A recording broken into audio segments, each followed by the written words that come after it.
Gamers, it's time.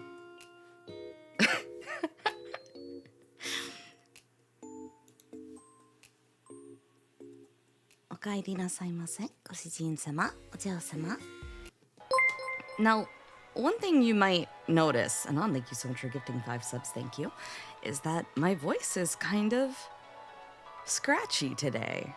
And I don't know if it's perhaps because the weather is getting colder, or if it's because I screamed playing Dark Souls last night. Screamed is a generous term. I made some horrific noises. But we're already not in great shape starting off. If you feel bad, don't know, I am on my second cup of tea with honey. I usually don't drink anything in my tea. Let's try that again. I usually don't put anything in my tea. But I did it as a prep thing, right? But I also didn't really talk this morning before going live. And now I hear, oh, I don't, sound right.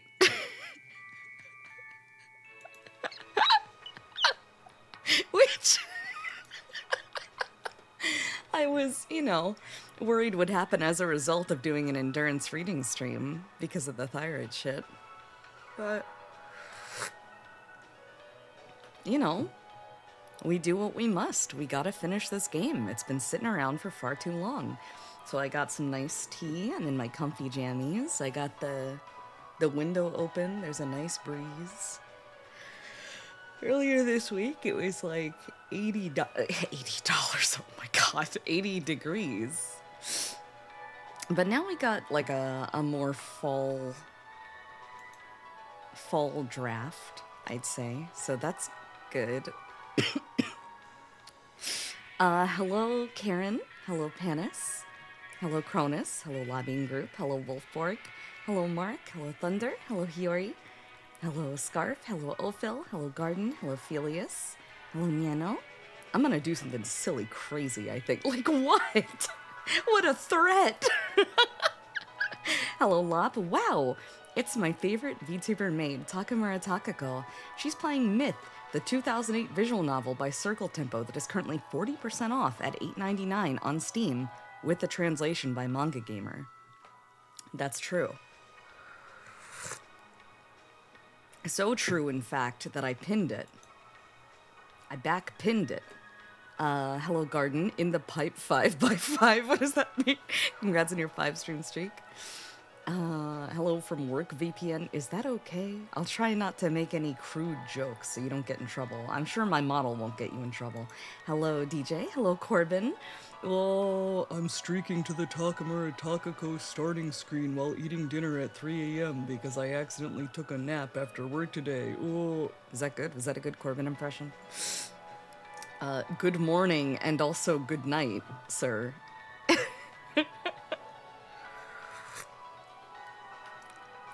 Hello, Butler. Hello, Angel Frame. Hello, Snake. Thank you again, Anonymous. Hello, Dark Supersonic 2017. Hello, NecoArc. Weather getting colder? God, I fucking wish. I have friends that, it's like summer weather where they are. I feel so bad for them. Drink some tea with honey. I'm way ahead of you. I gotta watch that Dark Souls bot. It was a good one last night. We were killing it. And by it, I mean multiple bosses. Hello, Max. Hello, Alice. You don't sound right? Are you saying you sound left? That's up to chat, I suppose. Umineko next, right?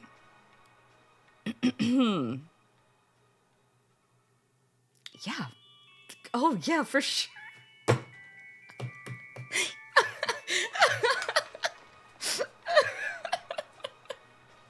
Non-standard Takako voice is Gatmoy. Are you sure, you guys? Even Lop said Sikomura voice, Arrowy voiceico. And I know Homu's made the same joke, but I think it sounds yucky. I don't know. It can't be helped. We gotta push through it regardless. I wish a beautiful maid woke me up this morning. Me too, honestly. Instead, it was my phone notifying me that my internet bill is ready to be paid. Sigh. Life is so cold and so hard. I'm so sorry. Hello, Bodega! Oh my god. How's it going? Welcome, welcome. Early Mura daytime ago. How's the team is made? A little too sweet for my liking, but the honey is there. That's helpful. That sounded nothing like me. 10 out of 10. Excellent. My perfect score continues. Somehow it's 78 right now. Holy shit. What? Hold on. I'm gonna check. What's the temp here?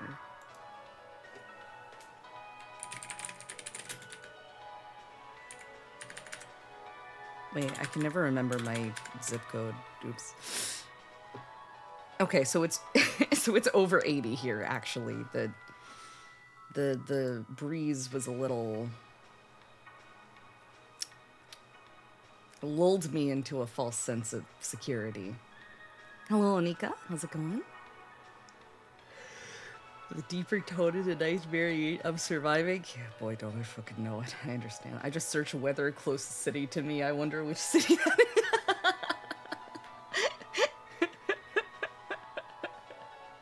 Oh, God. In the words of a degenerate voice is, oh, it makes me feral, respectfully. What? 19 Celsius? Hey, Canadians, can you convert that for me? In the past... Corbin, how long have you been doing this Celsius thing? Definitely before you moved to Japan. I want to say the past, like, 10? No, 8 years? He's only been talking to everyone in Celsius, so I don't know what that means. Yeah, that's what I'm saying. Hello, other Matt. 19 degrees Celsius is about 19 degrees in Celsius. Hope this helps. Lop. Listen to this.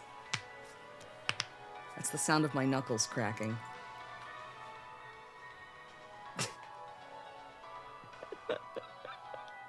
Like we're in science class. It's 77. So, whoa, nice one. Thanks. So, we're playing a scary visual novel that I've been playing since, like, I debuted. We made some progress on it. Was it last year or earlier this year? It's been a minute. I'm gonna be frank with you. I don't remember what's going on, and this game is already convoluted, so this is a bit of an issue. We're just gonna play it by ear, right? Here. Here. So we've got... Oh, fuck. Oh, no. All right. Character... Okay. We're at the point now where I can't...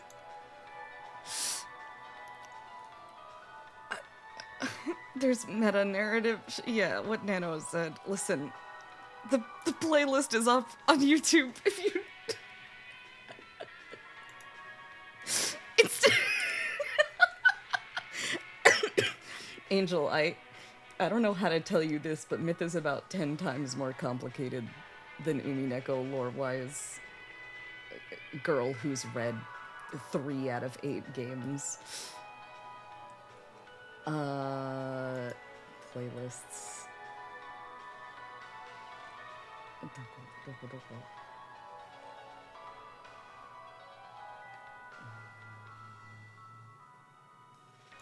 There it is. Okay. So that's our current... Oh, it's been almost a year. I see. Ma. Yeah, it's a doujin visual novel that, like, no one has heard of and no one has played. And so I was like, I heard it was good. I want to play it. I think I'll stream it. Back in 2021. And now we're on part 8.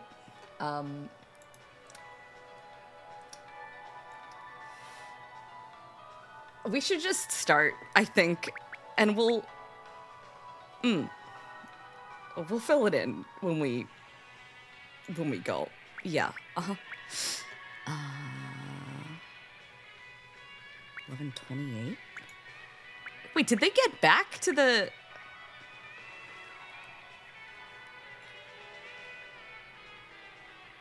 Oh, that's 2024. I was like, wait, what? Don't listen to me. Sorry.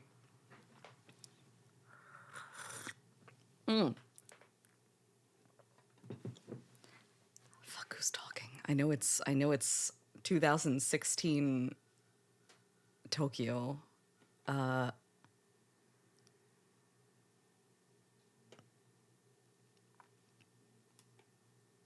Okay, we can't tell. Oh, fuck. Who's in the hospital? Someone's in the hospital. Is it Yuri? Or is it her friend? Or her partner, I think? No? I am. No, you're not. Don't lie.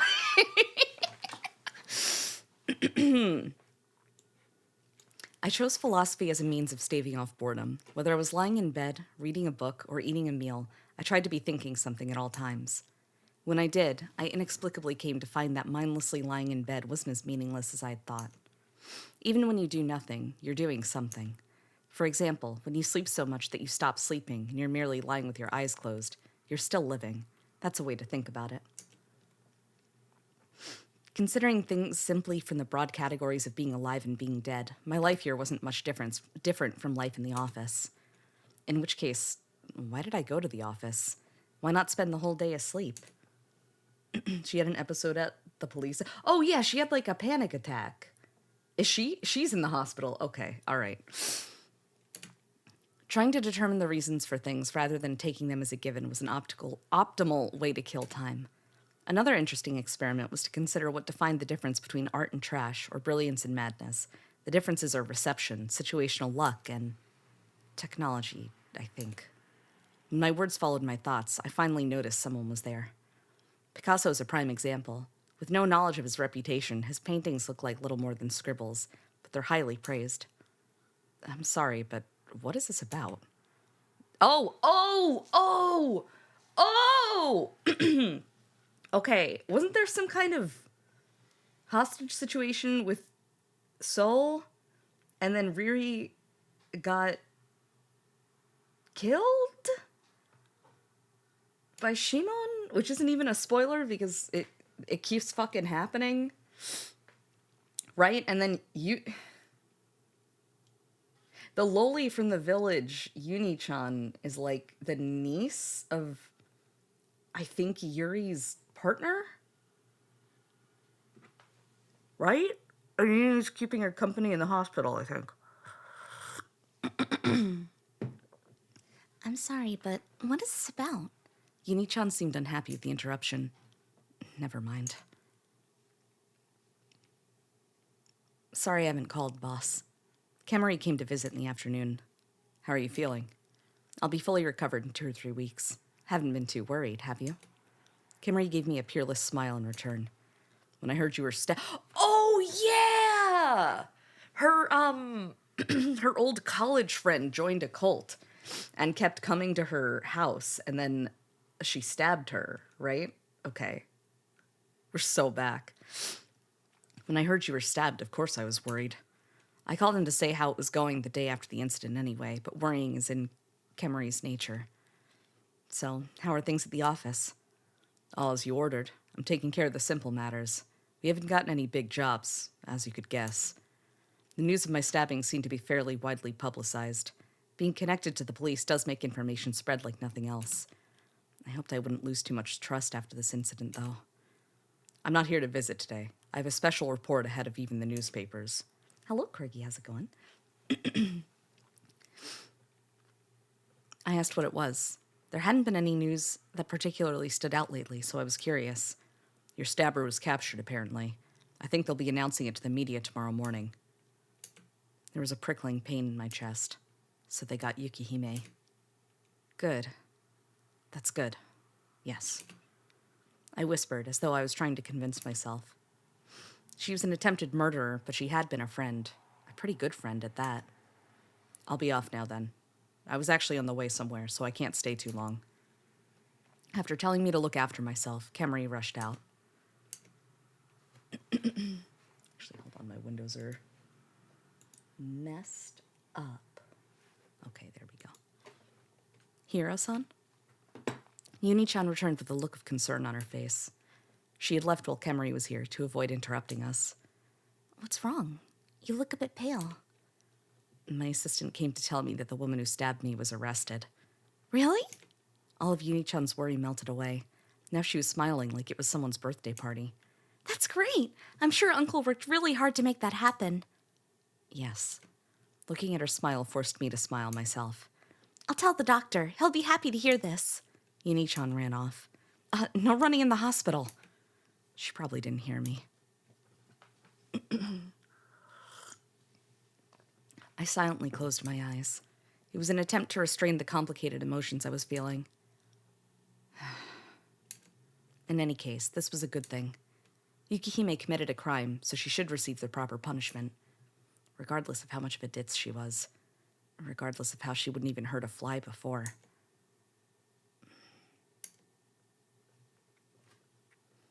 I heard from your kid.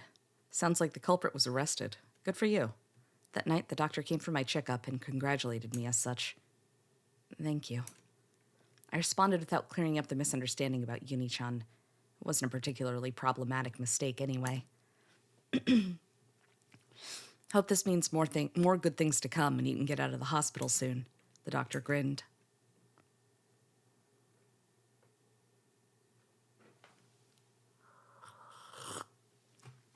How long are the cycles? Hold on.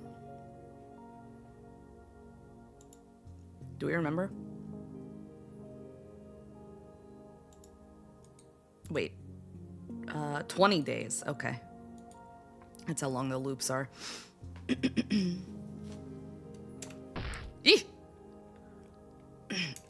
I felt a blow against the back of my head. So annoying. Kiki... No. Oh, that's right. He's calling her Kiki now. Kiki couldn't be in Shimon's house. It had to be So. That damn geezer. The hell is he thinking? Geezer? The chief? Don't hit people during a meal. Riri-san. Don't hit people. The girl from yesterday was there too. But they pissed me off. Would you normally go that far to punish the child of an adult who committed a crime? Oh, they exiled Shimon, right? Because of her mom, I think? It's all coming back. I don't think what the chief has said is necessarily wrong either. So gross. Mito, what do you think? Me? Speak up! Ain't you got any balls? She hit my head again. So, she was as violent as the notebook described her. Balls. Meito-san. Riri-san poked my shoulder. She was trying to tell me something.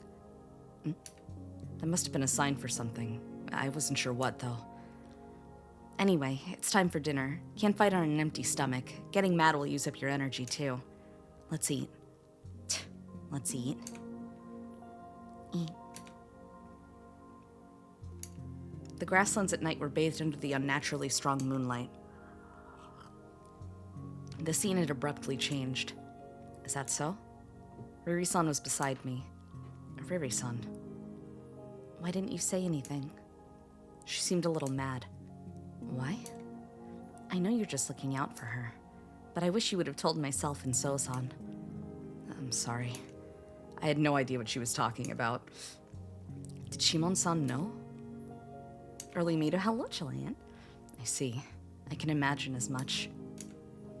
So there was no reason for me to even try to keep up with talking to her. But why would Shimon-san... She was just a character, after all. Why did she smile then? Usually you'd think... What do you mean? To protect the village? I wanted to get a feel for the plot's progression. Well, I tried to keep up, but that proved to be too challenging given how fragmented the conversation was. Was this merely just a pointless dream? Riri-san, you came here from circa year 200 Agni. In that case, can you hear me? Even if this dream in itself was pointless, perhaps I could create my own meaning. That's too much. Riri-san. I called out to her. That was the least I could do, because I knew that if something happened to me, she would do something herself. There was no harm in trying to signal to her. Riri-san, please listen to me. I'm going to switch places with this world's maid Tanabe tomorrow. I'll explain then. Anyway, I just need you to keep that in mind. It would appear that the gate holds the key to us escaping from myth. What will you do, Meito-san? Something will change tomorrow. Just please keep that in mind. I didn't know much about Riri-san, but I knew at the very least that she possessed a strong will. About Uni-chan. Uni.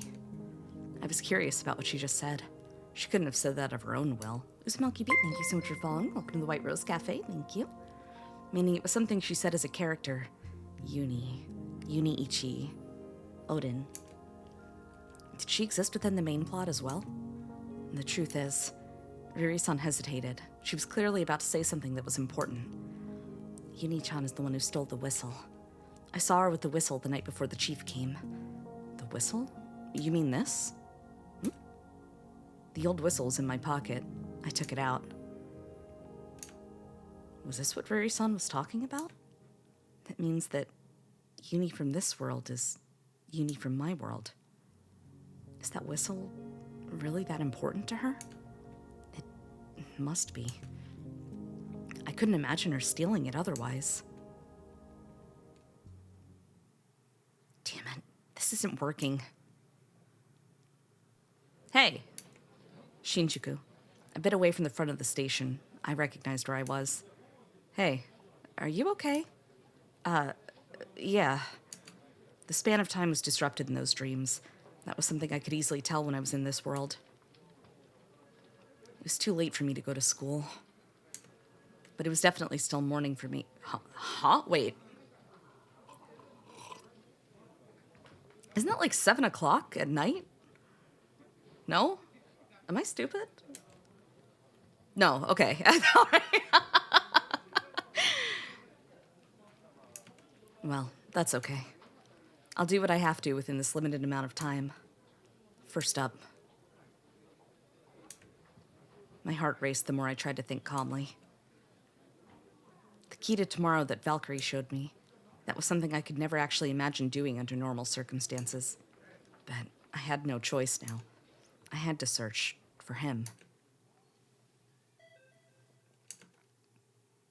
Konbini time? Oh, I couldn't take my eyes off that knife. It was far longer than a common kitchen knife. It must have been used for cooking unusual dishes.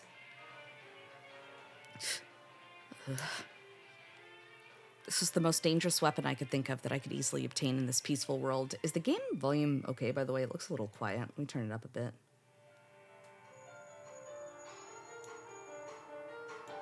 It should be a little better. Excuse me. Welcome. Tomorrow I'd... use this to kill myself. Of course I was scared, but I had to overcome that fear. I wasn't doing this of my own will, nor was this act a condition for anything. I was just obligated to do it. Hello, Net. How's it going? Welcome, welcome. Hope you're having a good one. I would kill myself. I had to. Phew. Come on. The Deva knife in the plastic bag felt like it was getting heavier as time passed. Like it was some sort of sponge sucking up water. A number of different scenes passed through my mind with every step, with every motion. A page in a war comic. Riri-san the day before yesterday. Final moments. Stop. Don't think. I decided that I was going to trust Valkyrie. Valkyrie's Shimon, right? Odin's Uni? Did I say hello, Butler? Hello. I was in front of the station again. By the time I bought my ticket, I'd stopped trembling. That wasn't out of resolution or determination, though. It's just because I was thinking about what I had to do next. But simply, I was beginning to forget about it. Hello, Hersomaniac. It's Tuesday, isn't it? That was the most efficient course of action for me, though. Once this day reached its end, the day Valkyrie claimed I'd switch with Meito Tanabe would inevitably arrive. Given the confines within the plot isn't particularly strong in this world, I could get by without doing anything at all. Hello, Spalero. How's it going? This game is not going to make any sense because we're 8 parts in and it's super convoluted, but I would highly recommend checking out the playlist for it because it's very cool. Post it again. It's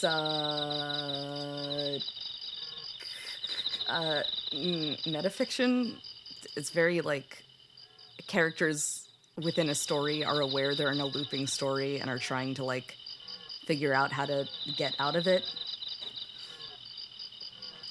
Kingdom Hearts 8 parts over 7. Oh, it's been much longer than that. I couldn't do that though. I wanted to do everything I could before tomorrow. Dad. Meito, what's up? It's late. Where does your employee Ichi-san live again? Huh?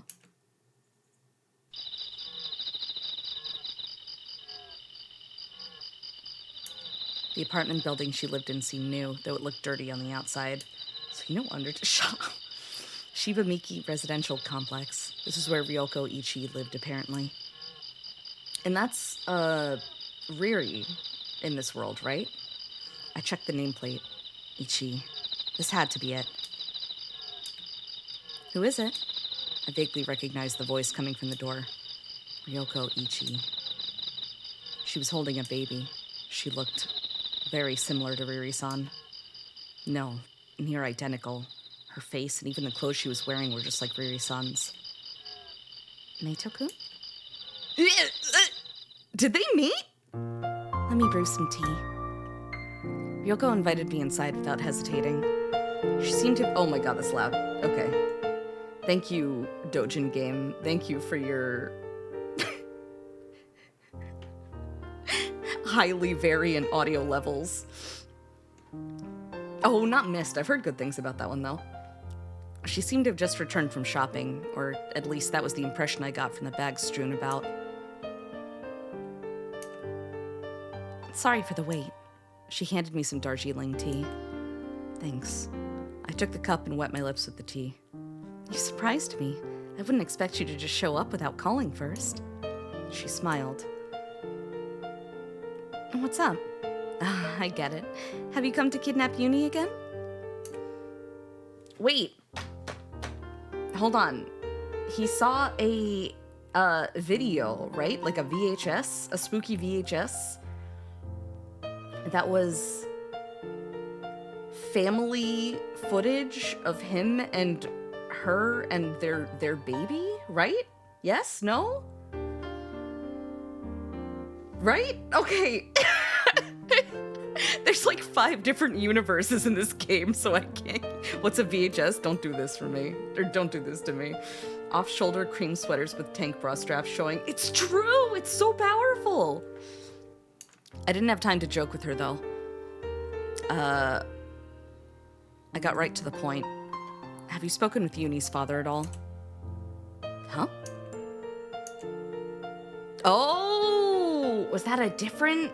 Was that the 2002? Hello, Hikage. How's it going? Lucky number 7 streak, baby. Let's go. No, I still can't get a hold of him. My calls never go through to his cell phone. Hello, Centricus. I'm doing well, thank you. I hope you have been too. I see. I sipped on the Darjeeling tea again. Did you come here just to ask me that? No. I know where Uni's father is.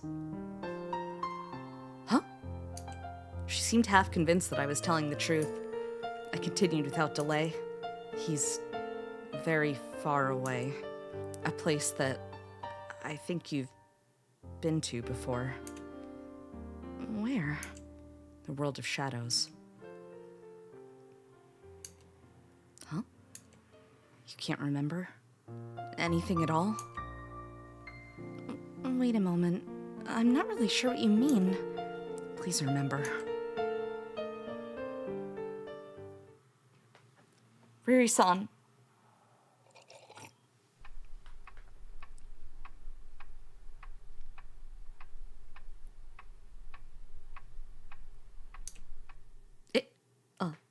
Okay. It was a cloudy day.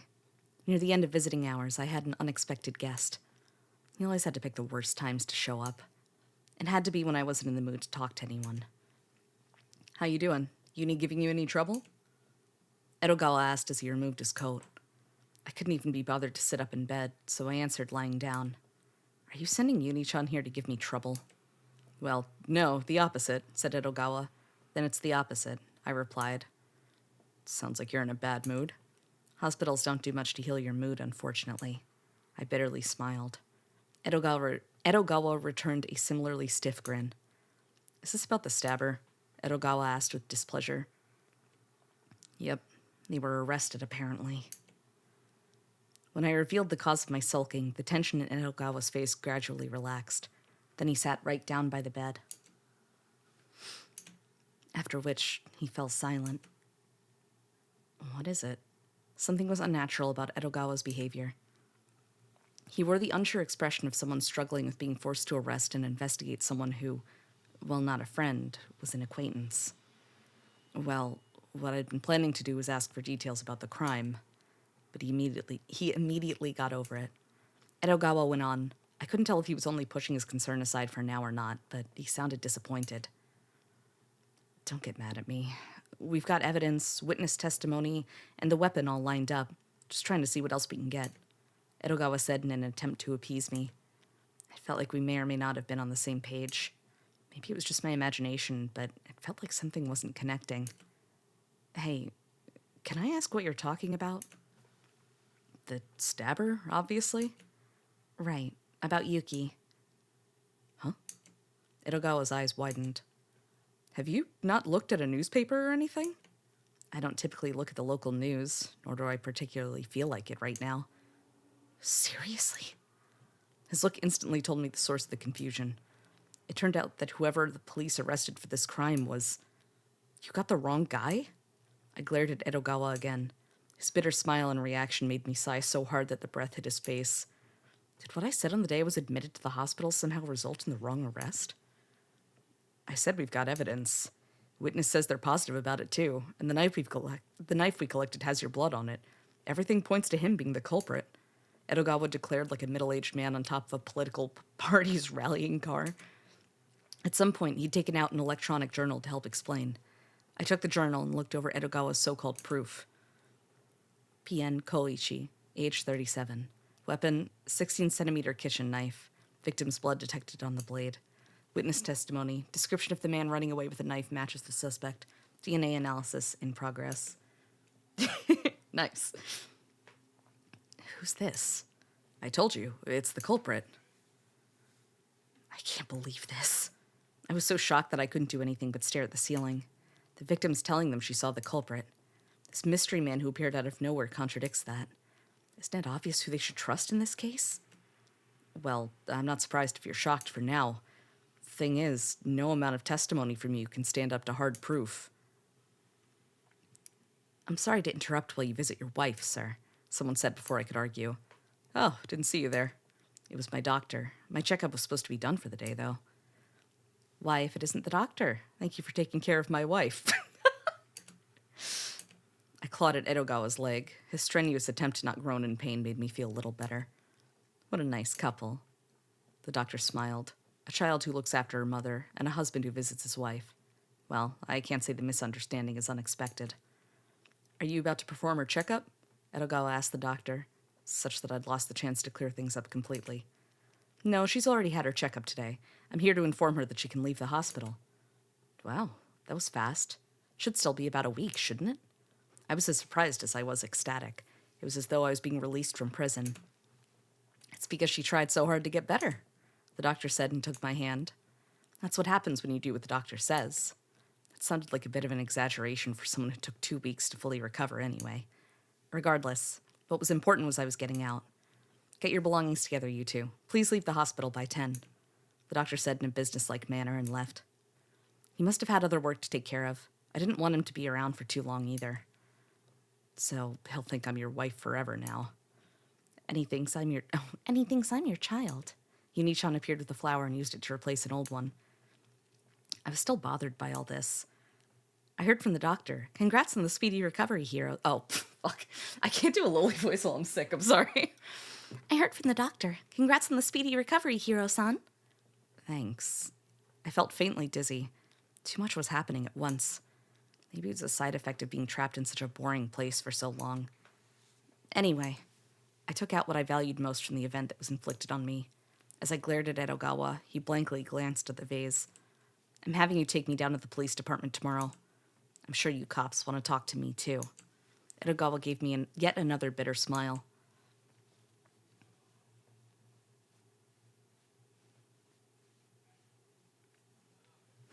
Oh, it says pitiful person. I just realized you can't see the shit on the bottom.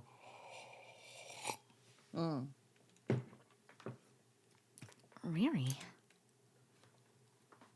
What do you mean? What's Riri? Princess, thank you so much for subscribing. Thank you. For 9 months.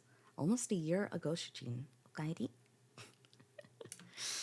Riri, that's your real name. I glanced at Odin. I couldn't pick up on her expression as she lay in her crib. Not that it mattered. Did I say hello yet, Cronus, or did you just hop in? Hello. You're likely ahead of me somehow. Is that also too loud? God damn. There we go. Yeah, Brie. The look in her eyes suggested that she had no idea what I was talking about. That was to be expected, though. You escaped from myth in some way, and the reality that was waiting for you was Tokyo. Hang on. I knew this didn't make sense. That I married you, that I was acting so differently, that my parents were different from the ones I saw in the gate. Meito-kun? The answer is that this is a different world. Everything makes sense in that case. Hello, Ed. How's it going?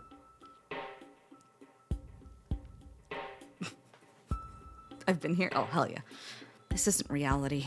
It is, however, an extremely realistic depiction of reality. Meito-kun! I came back to my senses after she shouted my name. I calmed my nerves a bit before asking her another question. Ryoko-san, do you remember those mountains? The mountains that led to the world of shadows. Does that remind you of anything? Mountains? Do you remember anything about that? She placed her hand on her chin and began to think. It made me think of the gentle character version of Riri-san. That can't be possible. I see. Okay, don't worry about it. Meito-kun, fairy tales like that are okay once in a while, but you're probably better off going home and studying for your exams. She seemed to be bewildered by what I had said as she muttered that. I'm sorry. I just thought it might be of some use, but I guess not. Is this supposed to help you with your studies? No, not that. We were totally out of sync. I thought I could... Wait, how many quotes is she using? She's using single quotes! And he's using double quotes!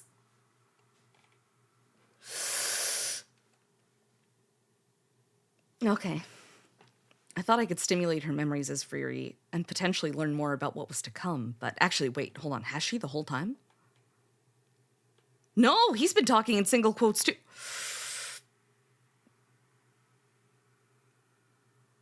Yeah, hello, Gengar. I forgot the exact distinction of the two. So when they talk in single quotes, they're going along with the script of the scenario. When they're talking in double quotes, they're talking outside of the script. I know it's important in the meta-narrative, but out of context, you sound insane. Oh, good. It fits right in with the story, then. In context, she still sounds insane. Listen, you. I thought I could stimulate her memories as Riri and potentially learn more about what was to come, but it seemed like that wasn't going to happen. She didn't possess her memories as Riri anymore. This was a waste of time. Anyway, putting aside that fairy tale stuff, she changed the subject. Meito-kun, you met with Yuni's father? I thought for a moment before responding with yes. It was easy to imagine who she was speaking of. When she referred to Yuni's father... Can you hear the cars outside? Meito Tanabe. Me. No, the me in the video. Could you tell me where you met him then? Seriously. There's no need for me to. Why? You'll be able to meet him soon. Double quotes. She looked confused. You don't seem very surprised. My words could be seen as an impolite challenge of sorts. The reason why she didn't get mad because of that might have been just because of her personality. It's just... that's rather blunt. Why do you think that'll happen? He'll return soon, for some reason. Right, for some reason. In 2 days.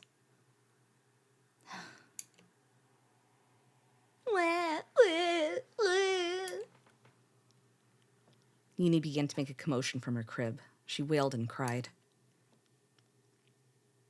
Oh dear, I'm sorry. I forgot to feed you. Ryoko stood up after telling me to wait a moment. She headed to the kitchen after that. I stood before Yuni. She stopped crying, but still sniffled. Yuni Ichi. Odin. That jump scared me, sorry. I'm beginning to understand what your goal is. Thank you for the sippy yet. I glared at her as I said that. Yuni didn't even attempt to look at me. You're looking for your place. I don't know the reason why, but you're trying to make yourself fit in a number of different worlds. Am I wrong? I sneered, but she didn't respond. What are you scheming? She finally looked over at me. Her eyes were large, like saucers, but her face was devoid of any particular expression. Whereof one cannot speak, thereof. She stopped. I didn't know the true meaning behind her words, but I knew she was saying one must be silent. After hesitating for a moment, my, or perhaps everything's, very existence is all for naught. She began to speak again. God revealed the existence behind his incarnation. That's why myth, at the center of it all, began to change. Buried within the text was the phenomenal truth, and that is beginning to sublimate. Is that the plan behind the second loop? That's right. Tokyo in the year 2002 is fated to disappear, yet it continues to exist. So long as I continue to exist, then so too will my plan continue to be a success. I deduced something upon hearing her say those words. My deduction was concerning the creator of the second loop. We've met before. Didn't I say that?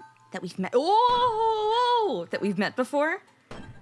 Hello, Jim Nathaniel. How's it going? Welcome back. Shimon in this world. Where did she disappear to after the first day? The answer was hidden in her own words. Shimon equals the baby before me. Yuni Ichi. What the fuck? She existed without a character costume. In the main plot. Shimon in the main plot was who told me to come here. Was she also Odin? No, she couldn't be. Her words didn't match up with Odin's before me. That meant that Shimon in the main plot was likely Valkyrie. There was also Yuni, a character in the other world. Assuming that she isn't a character, then it's possible that she's Odin.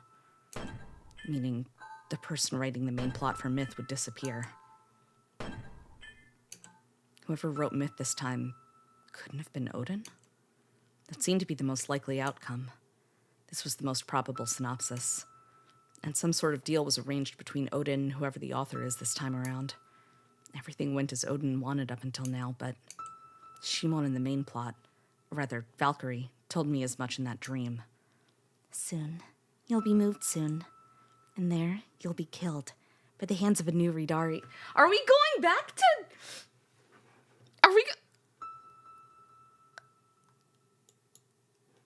Are we going back to Asgard? Let's fucking go? Oh, I'm so excited. Oh, I'm so excited. I miss Berserker. I'm starting to understand why you were struggling to remember things before you started up again. It's something. There was only one thing I could say about her, though. You're so pitiful. Such a pitiful person. I don't know why, but your own friends betrayed you. The scene suddenly changed to the front of the station. Hold on. This is a Shinjuku station, and I was gonna try to... Is there any way to... Fuck. Oh, there's no way to hide... Oh, there is! There is! I gotta screen cap this. I wanna get a photo... for a pilgrimage. I'll be the one and only person who's gotten a myth pilgrimage photo.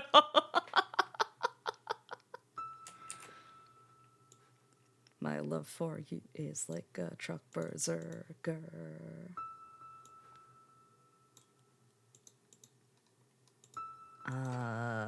Myth pilgrimage. Okay, nice. Nice. I've been here like 3 minutes and this already seems like a lot. Yeah, we are quite far into a very complicated narrative. But no one else in the entire world has done a reading of this game, and no one has fucking read it. So it's up to me. It has to be me. We tried to, a while ago, we tried to estimate how far in we were by looking up if anyone else has played this game. And the answer is no. One single person played it in Japanese on Nico years ago, and they didn't get anywhere near as far as I did. So we've got to preserve it somehow. How do I get it to... Oh, okay. Wait.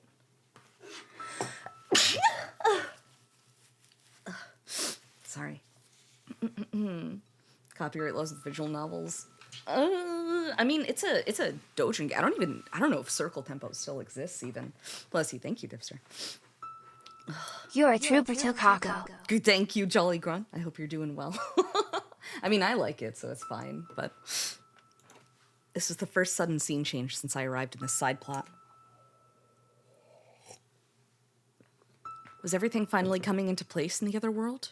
Or was what I just did not in their best interests? Hello, Scarlet Rook. I muttered that to no one in particular. Of course the author wouldn't answer. I waited for the scene to change as I thought about what it meant to kill myself. Perhaps they were going to call a third person here? Forget it. There was no point in speculating. The scenery was fading away. I could tell that the scene was changing by itself. Valkyrie said that the Meito who spoke more confidently was the me before I left the Village of Shadows, and that the Meito who spoke the way I do now was me after I left the Village of Shadows. Which meant that what was waiting for me after this was what I had to do. Okay, to leave the Village of Shadows.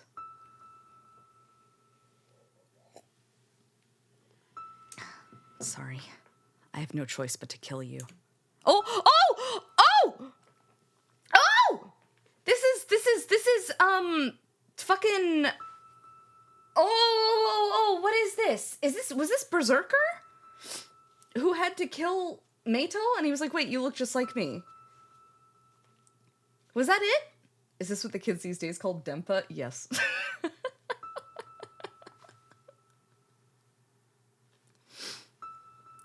Ugh. You've done no wrong. You can't even bear any sins. Because you're not human. Because you know nothing. Because you're just a puppet.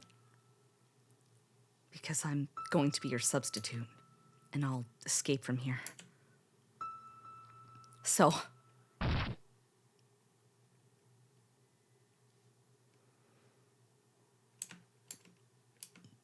it's time. What the fuck? The 2020 E-Boy sleeves, it's good. Riri-san's voice. It was the first time I'd heard her speak in that tone in a while. But it was somewhat different. A middle-aged lady stood before me. She looked an awfully lot like Riri-san. Hello, visual novel police. I just witnessed a meta-murder. I could guess who she was. Ryoko Ichi. I called out to her. It's been a while, Shadowless. Meito? Where's Meito Tanabe from the main plot? I certainly felt like I'd stabbed someone, if only barely. There's no guarantee that was Meito, though. It's fine. Did I manage to do it? Where's Shimon? I didn't see her anywhere. Follow me. I'll take you to where they are. They? Shimon and someone else? You and Shimon? seemed like I wasn't wrong.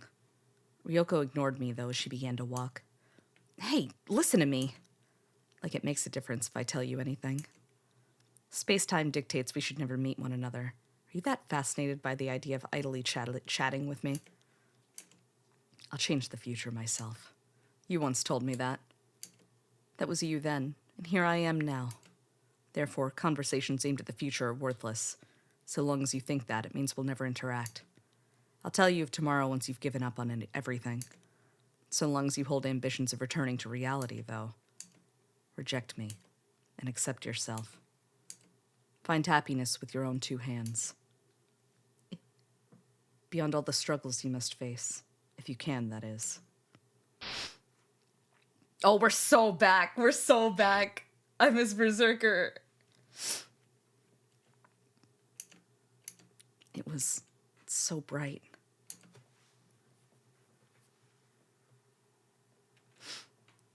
Creator bro. So very bright. It hurt my eyes. The world came into view. Oh, we're back at the amusement park past the mountains. It seemed to be a different world than the one with all those trees. It vaguely reminded me of where I was from. Oh, someone was there. A lot of people were there. I had no idea who any of them were. No, wait. This person wearing those clothes. I'd met them somewhere before. Who was it? Who are you?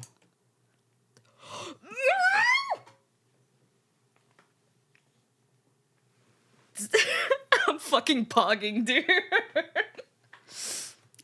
Hi, my name's Berserker. I don't know what your name is. I told her my name, though, so she'd know who I was. What? Berserker? Yeah. What's your name? Yuri. Yuri Yamagami. I see. Yuri Yamagami-san. Good evening. Do you happen to know where Loki-san is? Also, Hibiki. Oh, and Meito Tanabe, too. Yuri Yamagami-san grabbed my hand after I asked her that. Really hurt. Hey, that hurts. Where am I? Yuri Yamagami-san? Where's Loki-san? Where's Hibiki? Where's Meito Tanabe? It hurts. She pulled me by the hand. I couldn't do anything but follow behind her. This is so fucked. Day 11, the other side of the gate. This way. A world where the chromatic and achromatic blended together. Sorry, it's the TV remote rolling on my desk. Hello, Bori. How's it going? That was enough of an indication that this world was a strange one. The woman before me just proceeded forward, not impressed in the least by that strangeness. Ryoko Ichi. I guess the difference between us was that she had already experienced this before. Don't ask me anything. You'll just increase the likelihood of things happening. Based on what she said earlier, she meant the number of choices I would have to make would increase. And that meant an increase of the number of wrong choices I could make. That must have been what she meant. Either way, I was going to stay quiet if she told me to. As we walked through the forest, eventually the world began to take on color. Now then, Ryoko spoke up after reaching a certain point. Just beyond this path is the entrance to the forest. You're not going to come with me? No, I won't. Because it's beyond? Something like that. See you. Be sure to build a great future for yourself. She returned down the path she came. She didn't even bother to turn around. The more open the world became, the more the color returned. What is this key track? All color had returned to the world by the time I'd made it past the entrance to the forest. This is... I muttered to myself, and something happened. Two shadows approached me. You've arrived. What is this track? What the fuck? Valkyrie, Ryu-san. So you were safe all along. That's right. Ryu-san shifted her gaze toward the forest. Hello, Fuzzy. What happened to Kiki? She met her end in that forest. There was no reason to feel guilty about that. She'd be reborn, along with everyone else in the next loop. It's kind of loud, yeah. I'll turn her ass down. Please understand, small game development team. What was more important was, please explain how we can escape using the gate. Understood. No, I'd like you to go over our current situation before that. Ryu-san looked back and forth between Valkyrie and me as she said that. Right. It'd probably be a good idea if we were all on the same page. All right. The first thing I want to ask is about this man, Maid Tanabe. He came from a different myth world via our support. He's a circumstantially different Maid Tanabe compared to the Maid Tanabe who was in this world. Ryu-san glared at me, as though seeking confirmation. I nodded. Could you explain? There's a big difference between the Meito from this world and me. Look at this. I took the pieces of paper from the notebook out of my pocket and handed them to Riri-san. This is a record of days 1 through 20 in myth that Meito Tanabe wrote. Meito Tanabe? Meito Tanabe from the first loop. And just like it says, myth always does the same thing on the 20th day. We follow the same path before disappearing. Right. And after we disappear, Meito, or myself, inherits the notebook. That's likely something myth isn't too happy about, though. The author added something to the start of this loop, for Shimon to remove the notebook. And it was through that action that a new possibility was born. Myself. Then that means you're an exception of sorts with the notebook, removed from the main plot. Riri-san muttered to herself as she read through the notes. That's not a bad way of putting it. To myth, he's an unexpected Meito Tanabe. We suspected that such an exception would manifest, however. We chose to not remove that exception because the plan to remove the notebook could only work if it was stolen from Meito Tanabe. Something like that, right? Yes, that's why we didn't write anything else except for that. Oh, that's why we didn't write anything else for that exceptional world and instead decided to abandon it. But he's still alive and possesses the notebook. Because he ruined the plan we had. This current being. This abnormal Meito Tanabe was worth transferring to Myth's main scenario. Why's that? Because it created an opportunity to steal the notebook. Of course, this was our, including Odin's, plan. A front in order to hide our real plan. I let Meito Tanabe onto the existence of the main scenario from within his dreams. What's with those quotes? Huh? That much was all for the front. After that, we added in the murder of main scenario's Meito. This considerably changed the objective of our plan. As a result of the exception's unexpected actions, the protagonist who was supposed to proceed through the exception disappeared. Effectively, the exception world lost its protagonist. And at the same time, only an exception was left in the main scenario. That's a simple explanation of the current situation. I still don't understand. That leaves numerous mysteries unanswered. Me too. Ryu-san didn't look satisfied by Valkyrie's explanation. Neither was I. Their motive for killing the main scenario me in the first place was unclear. Sorry, but I'm not about to answer any more questions. It'd be pointless. Worst case scenario, it could bring Meito Tanabe back. How? You don't need to know. Just think about escaping. Meito Tanabe-kun, what you're about to attempt could be called a miracle. You know that? Are you aware there's no real way out? We're trying to pry an exit open ourselves. To put it simply, Ryu-san murmured after listening silently. You can't explain this future where Shadowless would be brought back. You could say that. Nobody knows what this Meito Tanabe-kun's future will hold. Yes, depending on how we look at it, it may be a truly human situation. I see. It certainly would be pointless. Ryu-san laughed as a hopeful smile was brought to her face. However, it's too soon to be happy. The chance of returning to reality remains exceedingly low. How low, exactly? Several percent. But it's better than 0. This is the best compromise we can have. Fine then. I appreciate even several percent more than none.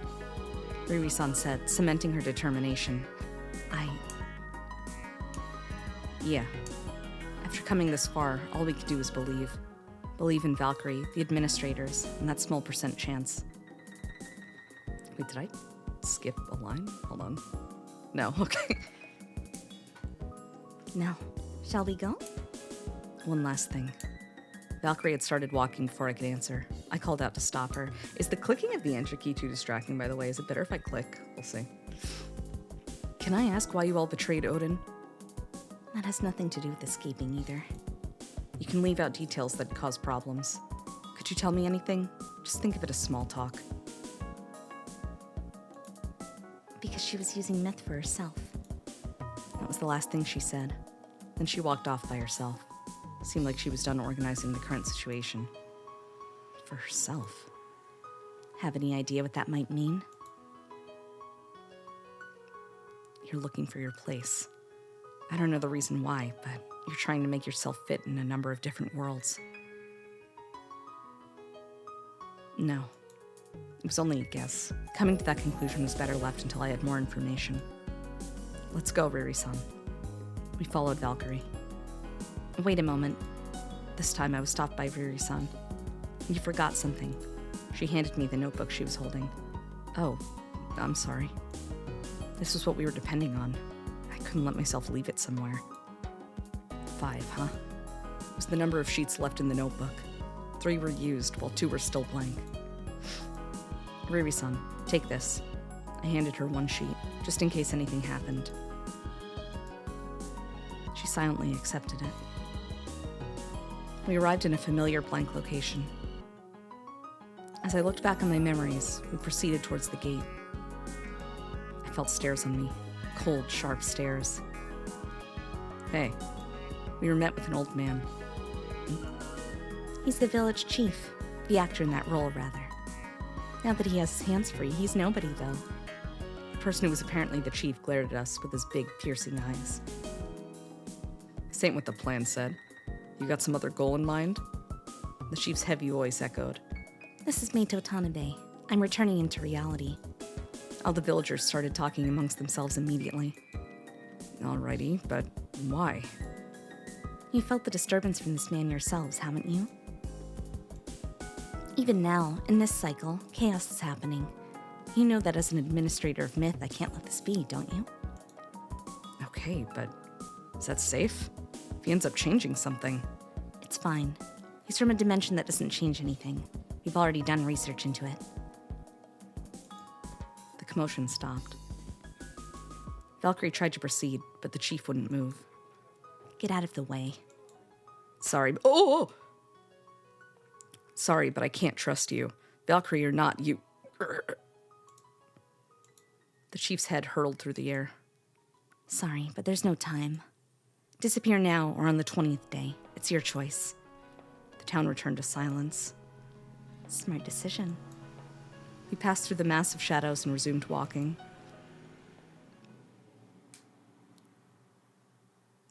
This feels nice. Valkyrie said on the way to the cave. Next thing I knew, we were somewhere I recognized. Most likely the location of the gate. It almost feels like I'm free. Don't you two agree? No, it doesn't give me notifications if people hop in. Don't worry about it. I hope your internet gets settled down, though. Let's think about that once we're outside the gate.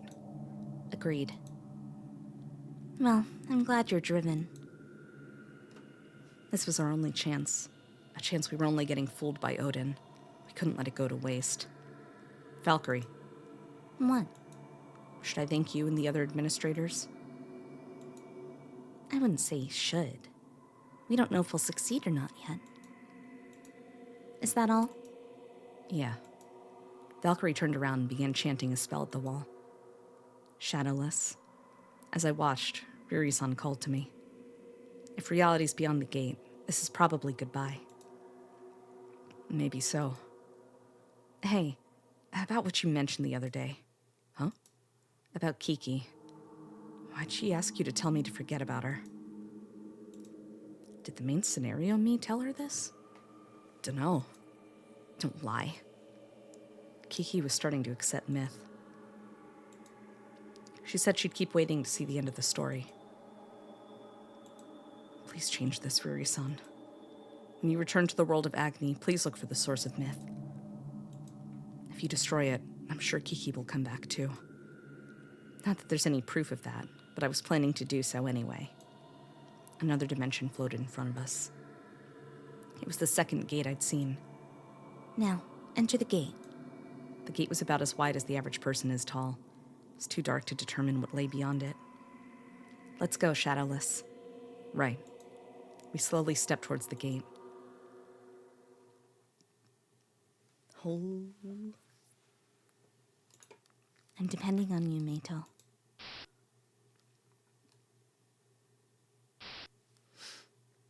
I'm out of tea. I'm out of tea again.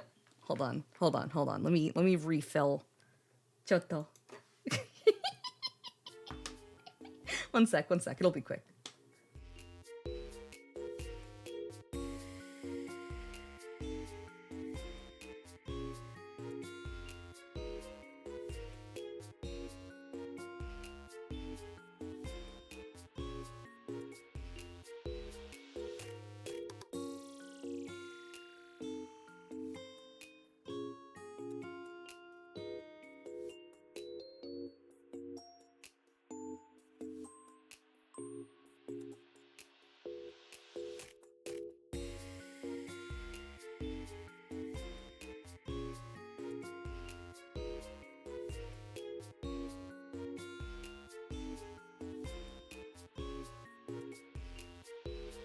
I'm out of water. I only got a quarter cup. Okay, hold on. Let me refill the water here. Thank you for 5 subs and on. Thank you.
All right, what's good, nerds? The water is now reheating, so I don't have tea yet, but I will soon. So it goes.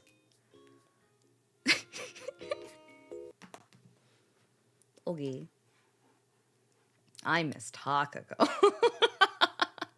You got some rose hip tea? Ooh, was it yummy? I was drinking white rose tea. I was using one of the last bags I have. A very kind Anon refilled my my stock the other day. Oh, I'm so grateful. It's really yummy. I don't know how to feel about Miss Maid calling me a nerd. Nerd, parentheses, affectionate, positive. Okay. You're hurting me. The pain continued. There was no reason for her to grab my arm so tightly like that. And her doing that was inevitably going to be painful. Hey, listen to me. Come on! I finally shook my arm off her. It hurt so much. I couldn't stand it. The pain felt like it was invading my very mind. Yuri-san looked at me funny. Everyone else was looking at me funny too, so I looked at them funny as well. Follow me. She was angry, but her face was red. I hadn't experienced anything like that in a while. We went to some strange place after that. I didn't know the name of it, though. Let's just call it the place with fewer people than the other place for now. Who are you? I told you. I'm Berserker. That's my name. Berserker? Yuri-san knit her brow as she stared at me. I stared back at her brow, too. Odin? Valkyrie? Berserker? Her brow began to unfurrow. One of them? Situationally, that doesn't... More and more. Hey, it was fun to watch. Are you listening? Cute face, cute face. Yes? That was embarrassing. You aren't from this world, are you? Well, no. How'd you come here? A white light appeared, and I was supposed to be waiting in the forest with Loki-san and Hibiki to ambush Maid Tanabe. Yuri-san scratched her head. Actually, no, it was more like she was digging her nail into it. What kind of relationship do you have with Maid Tanabe? I'm going to kill Maid Tanabe. Did you actually kill him? No, I failed when I tried to. Just when I was about to come out of hiding from the bushes. Wait, bushes? Yes, like I said, we were going to ambush him. That's what Loki-san told me to do. The god of fire, Loki? I see. So, what happened? Wait, how much did I tell you? You came out from the bushes to go and kill Meito, right? Oh, yeah, that's right. I just got to the climax. Maid Tanabe turned into white light suddenly, and then everything else did. And before you realized it, you were in this world? World? Well, yeah. Hello, Nyano. How's it going?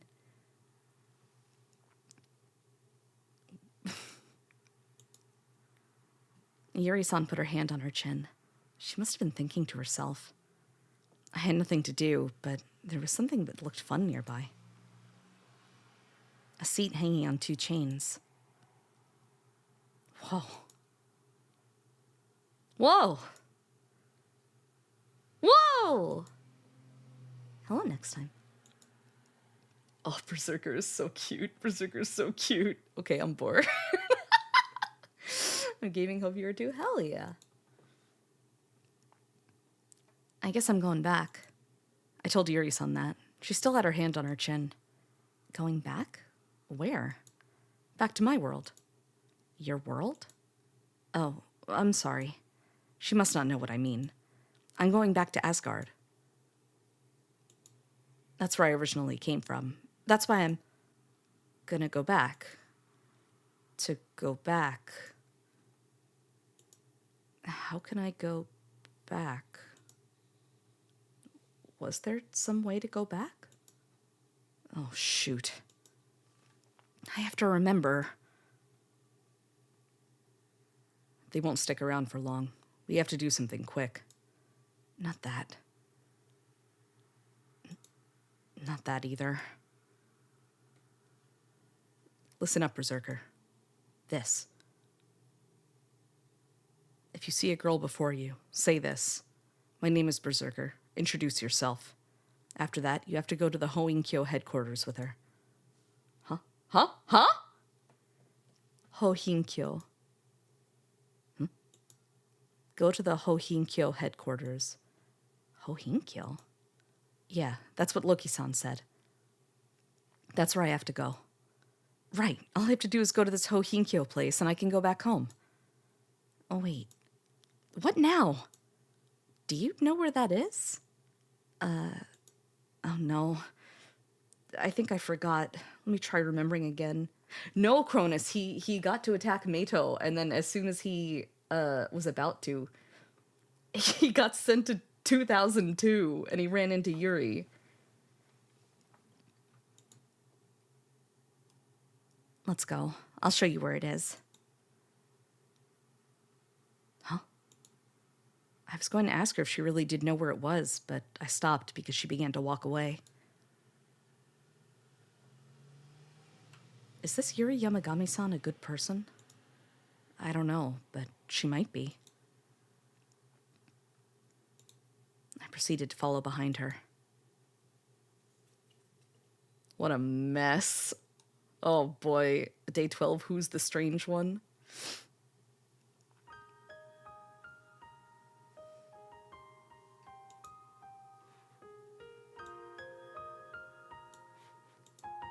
Riri-san? I called out to her, but she didn't respond. Actually, let me turn it down just a skosh. There we go. Was this reality? It couldn't have been. It was just a white space. Couldn't even be called a world. Some sort of change must be approaching. And before long... Is that his bedroom? Something came into view. I was in my room. So, remind me, am I crazy? Was it like a filtered image before, or was it always a hyper-realistic photo? Do you know what I'm talking about? Did it always look like this? I guess there's no way to... I'd have to go through the VOD. It was too early to let my guard down, though. No, this room was no different from the one in that fake Tokyo I was in before. Was this really reality? I was still doubtful. Riri-san? She didn't respond. Oops. Oh, okay, we still got filters, never mind. No one was around. I had to have someone confirm that this was reality. The shopping district was bustling, filled with people I didn't recognize. I wasn't particularly interested in that, though. I just kept on walking. Everything was normal. For now, at least. It was there that I took notice of a real change. Oh god, why are we back? It's abandoned? The place was even more dilapidated than I remembered it. The machinery was covered in dust. Didn't look like it'd been used in ages. If there's no factory, then... I ran. I ran for Ryoko Ichi's apartment. 3 inches on a great day. Thank you for following. Welcome to the White Rose Cafe.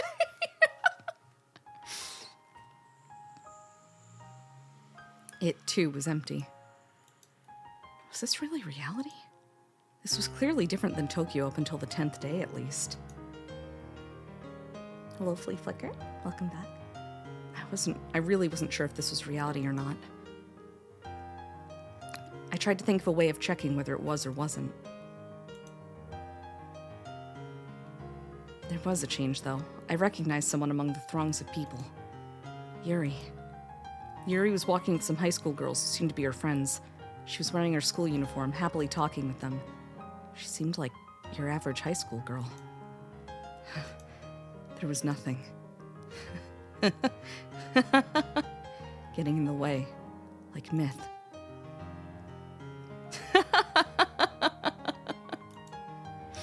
really made it back home. I shouted at the top of my lungs. I couldn't hold back the flood of emotions I felt. Just please let me do that.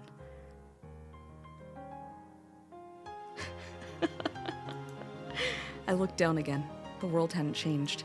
This wasn't a dream. Nothing had changed. Everyone was walking on their own. Nothing was changing. Everyone had the same look on their faces. They did their usual thing. Unchanging. I had a bad feeling about this. Unease raced up my spine. The fact that everything was unchanging didn't feel right. Yuri. I made my way through the crowd. I wanted to confirm that this unease was just me overthinking things. That's so true. I was only a dozen meters or so away from her. Yuri! I strained my voice as much as I could, trying to call out to her so she could hear me in the crowd.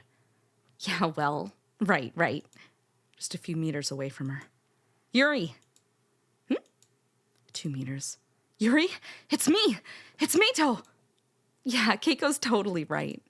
1 meter. I stopped counting. Yuri just kept on going, though, not paying any attention to me. I stood there, dumbfounded. The people I didn't recognize passed by me. Any of you see me? A natural question. Someone! This wasn't natural. Hey! I called out to an office worker. Excuse me! And then a high school student. Hey! I called out to all the people walking through the city, but... Wait a second! I grabbed the shoulder of a man wearing a suit. I could feel his shoulder, but... Just which of us was the strange one? Motorcycle. I got out of the crowd and lay down on a bench in the park. I continued shouting and calling out to people, but it was all in vain. There were 2 things I was certain of. The first was that no one could hear me. The second was that no one could touch me. Damn it! Valkyrie, aren't you gonna return me to the real world? Oh no! What if she did, and he's a character, so he can't interact with it anyway? Oh, fuck. The chances of returning to reality are extremely Slim. Extremely slim. I stood up. Which of us was the strange one? I staggered about for a bit and eventually found a fountain. This was the last thing I needed to confirm. Just which of us was the strange one? Damn it. I wasn't reflected in the water. God damn it! I was certain then. I was the abnormality. I was the strange one. Welcome to hell, Meito Tanabe. Jesus Christ. We walked through some place I didn't recognize. And walked. And walked. Eventually, Yuri Yamagami-san stopped, though. Is this that Hoenn place? Oh no, is Hoenn-kyo the cult? Is Hoenn-kyo the cult headquarters? This is a really cool via. It really is. She nodded. I am returned Okaeri. Meito ended up in the real world, air quotes, but no one can see him or hear him, so it fucked up. She nodded. It was a dark, narrow building. It reminded me of a tower. She proceeded forward. Who is it? A girl? A girl stood before us. The tone of her skin was quite light. Her face would likely get beet red if she ran for just a little bit. Not that it mattered. Let me in. Excuse me? Are you one of our members? I'm going inside. Yuri took off her shoes without explaining a thing. Bye. I couldn't just stand there, so I went inside too. Wait, I'm busy. Yuri continued inside, though. Hang on! Yuri-san didn't turn around as she said this. What's your name? Huh? What's your name? Yuki Matsuda. Is that Yuki Hime? I see. Yuri-san turned around after that. Don't worry, I'm not going to do anything funny. The tone of her voice reminded me of Mama. Hearing her speak so gently like that made me feel really happy. Oh, okay. Okay. That's why I think Yuki Matsuda-san probably felt very happy as well. See ya, Yuki. We went forward. Yuki didn't try to stop us. Whoa. The glum hallway was very spacious, lined with a number of doors. Which one were we supposed to go to? It's weird. Yuri Yamagami-san didn't check any of the doors, though, even though she wasn't supposed to know this place. We arrived in front of a small door among all those other ones. There was a sign on it that said break room. So you made it, Berserker. Yeah, I did. She was there. It felt strange seeing her in a place like this. Thank you, Plain. I tried to act like I didn't mind, though. I wanted to go back home right away. Great, now you can return to your world. Really? Yay! I'm so glad. I'm so glad I was able to remember what Loki-san said. I guess Yuri Yamagami's a bit of a bonus. A bonus? That's rude. They must have known each other. Don't worry, I'm Valkyrie. Valkyrie? I knew her. She wasn't who I was thinking of, though. And that's why I said, no, you're... Berserker. She stopped me, though. I'm Valkyrie. Don't sweat the small stuff. Regardless, Yuri Yamagami, you've heard about me from him, right? Him? Who did she mean? That seemed like small stuff, though, so I didn't sweat over it. You must want to know what you're supposed to do in this world, right? Yuri-san. If it's something in my favor. Responded to her question. Quesiton. It is. Just follow me. She walked forward, so I followed behind her. Yuri-san followed behind me after that. Day 13, slim chance of hope. I didn't have a shadow in Myth's world. That's why I was used to people not having shadows, and the reason why it took me a bit to realize that. I no longer possessed a shadow or a body at all. I was just a vagabond, not existing in reality or illusions. I did make it back to reality, though. Riri-san. She must have returned to where she was from, too. The world of Agni. Probably. Not that I could ever know for sure. I had no means of knowing, after all. I was extraordinarily stupid. I collapsed onto my bed. I guess that meant I still possessed some weight of sorts. How long will I be in this world for? I had no idea. Damn it. I threw my pillow. It hit my desk and sent the unorganized stack of magazines flying to the floor. Shit. I couldn't help but express my anger. Maybe I'd just remain like this forever, and that thought made me particularly uneasy. Because this was reality, and I did return to it, it still didn't seem like it'd be the case, though. What should I do? I'm so dumb. Damn it.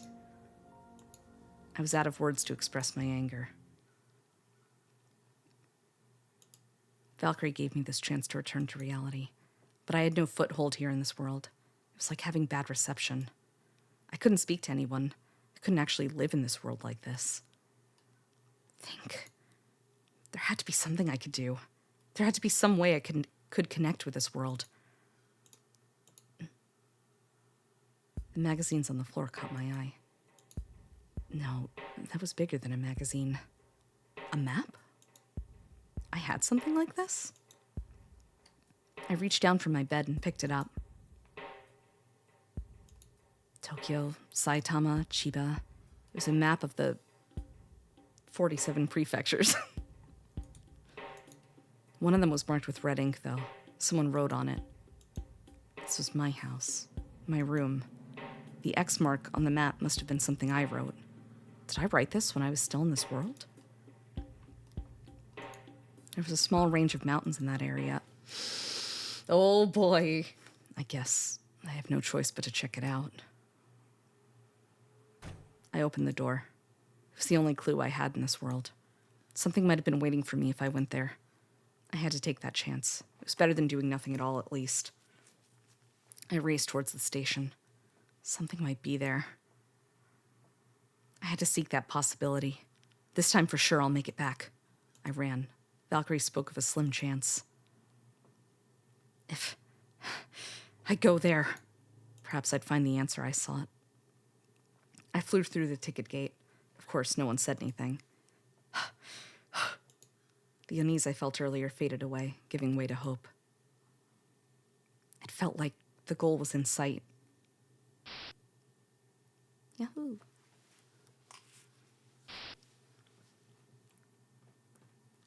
Yuki-chan, we're gonna leave for a bit. Okay. Yuki Matsuda-san bowed. You're not even going to greet your former best friend? Poor Yuki-chan. She's just a stranger to me, at least right now. That much is true. We ended up outside after that. We continued walking for a long time. The sun had set before Yuri-san and Valkyrie, who were talking about some things that went over my head, had even stopped speaking. Oh no! Valkyrie stopped before a weird place, though. There was a yellow and black pole. What's wrong, Berserker? She called out to me. I guess she noticed. I was just thinking about how I recognized this place. I answered her truthfully. I did vaguely recognize it. I see. She responded to me. I'm certain that this is a place from your past. I get it. No wonder it seemed familiar to me. Brother. A bell rang, and a train passed by. The loud noise of the train running along the tracks began to vanish. A single woman was standing on the other side of the poles after the train had passed. She was... Who are you? Yuri-san called out to her. Ryoko Ichi. And she responded. It's been a few days. Yuri Yamagami-san. What the fuck? Riri. I had heard Yuri-san say that from beside me. That's her former name. Then she really is. She's Ryoko Ichi now.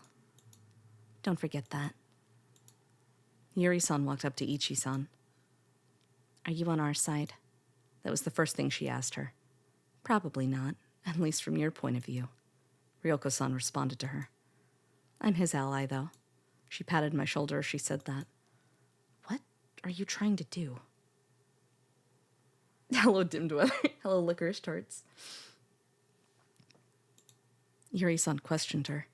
We want to release him from myth. We're forging the path that you once traveled on. Path?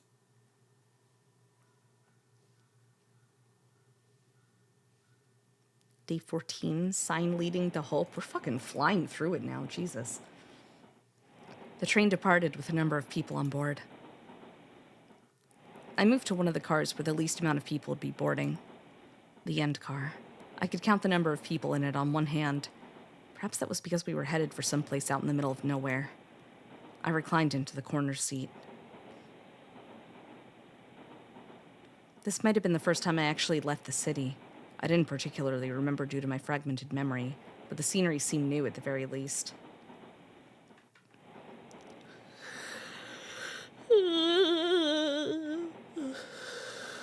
Do you plan to play the new Tsunagari Chess School? It's a visual novel like Doki Doki. I haven't even heard of it. I'll have to look into it. Is it the same developer, or is it just a visual novel? Oh, I didn't even take it any which way I did with it. Don't worry about it. A strong urge to sleep eventually overcame me. What? I think it should be a little more time on it.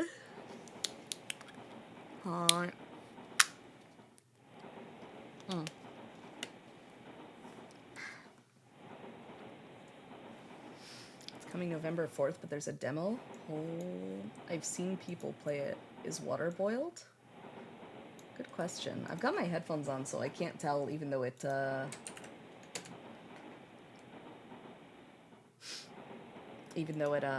sings at me. Fumu, fumu, fumu, fumu. Let me see. Hold on. Let me check something.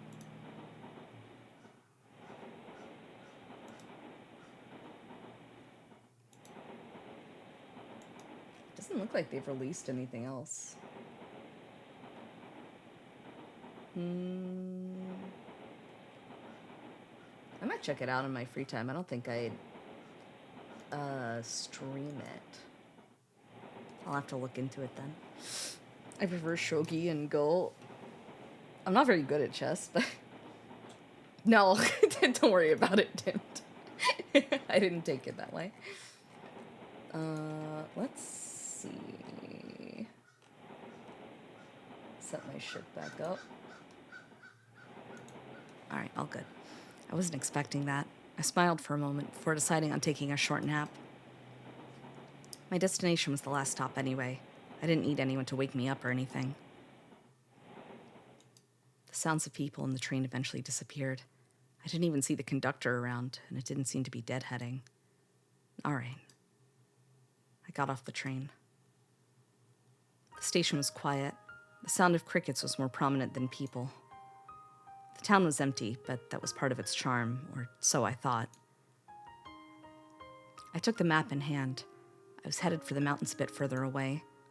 Okay. I boarded a bus headed towards that general vicinity.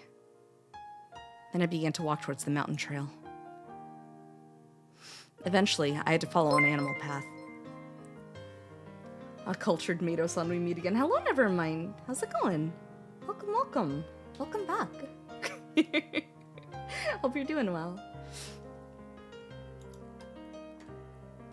And finally, I arrived. There was nothing there, just like the map indicated. A place that seemed like the entrance was gloomy and didn't really have an inviting atmosphere to it. That was in my favor, though. I didn't want it to be bustling with people, otherwise I wouldn't think that this would lead to an actual hint. I began to go up the mountain, determined. The incline was quite steep. The mountain was filled with bugs, had poor visibility, and the air was stuffy. Wouldn't want to come here for a hike. I couldn't be bothered with that anyway. I had to begin my search through the mountains. I'm putting Prime Minister of Culture on my resume. The map and my general sense of direction were the only things serving as my guide. I was careful not to overlook anything. I left marks on things as well. I think I at least covered the front of the mountain. Time to go deeper. The natural growth in the mountains got messier and messier the deeper I went. Weeds practically up to my hips, insects and spiders touching my cheeks. Not that it mattered. It didn't feel unpleasant as I advanced through the mountains, so long as I kept thinking about the potential answers I might find later on. Some time had passed when I found a cave of sorts. There had to be something there. The lengthy search hampered my ability to make rational decisions, though. Just a bit more. A blinding light assailed me the moment I reached the cave. I couldn't see a thing. My eyes weren't getting used to it at all. I could tell there wasn't any overgrowth, though, because I didn't feel anything tickling at my legs. My eyes did eventually get used to the radiance, though, and what I found was nothing. I guess that was a bust. Just as I was about to turn back, I realized that something felt off and unpleasant. Far more unpleasant than the overgrowth and insects. That unpleasantness. It was a smell. What the fuck? Oh my god?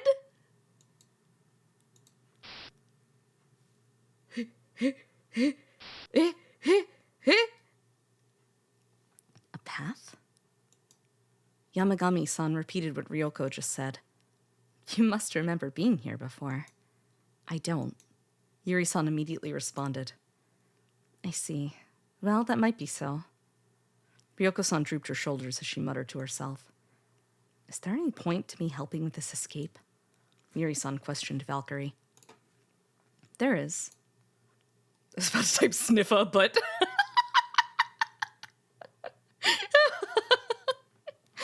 Valkyrie responded as such. Your very existence will disappear if you don't cooperate with us. She was trying to make it seem like it was obvious that would happen, but I had no idea what she meant. He's the key to the world you existed in. Wait, is he? Yuri-san's eyes went wide. Don't say the rest. Valkyrie stopped her from speaking. The requirement, Yuri-san glared, but Valkyrie ignored her, is to make his memories return. Valkyrie placed her hand on my shoulder. And he must do that on his own. Then said that. I looked at everyone. No one seemed particularly happy. I have an idea of just who he is. But is there really a way for him to return? Valkyrie smiled back at Yuri-san. With her help. I thought she was talking about Yuri Yamagami-san, but I was wrong. Valkyrie meant someone else. Her gaze was directed at... Oh, fuck. Another girl I didn't recognize in a weird outfit. Kiki. The girl's name was apparently Kiki. She gazed at Ichi-san for a bit, but a moment later they both averted their eyes. Oh, fuck. The 0% day 15. We're fucking flying through it. I don't know if there's another loop after this. Trees surrounded the cave of sorts, and someone was dangling from one of them. I knew who it was without even looking, because they were wearing the same clothes I was. Why? I couldn't think straight. Just an overwhelming sense of fatigue began to rise up within me. I staggered over to the trunk of the tree and sat down. A sharp pain shot through my hips the moment I began to lean against it. I didn't know what was causing that pain, though. I took out the bulky map from my pocket. What would the Meito Tanabe from the real world do? I didn't know, but there had to be some sort of answer. Dr. Jared. And that was... Wait. The real me. Died. Here? Fist punch tree. Over and over. Oh my god! Shake me, shake hanging Meito. Pain no more, no more, no more, no more.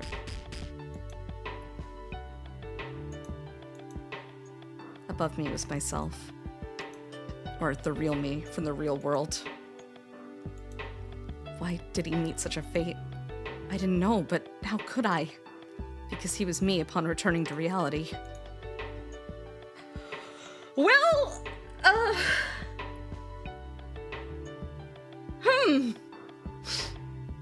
The future was dark. Why did I wish for such a future?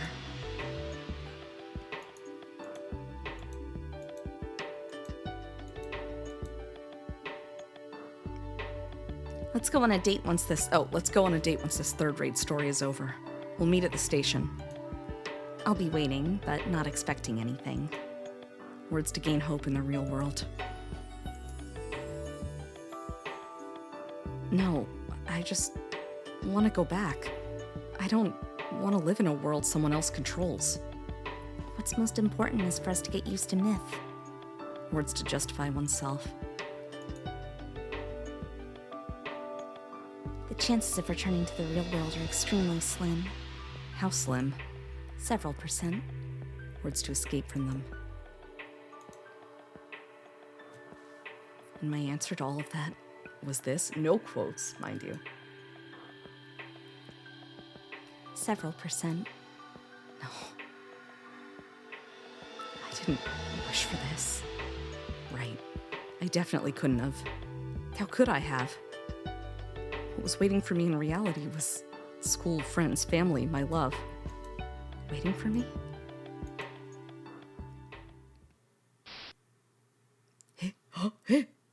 This is surprisingly uplifting music.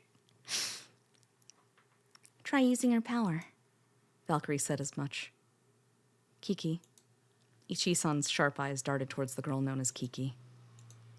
They must not have gotten along, although I only sensed as much.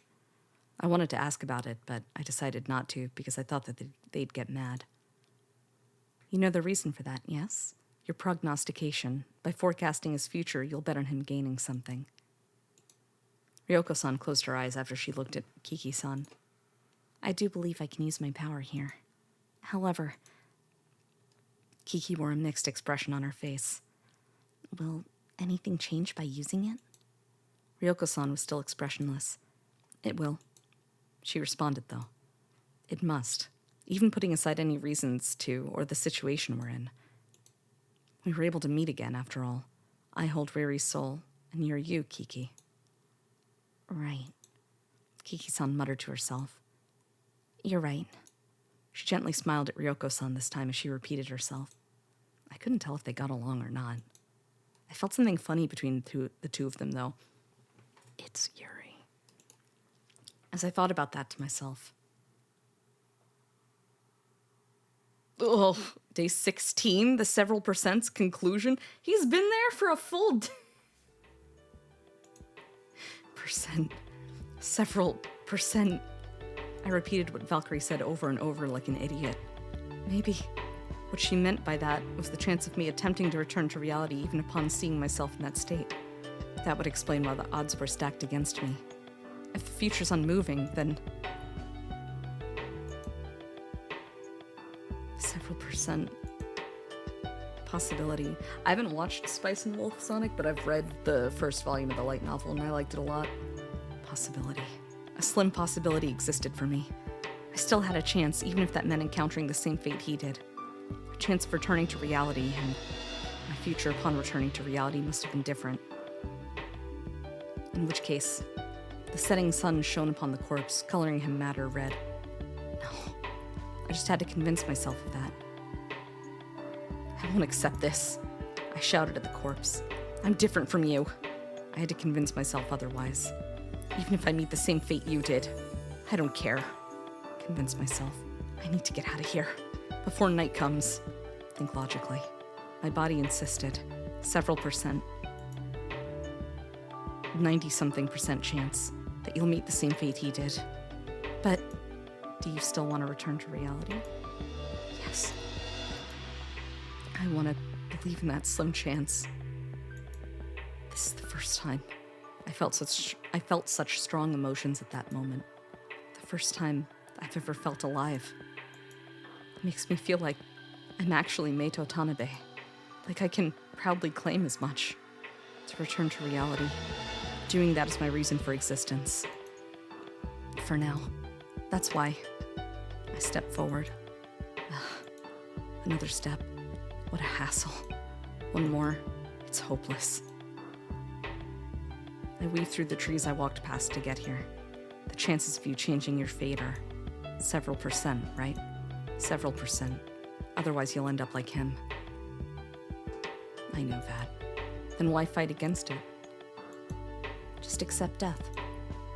So you can return to that governed world all the quicker. It's in your favor. No sadness. I don't want that. Why not? Why not? You were beginning to play the part in your role as the being of light. To put it another way, accept this plot. Accept the tales she weaves. Plot. Excitement, emotion, enjoyment, sadness, suffering, shedding tears, happiness, anger, sorrow, fun, endless possible depictions. But that's all. That's all there is. What else could you desire? What I'm doing right now can't be expressed using such words. That's why I'm still going. Is that a problem? Even at this very moment, I feel alive. It's wonderful. No matter what happens after this, that slim chance will continue to guide me. It's wonderful to not be codified. Hey. My body stopped responding. It must have given up. By the time I reached the entrance of the mountain trail, the sun had completely set. I was trying to act cool by saying I wanted to live, but thankfully I wasn't lying. I really felt that way. I got back on the bus. No one else was there. Then I boarded the last train as I returned home. Now get this, I did exactly what the department had said to do, right? But we're the ones at fault regardless. Well, that's just how some people are. I listened to people grumble to one another, a depiction of human relations born from their tough daily lives. I felt an array of emotions. an alleyway beyond the shopping district. I could spend the evening here. And just as I decided that, I was finally able to cut that taut rope. Oh?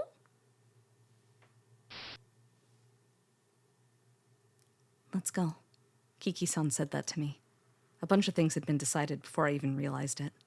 I'm really dumb, obviously, but I was able to pick up on what they were thinking. They were trying to return me to Asgard. Oh, okay. So I nodded. And just as I did that, I realized that Kiki-san had her head on my hand. Hand on my head. Her head on my hand. Cute. I heard her muttering something. I didn't really get it, but I felt pressured to close my eyes. I opened my eyes real quick. I saw Ryoko-san's face for a moment, and then everything turned white. Day 17, inconsistencies between experiences and memories. Morning felt awful. My knuckles were swollen, my throat was completely dry. I was in pain. I hadn't slept enough, and my head was throbbing as well, given where I slept. I had no reason at all to act, and that's why morning was so awful. I was still gonna do something, though. Excuse me, I'll have this. I wandered around the city as I ate my breakfast. With no plot or reality to guide me. With an absolute lack of direction. I could feel my very unreal life being whittled away. A number of young couples with children were in high spirits near the water fountain. It was a peaceful afternoon. I wanted something to do. I wanted to find something and then do it. I had to do as much. But I had no choice but to wait in this world without any hints or developments. I just had to wait for some sort of change. I had to inspire myself to never give up. I wanted to lie down in my bed back at home since sleeping in that alley made my neck all stiff. I just wanted to relax. Oh! Development. There had to be some kind of development here. A reason. This was the road back to my station from the Shinjuku one. It was the other side of the stopping point. I had no reason to be here. I had no connection with this place. Despite that, I felt a sense of nostalgia and unease. I walked through that unfamiliar scenery. A crossing. There was a railroad crossing in the middle of the residential district. Right, I remember. There was a crossing near my house. Hello, Neural Network. How's it going? Welcome, welcome. I'd completely forgotten. Or at least as much as I could tell. Oh! A slim chance. Hey. Was that the chance of me being able to remember? To regain my own memories? Hey. Something unique to me that the Meito Tanabe in the story couldn't do. I looked through my notes. I wanted to see if there was something written in there.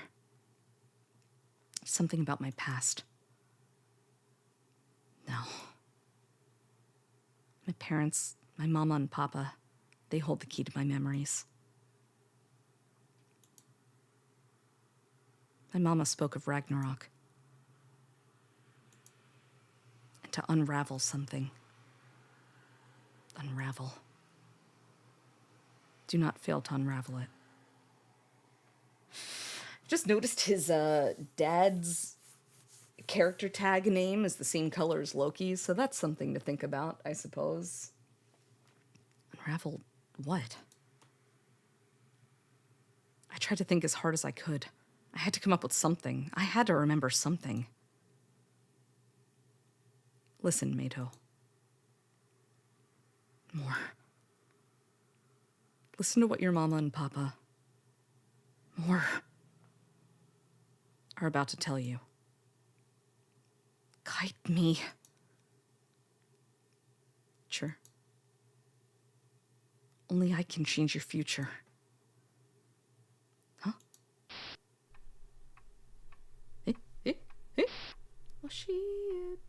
Oh, fuck, we're back! I lived in a big house. together with my mama, who I loved. Our house was gray. I could see a large garden outside of the window. I gazed at that garden. We called it the Garden of Mysteries. This was our home, and no one should be in that garden besides us, but sometimes people would come to play. Sometimes kids would come, too. Sometimes adults and kids. They all came from the west and headed for the east. I couldn't make out any of their expressions from the window. Maid's winning. Hello, Holman. Welcome, welcome. I think so. We're making good progress. Hey. Mama always showed up without making a sound. It always startled me. Hey, Mama, what are the people in the garden doing? I tried asking her that. She laughed as she said, visiting a grave. Visit a grave? Why? Did someone die? Did someone important die and they were all going to bury them? I asked Mama that, but she just sighed. No one's died yet. Then why are they visiting a grave? Berserker. Yeah? Mama called out to me. The look in her eyes was sharp, so I couldn't help but avert my gaze. They've all been eaten. Eaten? That's right. People's dreams, people's bodies. They've eaten plenty of people. Someone who's eaten a lot of people. I didn't know what Mama was talking about, but I was really curious. Do you want to know? Huh? Do you want to know who that person is? Yeah. Mama first said, I see. Then she said, keep watching that garden. You'll be able to see who it is then. Don't miss it this time. I did what she told me to and kept watching the garden, and suddenly I heard her voice from somewhere. I turned around, but Mama's voice wasn't there. I placed my hand on my stomach, and I heard Mama's rumbling.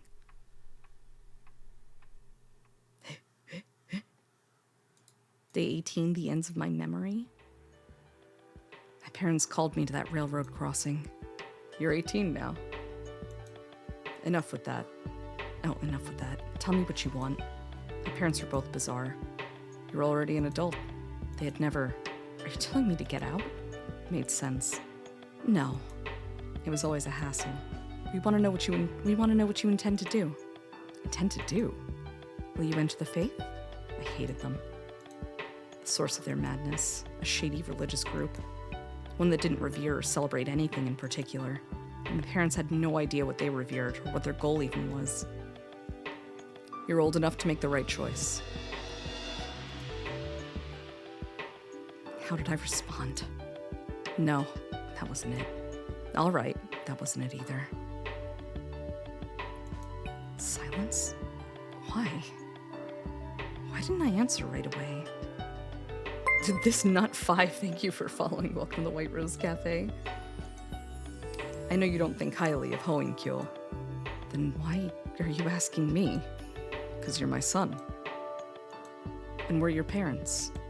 This will continue to be our faith regardless of what you think, and I will continue to believe that you'll find happiness. It's our feelings for you, Meito. You might not think highly of our religion, but we still want you to be happy, no matter what you think. Why couldn't I just refuse? Even if you refuse and distance yourself from us, we still won't consider it a negative. Because this experience will lead us to understanding each other better. Am I wrong?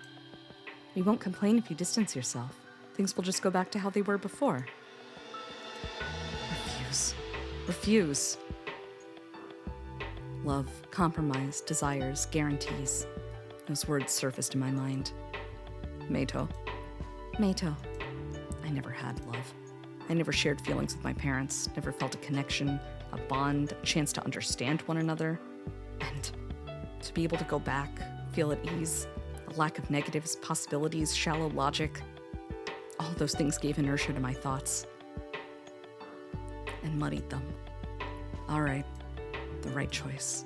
I'll join if that's without even thinking. All you want. I made that choice myself. I'm so happy, Meito. Thanks for being so understanding. Huh? Black blood was before me. And a young man was there lying in it. That man. Looked a lot like me.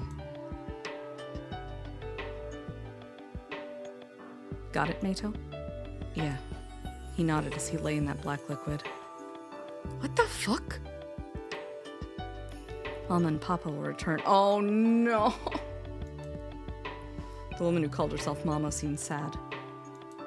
We'll return once you unravel it. But at the same time, it almost seemed like what she was saying had nothing to do with her. It won't be hard. Yeah. Take care. As she gazed at the boy in that black puddle. Don't fail to unravel it. Yeah. Bye then. Hey, Mama, Papa. Maid Tanabe spoke up. What is it? What if I can't unravel it? He asked what would happen if he couldn't unravel whatever that was. What will happen? Then...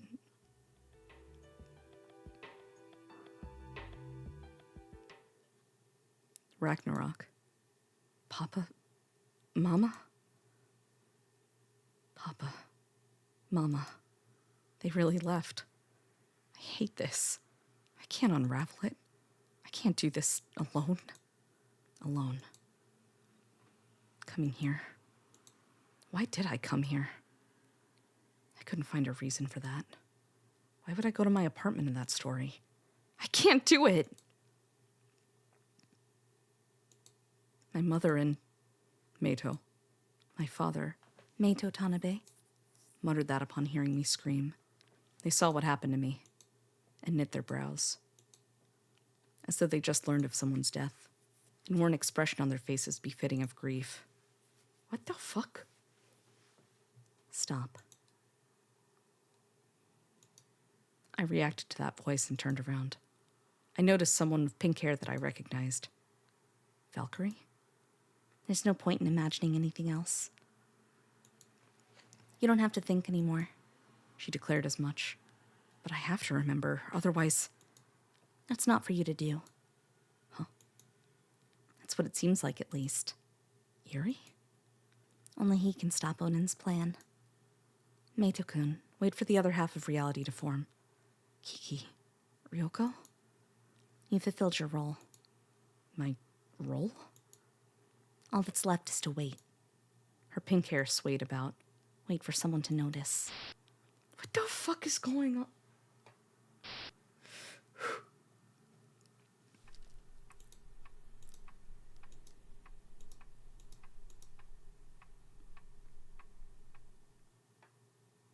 Day 19, answer?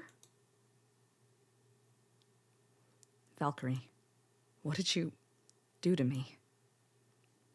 I had no idea. I couldn't figure out why my parents wore that look in their faces as I gazed at myself in those fragmented memories. What was with those memories? They made no sense. Indeed, they weren't supposed to. Huh? She readily answered me. Koichi and Kyoko Tanabe. They're both just characters in myth. They aren't your parents. How can that be? Then who are my parents? What about my friends? My school? My lover? Was all of that just fake? All you've done is toy with my memories as you've pleased. I pressed her, manipulating them however you pleased, leaning back and watching from a distant place. That wasn't what you promised. You said you'd help me return to the real world. And yet you're saying my parents were fake? I spit out my thoughts. Send me back! I grabbed her by the neck. Send me back. I've had enough of this fake reality. I want to live. I want to know the truth.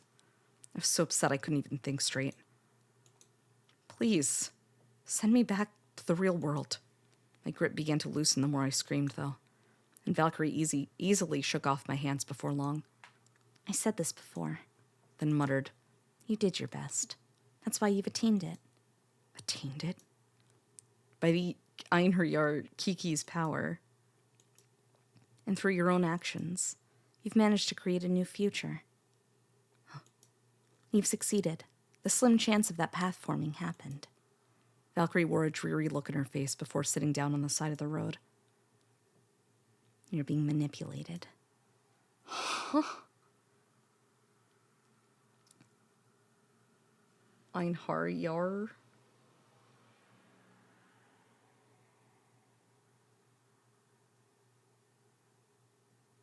Close enough.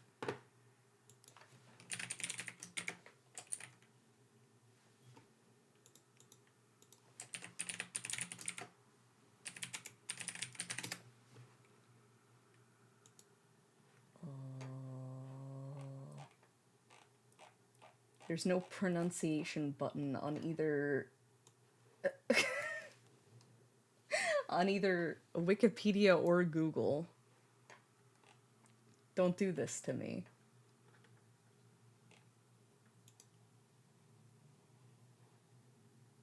Or Wiktionary. What the fuck? Hold on.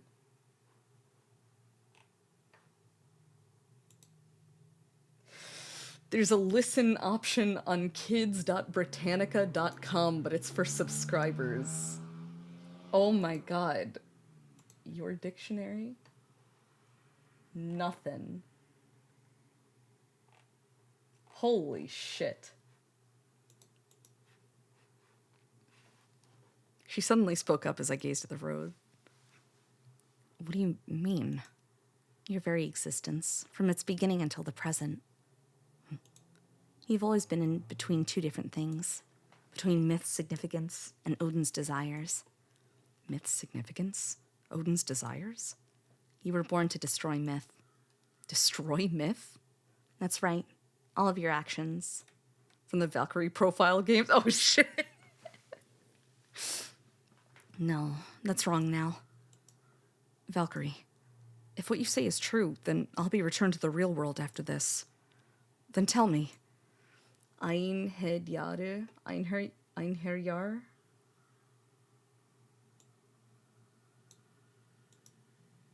Huh.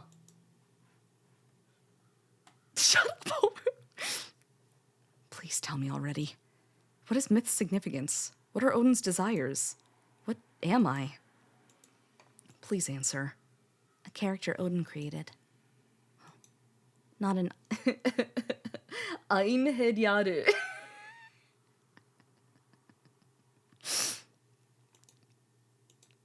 From beginning to the end, she never cast her gaze away from the sky.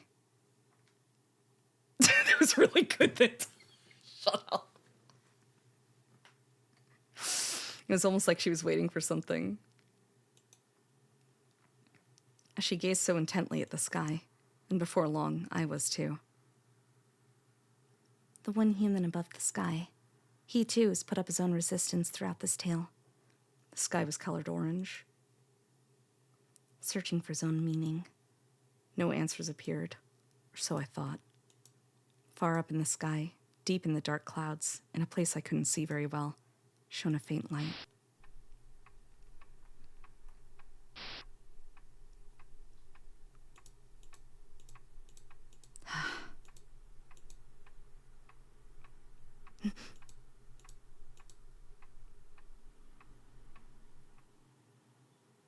Day 20, my memories after that?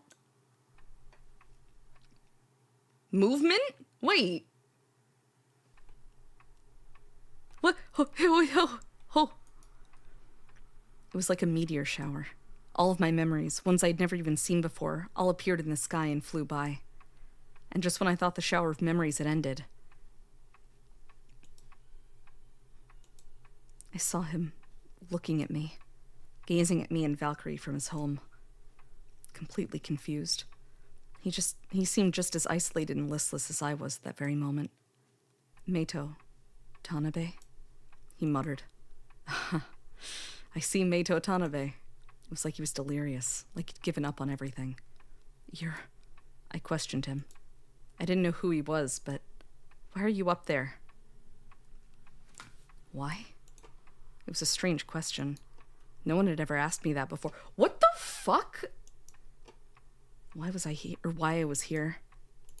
But the reason was, is that a clock ticking or a metronome? I don't know. I was searching for love. That. Love? Meito Tanabe wore a strange expression on his face. He must have not understood, so I continued. Yes, love. I loved her, and she told me to come here, so I did. Her? Odin. Meito Tanabe's face twitched upon hearing that. That reaction only lasted for a moment, though. Open your eyes. I told him that. Open my eyes? Yeah. He had no idea what I meant by that, though. He was absolutely clueless about everything. Even himself. Just relax and look around. So I said that to him. He should be able to see many things he hasn't before by doing so, and he did just as I said. I stood up and began to look around. I heard Meito Tanabe say, "You want Odin to love you, right?" I don't think that there's anyone else there. I swept my gaze across the world. What? Huh?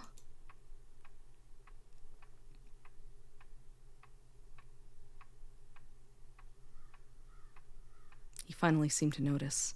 He noticed where he was. And recalled what once was. Ugh.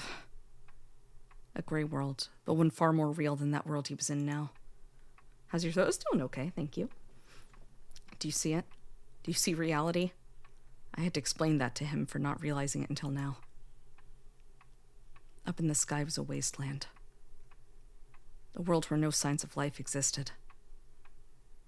Some vegetation was present, but that was about it. All I could hear was the sound of an elderly person's breathing. Meito Tanabe. Valkyrie muttered my name. How do you feel? The real world. 2052 AD. Wait a minute.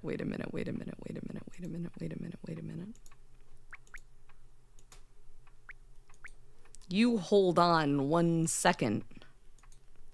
How do I see? Oh, okay. I thought maybe it filled in here. My body grew light. Myth was rejecting my body. I must have... Are you afraid to go back to that world? To the year 2052, where all of humanity is now extinct? That's what you wished for. She called Mayan his name. Meito Tanabe. And after a moment of silence, by creating those clear memories of the year 2002, you've given birth to a new choice in this fragile, half-real world. Creating? Me? Half-real? You will disappear, but you'll no longer commit suicide by hanging yourself from that tree. If you look back on the past, the reality you sketch will change. Your actions weren't in vain. Those tears you shed, haven't gone to waste. Remember the rest.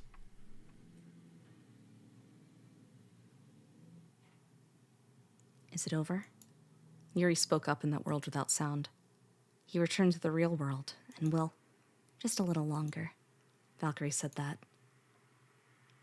It should only take a little more time. Yuri, wait in the Village of Shadows for a new story. I plan to. Ryoko Ichi? And Kiki. Yes? Please continue with the final guidance.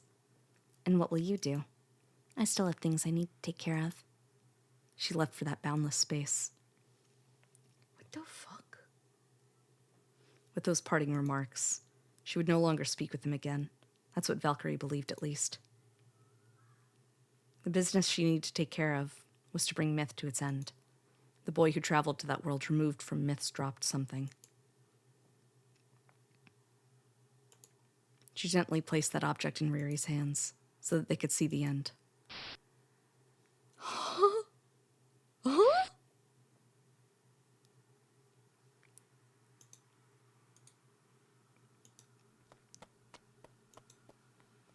I heard. Someone's breathing. No matter where I went, there was nothing but collapsed buildings. Oh, shit. I searched for someone in that devastated world. That was my reason to live.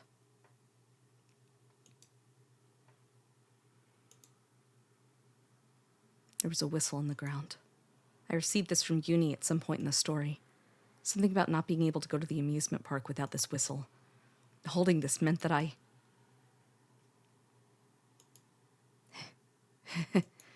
was able to end it. The whistle indicated my success. What a shame. Odin, the existence who gave birth to me. What? Who used me to create a place for herself in reality. A fool. A so very real world. But this world wasn't real. It just seemed very real, that was all. Isn't that right? Author. Hey, hey, hey. The human peering down at me didn't respond. They just continued to gaze at me with an affectionate look in their eyes. That just proved it. I continued. I can't be you. So, they somehow walked through that polluted atmosphere. Their retreating figure seemed lonely, and at the same time, as if they had come to a resolution regarding their own foolishness. Or that's what it looked like to me. Now then, I entrusted myself to this world. There was a half-broken, scratched-up toy figure below a large, withered tree. They can't keep doing this to me. Gundam. Gundane. I spoke of its name. I held the figure up to the faint sun. The sunlight shined upon the interior of the figure, revealing a number of humans busily moving about. Tiny, tiny people. I propped that figure up on the withered tree, then closed my eyes. The time I had remaining, a time I had no need for. I decided to reminisce about the past.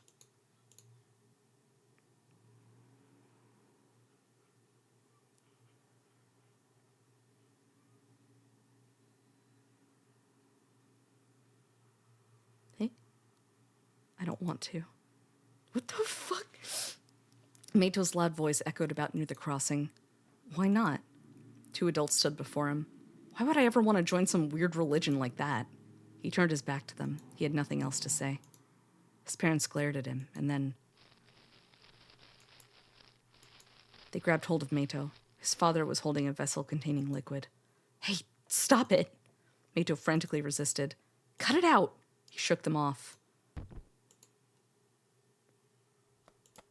Meito escaped with a desperate look on his face. He wanted to get away from his parents, because he sensed their intent to kill. There was something wrong with them. They weren't right in the head. Meito kept telling himself that. The two of them were left at the crossing in silence, wearing complex expressions on their faces. Kyoko. Koichi spoke up. Kyoko's face froze. No. No. Koichi stopped her before she had a chance to run. He pinned her head down, opened her mouth, and poured the liquid from that vessel inside. No, no! Some time passed, and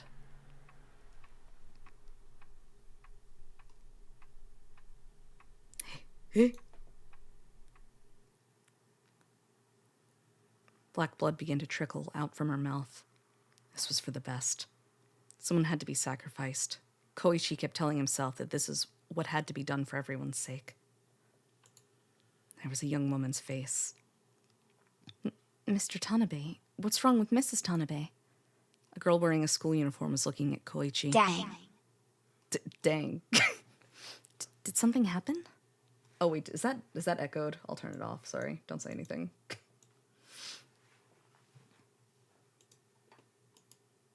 Suddenly, Koichi came up with a brilliant idea. It was Meito. Huh? Yuri Yamagami was aghast at what Koichi had said. Meito did it. He killed Kyoko. No way. You're lying.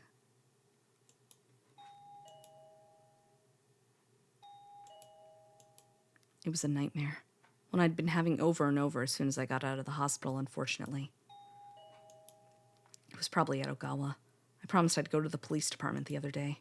He did seem to be earlier than expected, though. Hi. The voice wasn't one I was used to hearing. Its tone was withered and crude. Who is this? I had to be wary after what happened with Yuki. I nervously asked before I heard from the intercom. Yuri. That. Yuri. I hadn't heard that in so long. Who are you? It's been a long time. Huh? A scientific fate of sorts? The voice ignored what I asked and kept talking. Hello, Witchery. What are you... Hoinkyo, black fluid. Rings a bell, doesn't it? The man on the intercom hesitated for a moment, then said, You don't know who I am? It makes sense. The both of us have changed a lot. With that preface, the voice stated a name I never could have expected. Before I could respond, I was running to the entrance. Yuri, we need to talk. Let's go! There's There's something I want to tell you.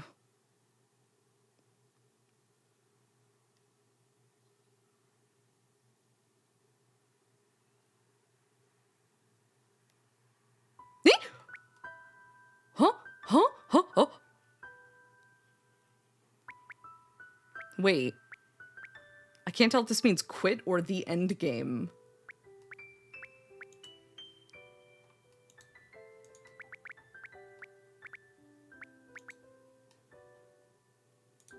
Hold on.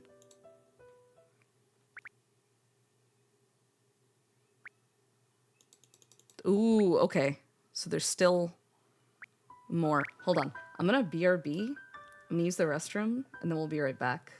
Chotto. Chotto mate. 1 sec. Ku.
I didn't die. I had to go stretch my legs and pet my cat. Oi. Anon, thank you so much for getting 5 subs as well. Thank you.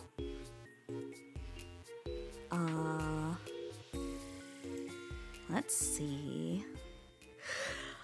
Hello, Jake. Hello. Hello. DJ? She's alive? Against all odds, she is alive. Also, Ed, I saw the logo. It's so good. Thank you. Thank you so much. Yeah, like the VOD for the animal anime stream is up, I believe. Hold on. Christ. I'll post a link to it in the Discord then. One of my subscriber goals for the the subathon in April/May was I would have to show the embarrassing manga I made in 5th grade, and so now everyone knows what animal anime is, and people made fan animal anime OCs. Ugh. I'm gonna take a nap. Hi, you can. There's some comfy rest day beds in the back room. Feel free. Animal anime is one of my favorite manga. Oh, thank you, Cronus. Thank you for the quick link. All right. Hold on. I gotta see if this ends game or if this is going to the end game. Oh, it ends the game. There. Hold on. Let me reopen Steam. Oh, so this is just viewed. I see. Thank you, OBS. Well, I have several of you added on Steam, so it's not like, you know, anything you haven't seen before, but that's still quite annoying. Let's see.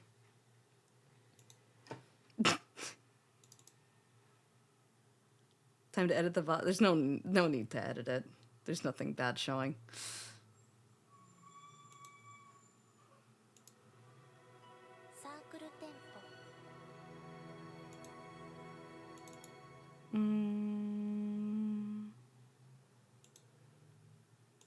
Here? Oh, there we go.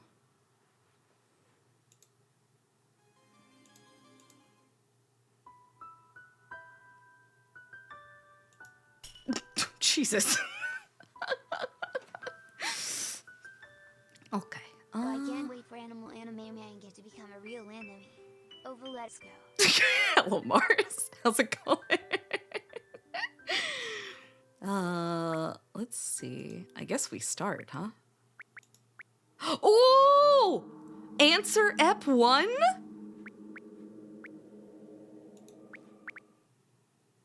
Debug.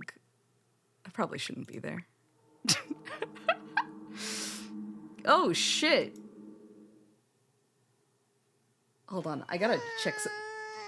It's voiced now? Hold on. I gotta check something real fast.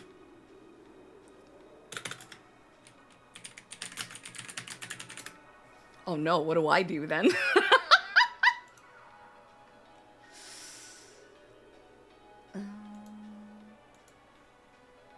This game is so funny, dude. I mean, yeah, the sprites don't start blinking until, like, the 2nd chapter anyway, which is pretty funny.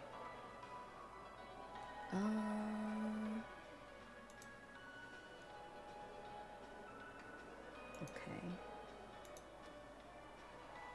What the fuck?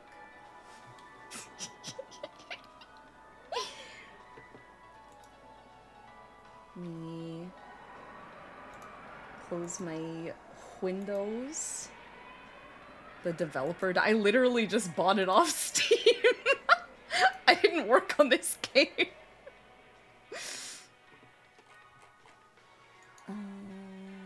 Okay. I'm dying, Scoob. I'm so sorry. God. I could feel the light. I could feel the bright white light suddenly seeping into the back of my eyelids. I grimaced. Then I thought to myself how it was no big deal. My gaze was set on the sky. Yeah, this guy felt like it was limited to just 256 colors. What the fuck?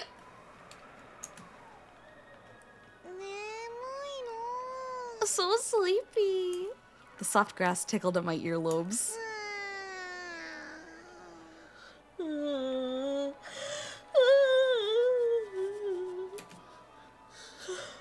If I could still grumble like that, then I could still lie in this verdant green bed. Let's go! Soul narration time? I knew I couldn't actually do that, though. The grasslands and the wind, and a presence beside me that told me otherwise. Huh? Who are you? There was an old guy wearing dirty clothes before me. His rugged face matched the unkempt beard well enough that he wouldn't look bad. He wouldn't look bad if not for the excessive filth. That was different from the image I had in my head. I anxiously waited for his response. Loki. The unkempt man called himself. Loki? Loki. Strange name. I said what was on my mind. That goes for you, too. Loki looked at me for a moment, and then... Kiki. That's what he said. I guess. I agreed. The only difference between our names was Lo and Ki, after all. So, Loki-san. I got up and asked him something else. What do you want with me? You must know. Huh? Your memories have returned, right? Yeah. Then let's get going. We're keeping my partner waiting. She hates waiting. Partner waiting? I stood up and looked in Loki's direction. Another person was there whom I recognized. Is that Hibiki-chan? We're back to single quotes, by the way. Did I say hello, Mark? Hello. Oh, if you could make it to my Deadly Premonition 2 stream, Mike, that would be so good. I wasn't sure, so I carefully asked her. She seemed like Hibiki-chan, though, and she nodded. Wow, how nostalgic! Have you been doing okay? Yeah. Hibiki-chan spoke with a tone lower than what I was used to. Oh, yeah. So this was the real her. Finished up with the introductions. Let's get going. Damn geezer. At least let us bask in the glow of our touching reunion for a moment. Well, I thought as much, but Hibiki-chan began walking through the grasslands right after he did. I had no choice but to do the same. I followed behind them. The grasslands felt endless. None of us spoke a word as we walked through them.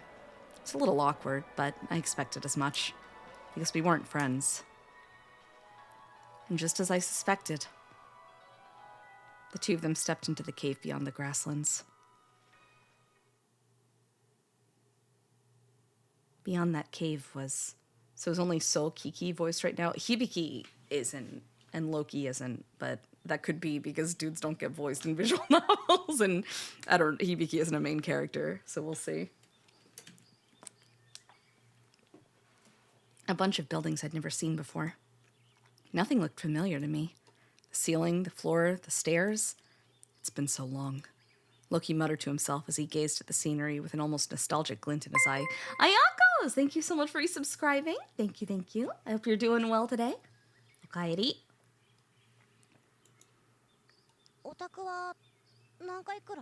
How many times has it been for you? By that I meant how many times he'd looped in this world. Loki shook his head from side to side as he smiled. No, you see, He's with the people behind this. Hibiki spoke up in place of Loki. The people behind this? Asgard's people? Yes, one of the people waiting rather idly for this to end. Her words seemed sarcastic in a way. Loki seemed somewhat embarrassed. I couldn't tell if he was just trying to act like he didn't know, or if he was just dense, or...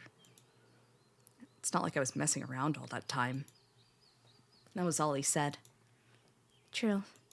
The way Hibiki-chan spoke was somewhat resigned, but I could sense a bit of exasperation from her words. It made me realize that Loki was just dense. We reached a large bridge after walking for a bit. It was a bridge for people to walk across. I could see a bunch of them there. Oh my god, this Dojin game with the plosives on the recording. The plosives. Machibo.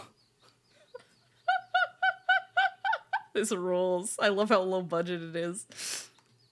Have they been waiting in vain? I was referring to the people standing on the bridge.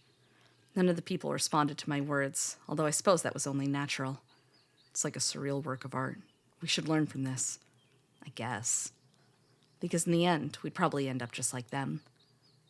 But there's still time. 無駄な時間だがの Waste of time. I immediately responded. Hibiki-chan seemed to agree with what I said, though, as she fell silent after that. Will it really be a waste? Loki spoke up. なんで Why do you say that? I asked him that, confused. もう終わったんじゃないの Isn't it already over? Myth, that is. Wasn't the fact that the three of us were released from the plot proof enough of that? 2 of them are still fighting for their own release. 2 of them. It wasn't hard to imagine who those 2 were. メイトとリリカへ Mito and Riri? Loki nodded. It was just as I expected. まったく Jeez, those two. Surprised you'd react like that. 何が Why? No reason in particular. I knew what he was getting at. Riri, Meito, and myself were comrades who shared a bunch of time together. That's why he probably found my reaction to be surprising. 言っとくけどねロキ私はもう気づいてるんだよ Let me tell you something, Loki. I've already noticed it. だからあいつらにも早く気づいてもらいたいそれだけなのさ That's why I want them to realize it sooner rather than later, too. That's all. They had to realize that trying to escape to reality and all that's pointless. What? Hold on, let me... If I don't lock the door, Mamoko's gonna come in and be like, "Hi, are you streaming?" Yes, I am, but we'll say hello after. I'm locked the fuck in, Mamako. I just heard the garage door. They had to realize that trying to escape to reality and all that's pointless. Can we not get a visit from Mamako as a treat? Not today. That's too often. Too often. Really? そうさ Yeah, really. I looked up at the sky as I said that. Shut up, Lup! I hope your drive's going well. Hi, are you streaming? Can you tell Mamako I say hi? Yeah, I'll tell her during dinner. Yeah, really. Obviously that was the case. Otherwise... Hey, Hibiki spoke up after that. Can you tell me about Asgard? can you tell me about Asgard? It's kind of sudden. I've always been curious, and we can only sit here and wait, right? Let's kill some time then. いいね私も聞きたいな That sounds good. I want to hear about it too. I was in agreement with her. That was much better than just sitting around here. These would serve as our final moments of real thought, and that discussion would likely be somewhat fitting for the end. After falling silent for a few moments, sure, Loki agreed. Oh, Jesus. At the end of the bridge, Loki began to speak of the past as he gazed at the buildings in the distance beyond the ocean.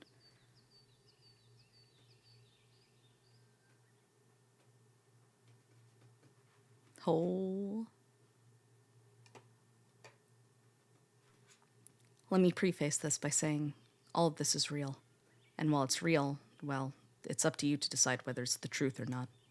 So, as you listen to what I have to say, you can decide on whether it's actually the truth or something that happened in reality.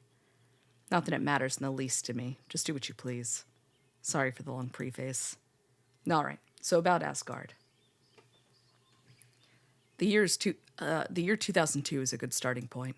I was in my 3rd year of high school then, living with my parents still without any care in the world. What? And that's why I never once thought I'd end up going to Asgard. The year 2002 was really no different from other years. I ate mochi with my family on New Year's, advanced to my next year in school in the spring, went to the beach during summer break with my friends.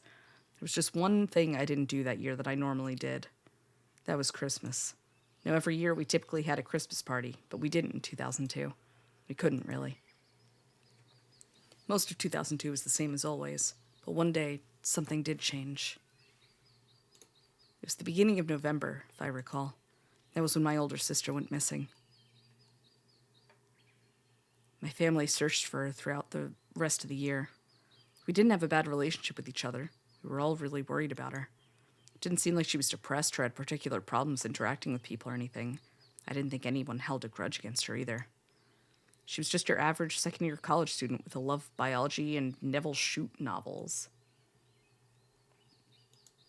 So did I ever see her again? I did. Long, long after that.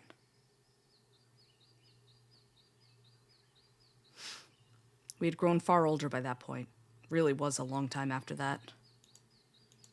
I'll leave the emotional reunion for later, though. In the year 2016, the reason why such a random year holds so many memories for me was thanks to my wife. We got married in the year 2016. We were both 32 years old. It wasn't exactly common for people to get married at that age. I was a detective. My wife was a lawyer. And as you can imagine, she was as stubborn as could be. Let me explain a bit about her. We were in the same year. Is Loki Edogawa?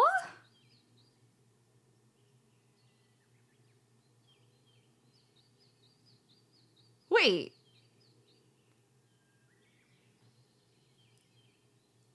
Hold on. We were in the same year at college, and it was through one of my club's drinking parties that I learned about her. I didn't actually get to know much about her until after we both entered the workforce, though. As I said before, she was a lawyer and I was a detective. So after a while, it wasn't uncommon for both of us to be working on similar cases. And that's why, when we met again after college, we ended up frequently going out to drink. Before I realized it, I was putting an engagement ring on her finger in a white room. Things just flew by. I honestly don't remember the details too well.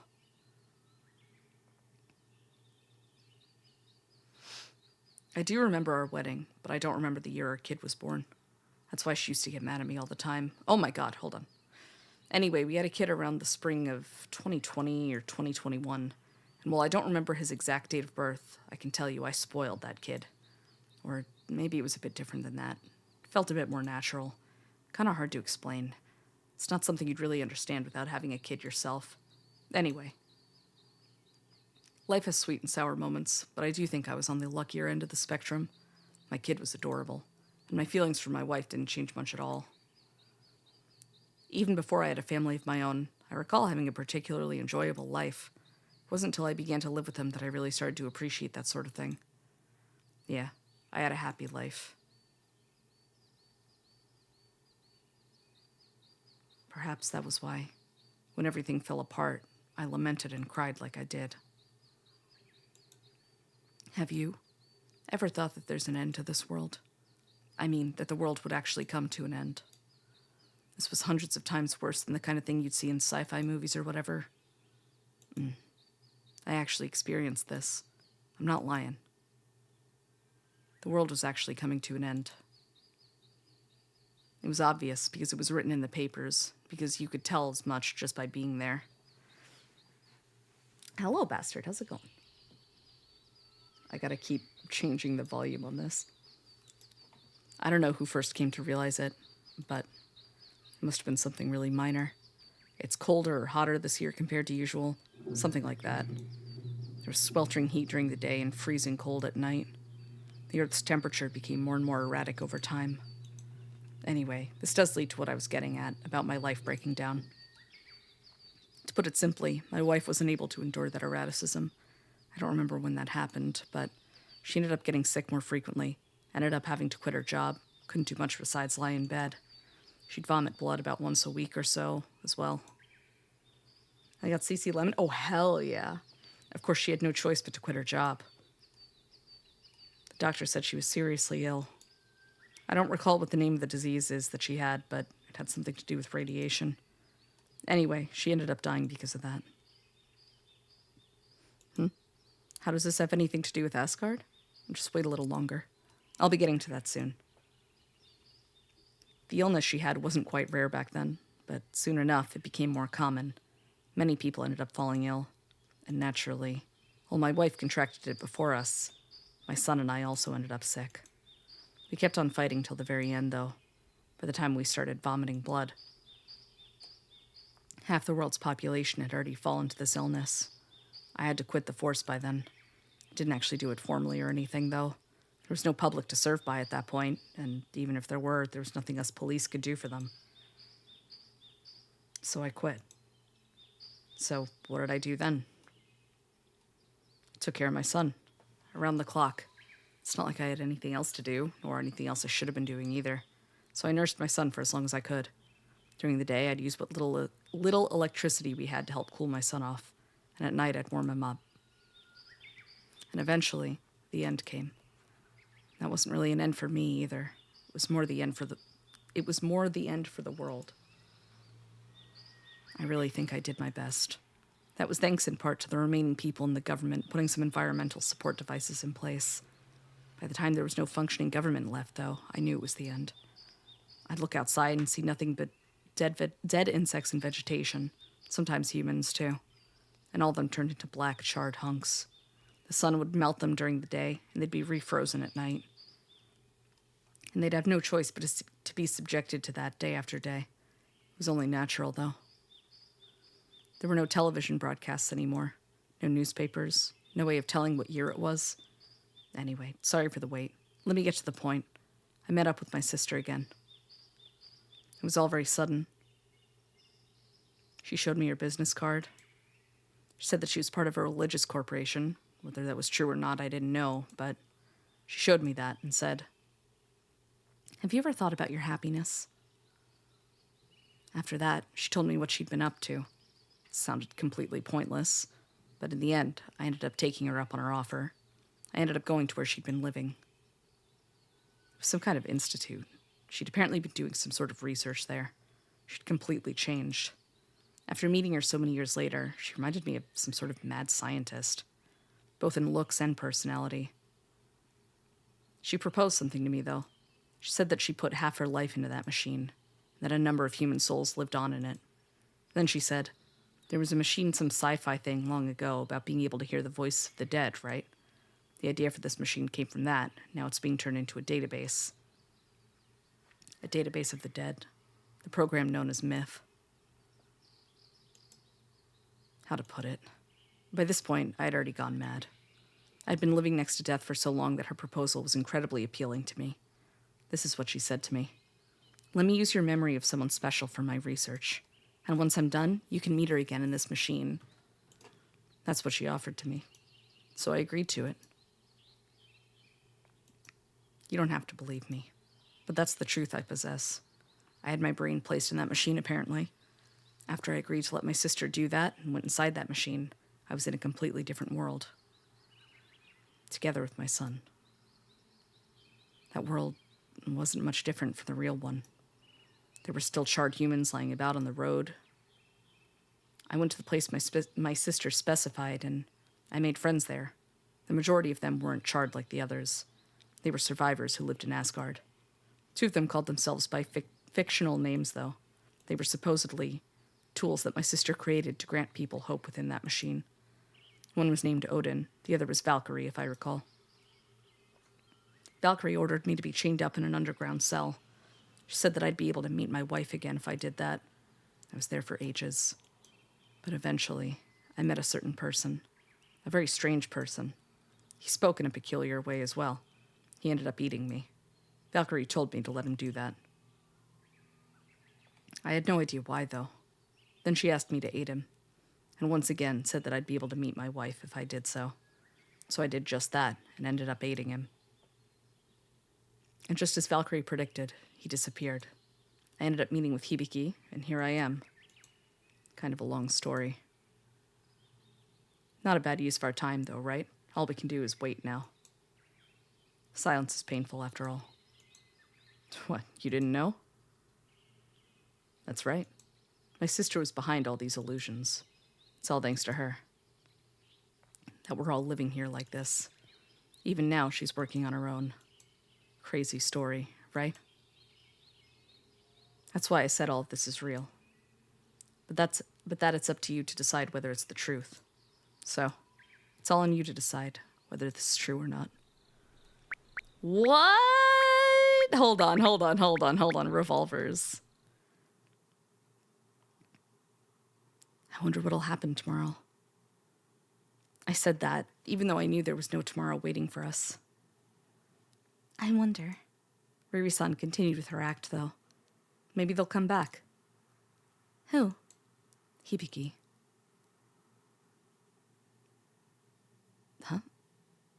What? Hibiki-chan isn't coming back. Because she's... She seemed to have noticed just how odd the line she said was. Fucking Odin. Her expression was filled with rage.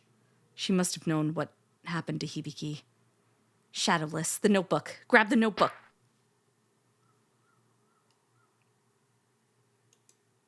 What an unnerving ending. What was Odin planning? The only thing I could say for sure was that Odin wanted us to coexist with the shadows, and there was something besides that she must have granted to us.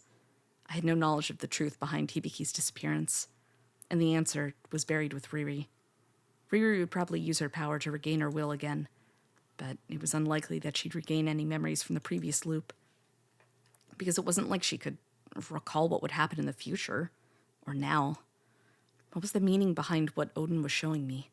Was this just her playing around? No, was this all some sick joke? That seemed to be the most fitting explanation. In that case, I could never forgive Odin. If I ever met her, I'd... perhaps... Assuming that this notebook will be left behind. If Odin would do something like that. No, she probably will do that. But it'll mean that I'll be in the most advantageous position among the... Einherjar. Because it means I'll be able to learn about what happened during this loop. It was my duty to follow the script. That formed the basis for all my actions in this world. So I'll choose to love those shadows. To put an end to this crazy story. And so I can return to where I came from. Don't rate it! I'll love them. I vowed to do just that as I prayed for this final, frustrating scene to end.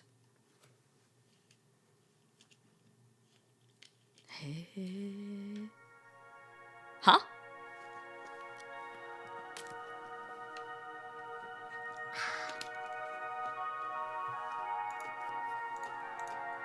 Meito. I heard someone's voice at my back and turned around. What greeted me made me speechless. Riri-san. She was there, despite her head having just exploded earlier. I couldn't help but look back at Riri-san's corpse. Her corpse was still lying there on the ground. What's going on? Look closely. She pointed at the ground. I looked in the direction she was pointing, and I was there. I was there, wearing those familiar clothes with that familiar haircut. Everything was the same. We've reached our expiration date, so to speak. Expiration date? So the 20th passed. So I exploded as well, just like So and Shimon. Then, what am I now? Even if we've lost our bodies, our souls still persist. Something like that, at least. Are we ghosts, then? Valkyrie never mentioned anything like that. Then, are Shimon and Kiki both here like this as well? I asked Riri-san. Wait, he's fucking up. He called her So here, and he called her Kiki here. Oh no. I asked Riri-san.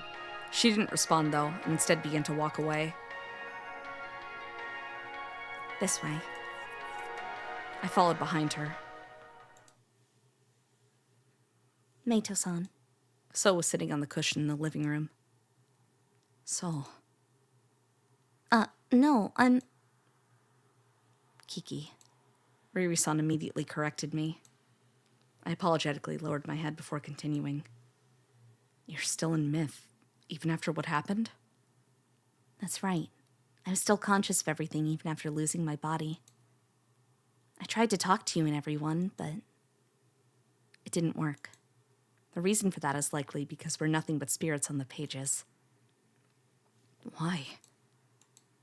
Where's Shimon? Kiki tried searching for her from the 14th day onward, but she didn't manage to find her. So, after the 10th day, she went to Asgard? That would be the logical conclusion. I said, I see, and then sat down. So is this like set up time or something? Oh, set up time, excuse me. Beep, beep. Among the things I could think of, that seemed the most likely. Neither our bodies nor a plot exists, so that would be the only explanation. Riri-san seemed to think the same thing. Kiki, I want to ask you something. Did you feel any of the usual restrictions that are in place in the plot after the 14th day? No, I was able to move where I pleased of my own will. I didn't do anything that seemed particularly productive, so I don't think it was part of the plot, but I see. Shadowless, we're likely thinking the same thing. It's time to escape, right? Yeah. If we can move on our own without the plot holding us back, then we can't just sit around like this. Good. Let's get going. Riri-san stood up. Going? Where? To where Hibiki is. Huh? Riri-san and Kiki didn't seem fazed by my reaction, though, as they both began to leave. I hurried behind them.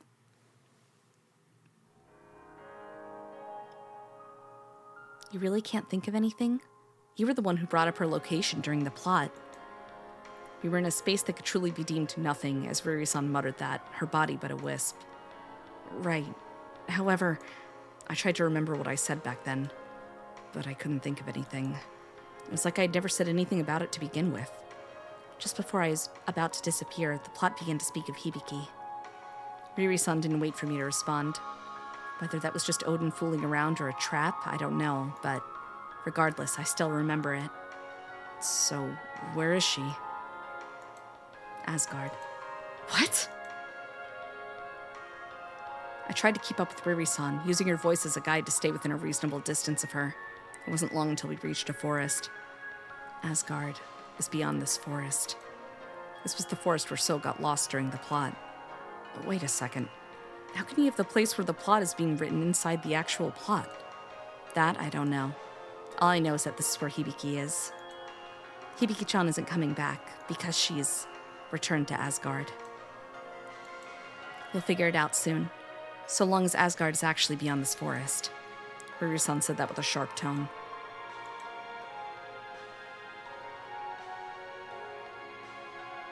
I realized something as we proceeded deeper into the forest. The color was fading away from the world. I didn't notice it right away because it was so subtle, but eventually everything had turned to gray. Who's that? There were people standing on the path we were walking on. Kiki? Or it was two girls. They seemed like statues as they stood there motionless in the forest. Yuni-ichi. Kiki muttered that to herself. Huh? That's her name. Yuni-ichi? That was a name we never heard before in myth. What is she? I tried asking Kiki for more information. She didn't respond to my question, though. Look at the cliff. Riri-san signaled for us to come over a bit away from where we were. What's this? There were a number of corpses at the bottom of the cliff. I could tell even from where I was that they were all me. I'm not sure how we're supposed to take this, but all I could say was that this was crazy. Or so Riri-san said. Let's hurry. Kiki hurried us along, perhaps because she didn't want to look at the corpses. Yeah. And we did just that. Movement.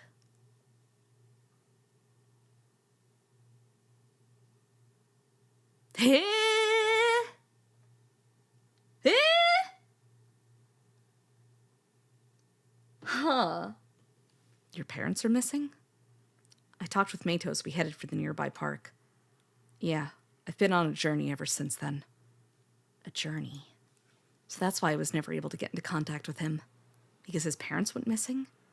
Mato took out a can of coffee from his pocket and popped it open as I thought that to myself.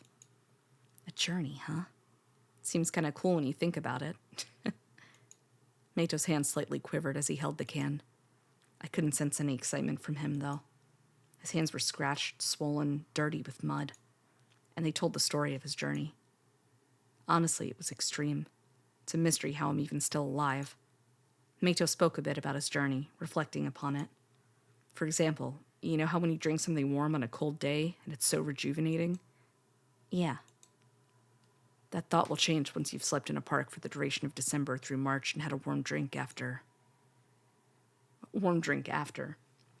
He gently stroked the can he was holding, like he was handling his most prized possession. Drinking something warm like that makes me realize that I'm still alive. Seriously. Faint warmth at a cheap price. That faint warmth was Mato's life, not even serving as more than a hand warmer. No, it supported him. I couldn't help but sympathize. Your parents' disappearance doesn't make sense.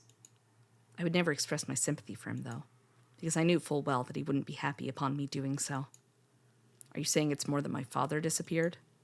He seemed to have taken a philosophical outlook when it came to this. You knew? Of course. It's a sin I bear. I hung my head before asking him. Well, let me get straight to it. Mato, you killed your... I continued my journey, and I was in jail numerous times during it. Not that it was a bad place. It was cool in the summer, warm in the winter. Mato spun the can of coffee around as he spoke. Myth was a fantasy real-time strategy. No, it's a visual novel. Hello, Tag Barrel Storage. Murder. I'm sure that's enough to land you in jail for life. Maybe even the death penalty, but that's far better than dying out in the middle of nowhere. He denied it. It's a false charge, Yuri. I didn't kill my mother. She isn't even dead. What? But, yes, I know. There was a funeral, she was cremated, plus I'm a suspect on the run. And of course all the legal stuff concerning your death has already been taken care of. You must have looked into it, right? I nodded. After becoming a lawyer, I began to look up information concerning Mato's parents. Mato's mother, Kyoko Tanabe, is dead on paper, and there's no shortage of details supporting and explaining that death. Yuri, I can clear away all those mysteries with just a single word. Then say it. I cast my gaze towards him. Digi! Hello, hello! Thank you for the raid. お帰りなさいませ。ご主人様、お嬢様. Sorry about my voice. It's a little scratchy. I'm feeling a little sick, but we're trying to finish off a horror doujin VN called Myth. Were you reading Steins Gate? Fuck, I was gonna raid you when I was done. Hello, hello! Welcome, welcome. I hope the reading went well.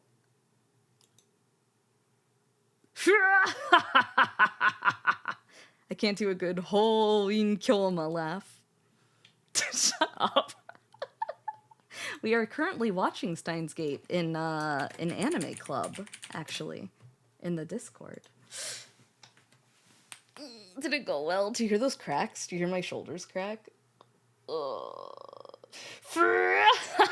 Yeah, there's gotta be a...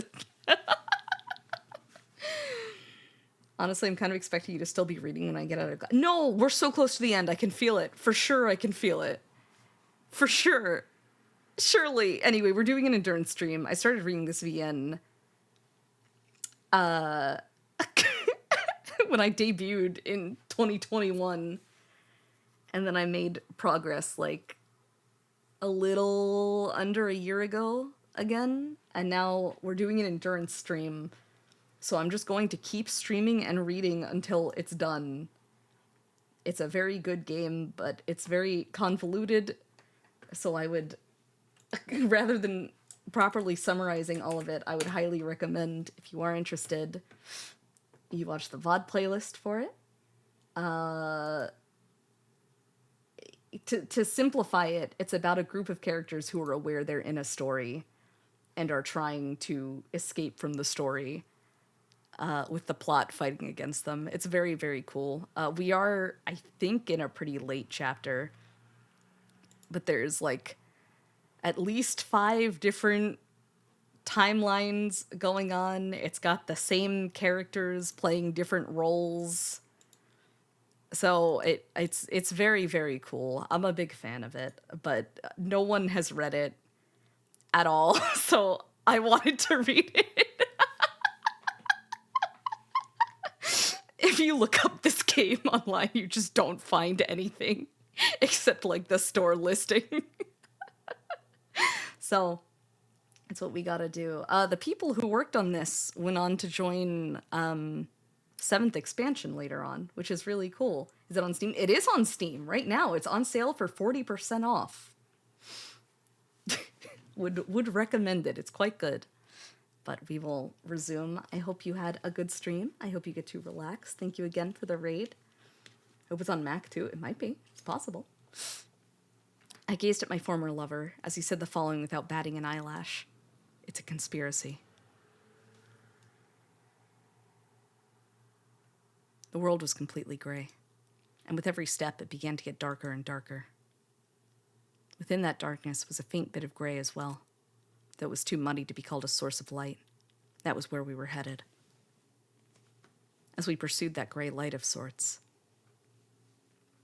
After a certain point, our field of view completely opened up. Gonna lurk? Enjoy your lurk. It was... Oh! I don't have that set up. Hold on. Let me turn that on. Thank you for the Megane mode, Hikage. Maid's winning. Maid's still winning. Let's see. The world of shadows? It looked just like it. It was completely gray. But other than that, there was no difference. Perhaps the world of shadows was modeled after this place. Or the reverse.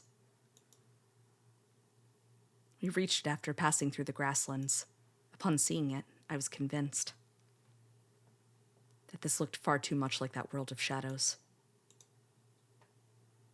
It looked just like the village I was familiar with. The inside of that place, though, was very different from what I knew. The scent of blood hung heavily in the air, and it was obvious as to why. They're dead? Oh.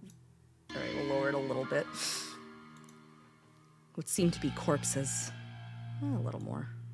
Thank you. Littered the area. It was tough to say for sure because they were all over the place, and the bodies themselves were completely black. Shadows. I thought that was the case at first, but that was a little off. There was something fundamentally different about the shadow people I knew of. There were creases? Perhaps it was because I wasn't in the actual plot at that time.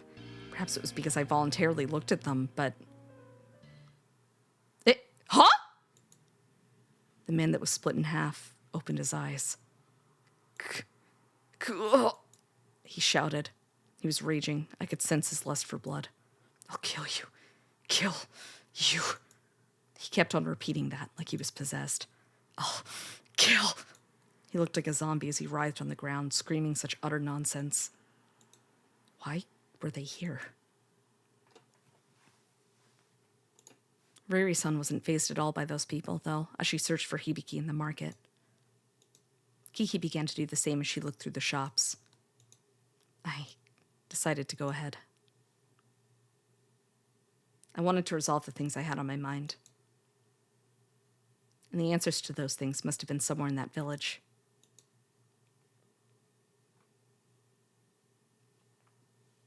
Movement. A conspiracy. So your mother's death was faked, and you were framed for it? Yeah. Thanks for actually listening instead of laughing. You don't really believe what I'm saying, do you? Don't worry, I'm just shocked. Meito said that figures and chuckled. Everyone would think you're crazy if you told them. Thank God you don't buy it. Hehehe. Ha ha ha. Don't be ridiculous. Next thing I knew, I was grabbing Meito's collar. I was worried about you all this time. And then you pop out of nowhere and claim you were framed. And on top of that, you say it was because of someone's conspiracy? I scowled at his calm eyes. You know, I wanted to believe you were innocent at first. I even became a lawyer because I wanted to help you. But the more I looked into it, the more I doubted you. I was becoming increasingly distraught. I trusted you. That trust is what supported me as a lawyer. There were two possible futures I'd envisioned for myself. There was the bright one, where I proved Meito was framed, and there was the dark one, where I was forced to confront the reality of what he did. As my life of being a lawyer went on, it only got darker and darker. Life after I looked at the records of what he did. No, that wasn't him. Or when I heard Meito chased away some cops and ran. I'm sure he must have had a reason. It was all wrong. The light was seeping into the darkness. There was a truth other than Meito being the culprit. Could I? Time had withered away my sense of justice. Could I judge him? Hello, Krogaro. Do you think I did it? His verbal lance stabbed me in the chest. It was the incredible, simple core of the matter. If not, are you telling me to assume it was someone's conspiracy? Couldn't be anything else. Don't feel like trying to come up with any simple lies. I fell silent. In my unmistakable subconscious swam nightmarish deep-sea fish. I wanted a decision, or maybe a sedative. What I wanted to say was, I trust you, but I couldn't even believe the first thing he was saying. Could I really accept the idea that there was some conspiracy? I wasn't confident. You really grew up. Next thing I noticed, Meito was staring at me. His analytical gaze made me naturally loosen my grip on his clothes. We could talk later, Meito said and lightly pulled away my arms. You're clearly flustered. There's no way you can decide what's right or wrong like this. We can still talk later. Take your time to think about it for now. Meito lightly patted my shoulder, then began to walk away. I've got nothing to do with myself anyway. I think I'll just take a walk or something till you're ready. I couldn't come up with anything to say. Decide before tomorrow morning at 10. I'll be waiting in this park.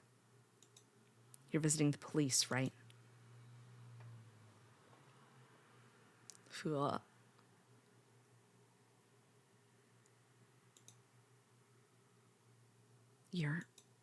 I went inside and found a young man looking at me. A character. Huh? He didn't seem to understand what I meant by that at first, but the stiff expression on his face loosened up after he thought about it for a bit. Huh. He looked at my body after that. Did you come to meet Odin? Is she here? She is. He plainly said as much. You coming here will make her happy. He smiled.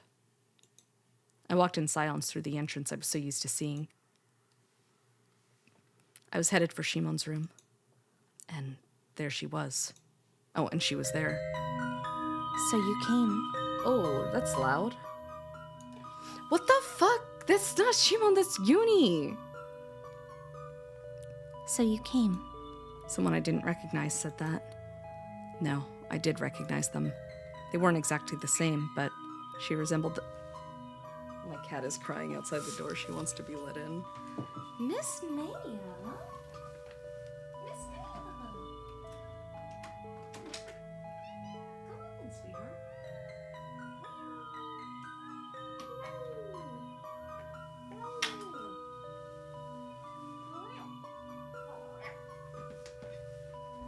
Miss Maya.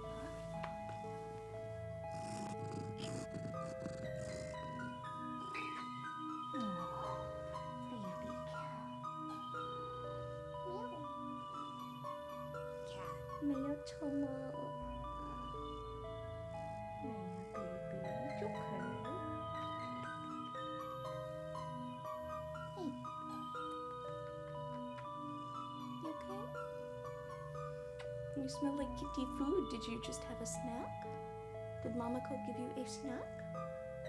Hmm?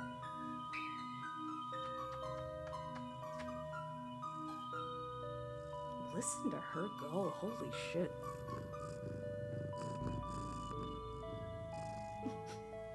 I'm gonna put you up in your tower, okay?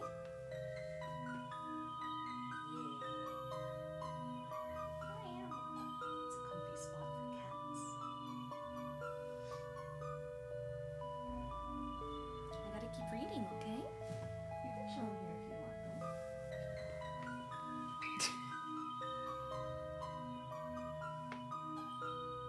You sniffing boxes? Oh, do you want to be let out? No, she's just cleaning her paw. Okay. She will in a little bit, though.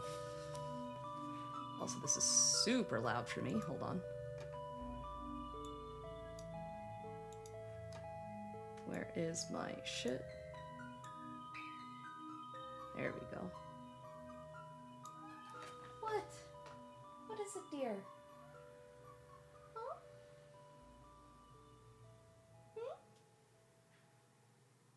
Don't tell me you want to be let out now. We gotta keep the door closed while we're streaming, sweetheart. Baby cat. Okay, you just wanted to check on me? You're so sweet. She just wanted to check on me. What a baby.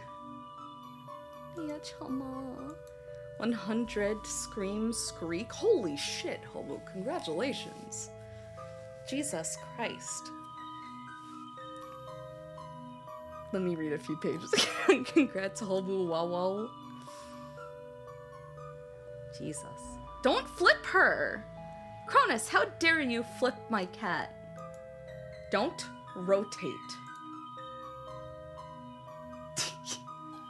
She resembled the statue we met in the forest not long ago. You're Odin? She nodded, as though saying my intuition was spot on. I reflexively began to act. It felt only natural, like my very being deemed I do as much, as I strangled her. That's Shudden. Don't you want to know more? The air escaped from her lungs as she said that. Don't squash her! I don't need any reasons for what you've done. Done? Until dawn? I don't need any reasons for what you've done, so long as you're gone. So you want to discard reason and sweep away the foundation? Is it? Were you always that barbaric of a character? That's because this is an act of my own will. Will. What's so funny? Meito Tanabe. I lightened my grip upon hearing that voice. I recognized who it was. Shimon. Valkyrie? Let go of her. Valkyrie looked at my hands around Odin's neck as she said that. I refuse. I'm not going to let go. It's a waste of time. She approached me and gently touched my hands. How long do you think you've been strangling her for? She should be dead by now. Do you see what I'm getting at? Damn it. I let go of Odin. Her expression didn't change, despite the fact that her breathing was ragged. How'd you come here? It seems the other Einherjar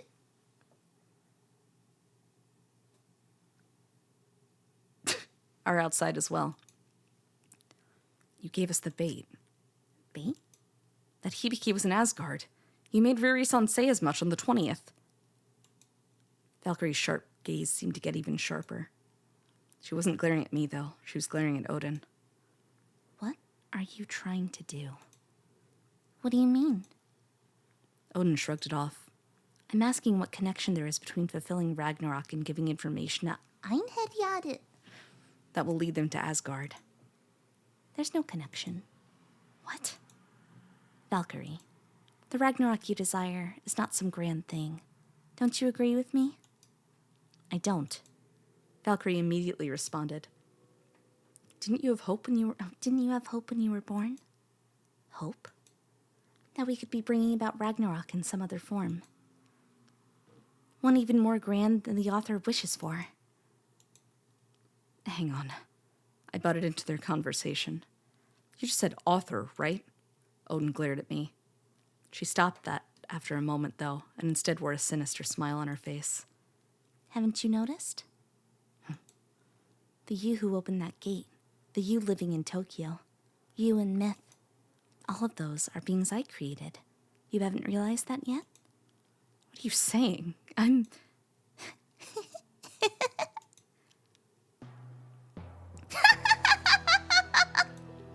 Odin sneered.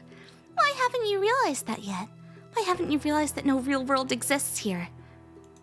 Your past is all mine, the author known as Odin. Author. I repeated her words. So something created us. That something was Odin for me, but then who created Odin? They're gone. God no longer exists. She roared with laughter. What is that? I noticed something different about her. That look on your face. Valkyrie seemed to have noticed as well. Meito! I heard Riri-san shout from a distance. I found Hibiki. She's human, but different from us. I didn't know what Riri-san meant by that. It seemed that she didn't understand either. Anyway, she's human. Riri-san repeated herself. But different from us. I didn't know what she said after that. And the main reason for that was because I screamed. Why? Odin. I turned around and Odin... Ew!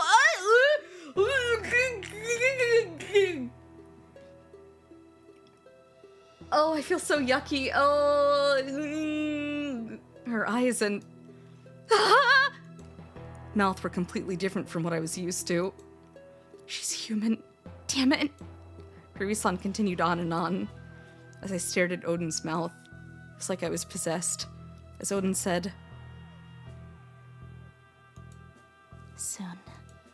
Soon, my Ragnarok will be fulfilled.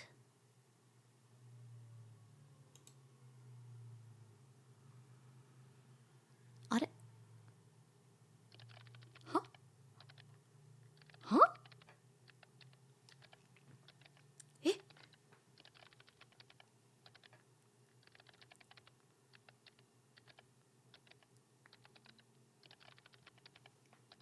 This happened to me once. Goddamn.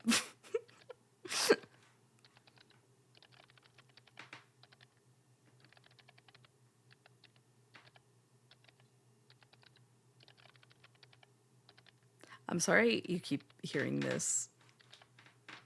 By the way, that's my headphone cord, which is a coil grinding against the corner of my desk.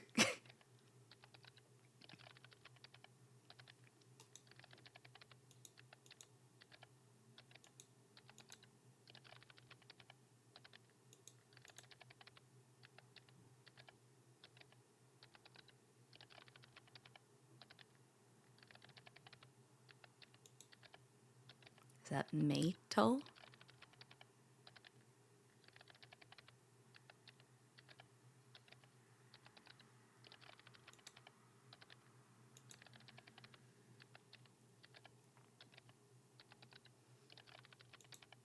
Bright boy. That's it.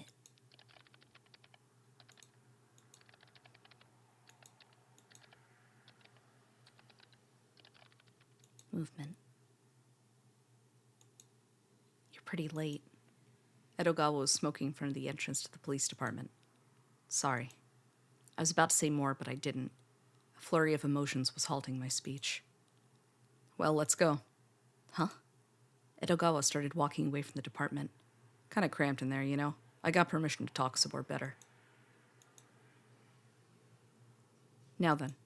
After walking some ways, we arrived at a manga cafe at the outskirts of town. What's wrong? Edogawa asked me. Probably went without saying. Well, let's go in. I did. Hello, Hunter. How's it going? My mom is talking really loud. Maybe we can share a room while we're here. What could he have been thinking? I've got orders to send the report by PC, you see. So that's why we're at a manga cafe, because there's internet here. Not a bad place to relax either, is it? Hello, Jeeple. How's it going? That was a wait staff? No, that's Mamako. Edogawa jokingly laughed. Now, let me pull up everything I wanted to ask. Edogawa inserted an FD into the PC, upon which it began reading its data. What appeared was set up in the form of a questionnaire. That was probably the sort of investigation this was. Edogawa double-clicked a text file from off the FD. I took a brief look at what was written in it. Don't talk. We're being monitored. That sentence written right up at the top couldn't have been there by accident. The idea that we would still be using Windows XP in 2016 is very funny. Anyway, sorry, that's not... Well, let's start the investigation. Just involves filling in this questionnaire, though. The report Edogawa directed me to already had the answers filled out. They were all safe answers. As I read it over, Edogawa typed, "First up is the time of the crime.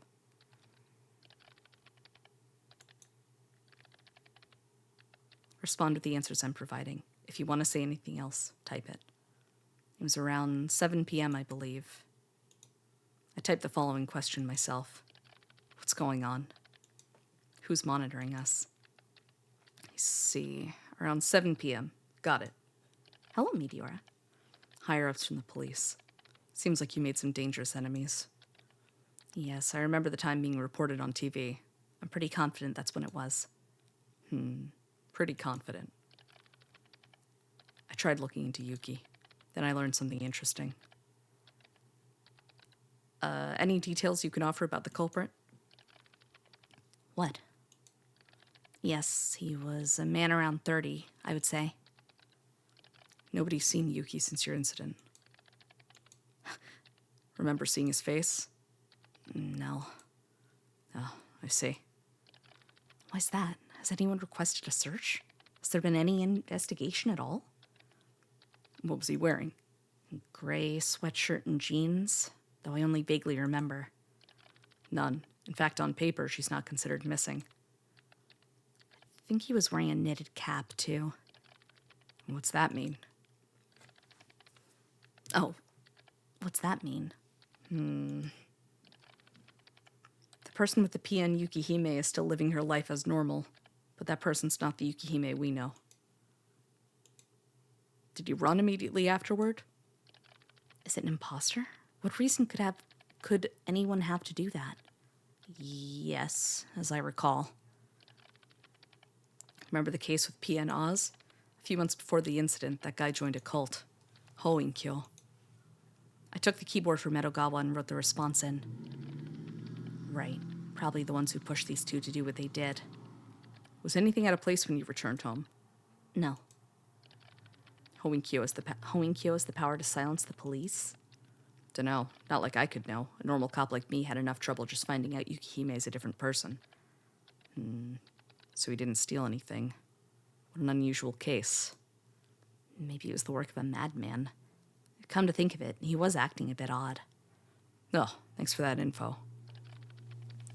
One thing I can say is that you stepped foot into some incredibly dangerous territory. It could cost you your life.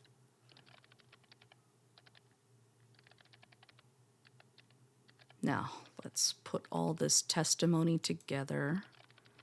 Hiro, run away to someplace safe. Where would be safe? How should I know? Somewhere other than your house or workplace, maybe? I have to get back to work tomorrow, though. You want to die? Still no proof I'll die. Edogawa sighed. I offered some supplementary words as well. I'll leave outside business to my assistant for a while. In the afternoon, I'll be in the office, and at night, I'll stay in a hotel or something. I really suggest you go somewhere far away. My office is safe enough. Have to work for my living expenses or I'll die anyway. Yeah, I'll provide for you. Yeah, let's get married. Oh my god!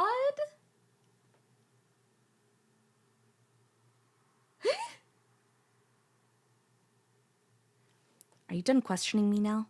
If you are, I'd like to go back to my office. I asked Edogawa. Sure, by all means. You could probably tell I wouldn't have any jokes to make. Edogawa said simply that, then deleted the top part of the text record and saved the file.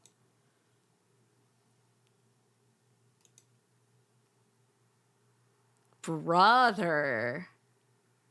Shut up, Hikage!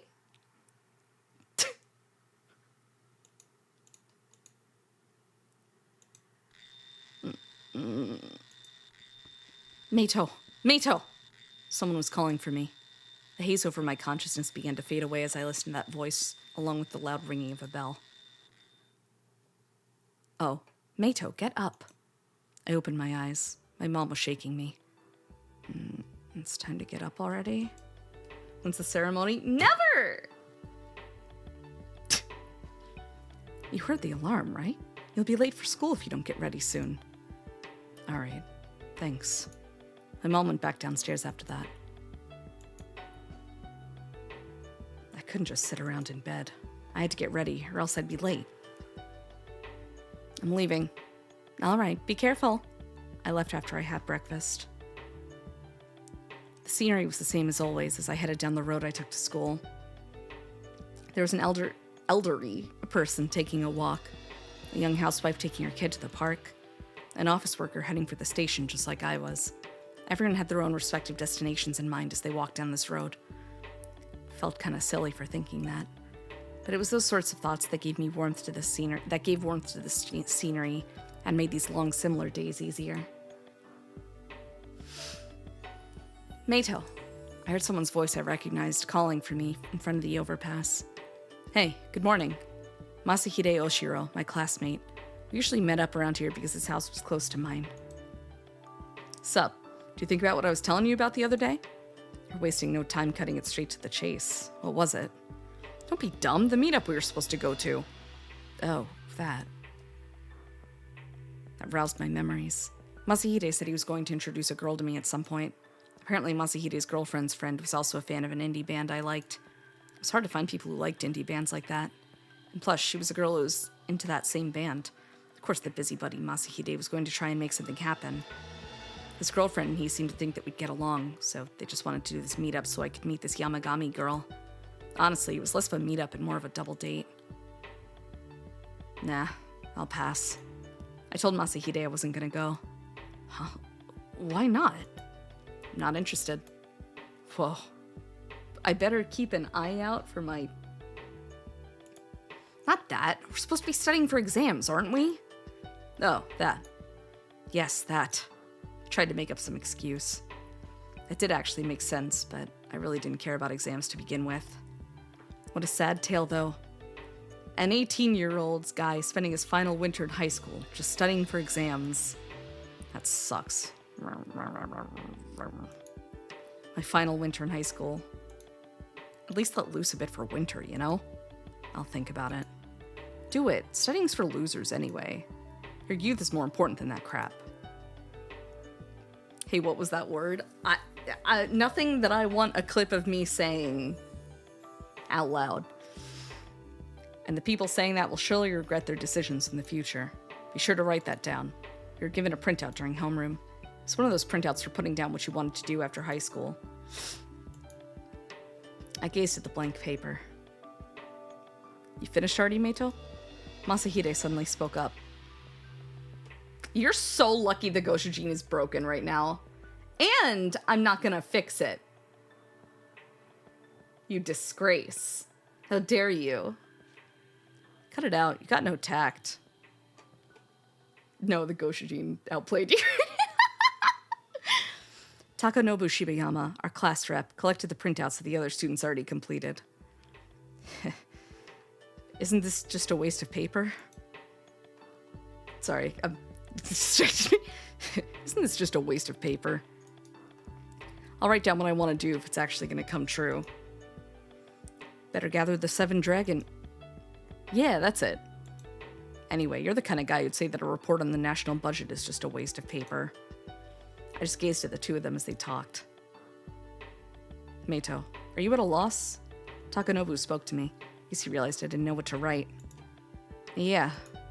Look, I don't want to advocate what Masahide's saying, but he's not entirely wrong. Don't overthink it. Alright, thanks. I didn't end up writing anything. Could have just read the line. Yo. During class, I felt my phone vibrate a number of times in my pocket as I was taking notes. 1, 2, 3 times? Someone must have texted me. I had my cell phone under my desk so the teacher wouldn't see it and looked. Hey, sorry to bug you while you're in school. Could you come by the factory today? Oh, Ryoko!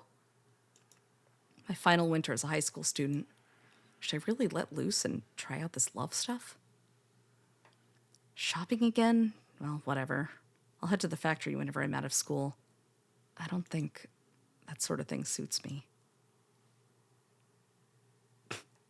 Class soon came to an end. Want to head to the arcade? Masahide asked me the same thing he always did after class, but I shook my head. As the maid, don't talk to me like that! Hello, Verb. How's it going? Sorry, I'm gonna pass on that today. It's rare for you to turn down an invitation.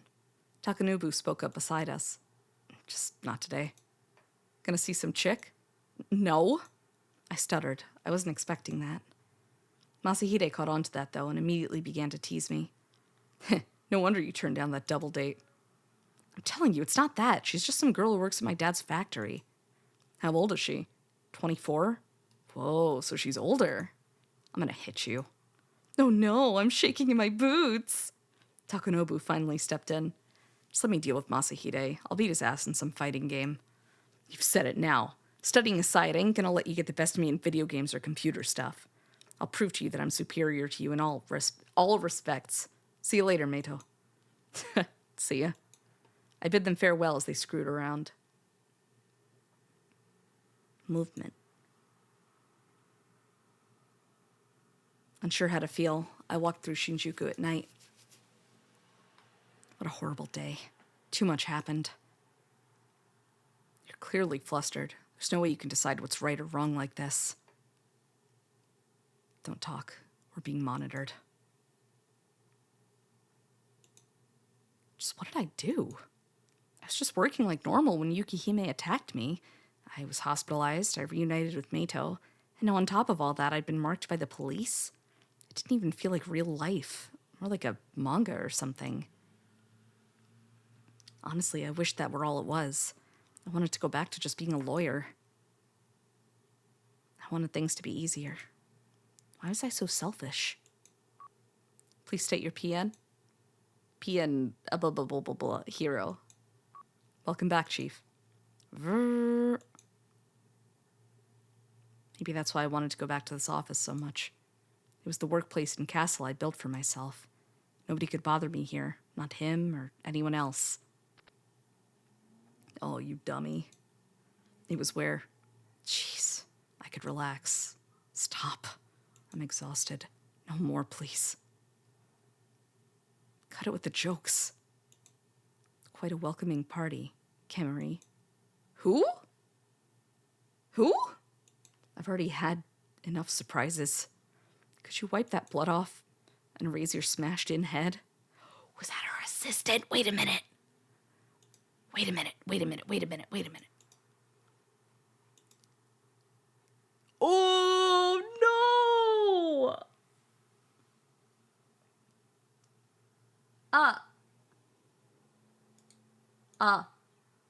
Please. Please say something. Please. I'm telling you, please. I'd screamed like this before. Back when I was still in high school. There was something very, very similar that happened. I hadn't changed at all. Once I came to that realization, I almost felt scornful. Of all times, when I'm seeing something like this, when I'm smelling this awful smell, how dumb am I? Yeah. There was some calm somewhere in my heart. It made me waste my time in situations like this by consciously changing my screaming. Yeah! I was able to keep my composure somehow, but there was a reason for that. I was waiting for the drama to unfold. It was beginning to get noisy outside. Finally, someone came. Now I could not scream, and I could pass that off as just a bit of stress relief. Sirens. It was the cops who'd arrived. The room had an auto lock. Inside it are Kemery, who's lying down dead, and me. It was a perfect closed room situation. An unpleasant premonition assailed me. A deadly premonition, if you will. Could someone have set me up? Something like this couldn't have happened otherwise. Why else would anyone kill Kemery in the first place? Looking at the corpse, there was no hint of it being a suicide. It's natural to assume he was murdered. But by who? Why? I should stop. This wasn't the time to think about this. I had to escape. There's no way I'd let the culprit have their way with me. I headed to the door. So that one went through. I see. Smash. I thought it was only in my head at first. I'd often hear strange noises after I took medication, but I was wrong, because someone's voice came along with it. Not a smart choice. The man neatly stepped around the scattered fragments as he kept talking. Running away while it's still a closed room would just be doing what they want. Why are you here? Couldn't wait for tomorrow. It's happening sooner than expected, Meito said gravely. Actually, I've been following you around all day. Couldn't go in the manga cafe, though. Don't have much to spend. It's pretty sick. Saved you, didn't it? That was admittedly true. Oh, this is on sale right now? Yeah, it's good. Oh, you couldn't hear it? I could hear it. Hold on.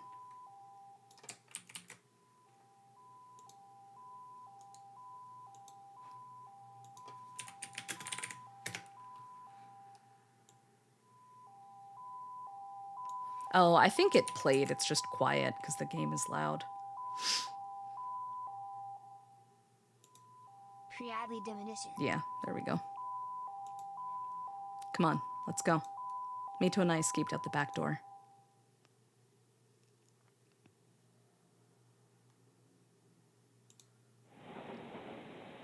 I didn't get off at the usual station because I was headed for my dad's factory. thought to myself as the train swayed back and forth. Things Masahide said earlier were lingering in my mind, about this being my last winter in high school. Hey, I saw my dad working the moment I entered. Oh, hey, what do you need, Meito? Ryoko-san called for me. She should be in the office. Thanks. My dad went back to work after that. I couldn't tell just from the look of things, but he seemed to be in the middle of something important. I didn't want to distract him, so I avoided saying anything else as I headed for the office on the second floor.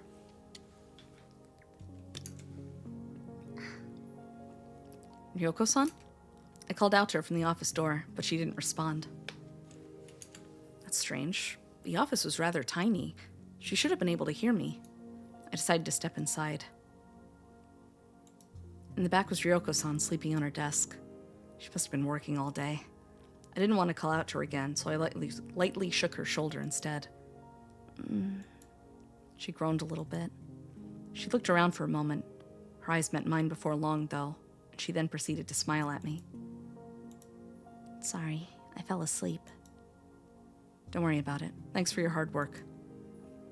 Ryoko-san played it off like it was no big deal. No, I'm sorry for making you come all the way here to help me. It's fine. It's only logical to ask someone around the same age to help you pick out a present for your younger brother. Your younger brother? Plus, if it's something particularly large, you'll need someone to help you carry it, right? Oh my, are you offering to help me carry whatever I buy? I can't exactly carry a house or anything like that, though. I'll be sure to keep that in mind. Let's get going before it gets dark. I need to get changed, though. Could you give me a few minutes? Sure. Ryoko-san headed for the dressing room after that. How about this? That'd be better for Uni-chan, I think. No way. We walked through the city. We stopped by just about every store along the way, and by the time we'd seen the majority of them, it was already sunset. And what about this?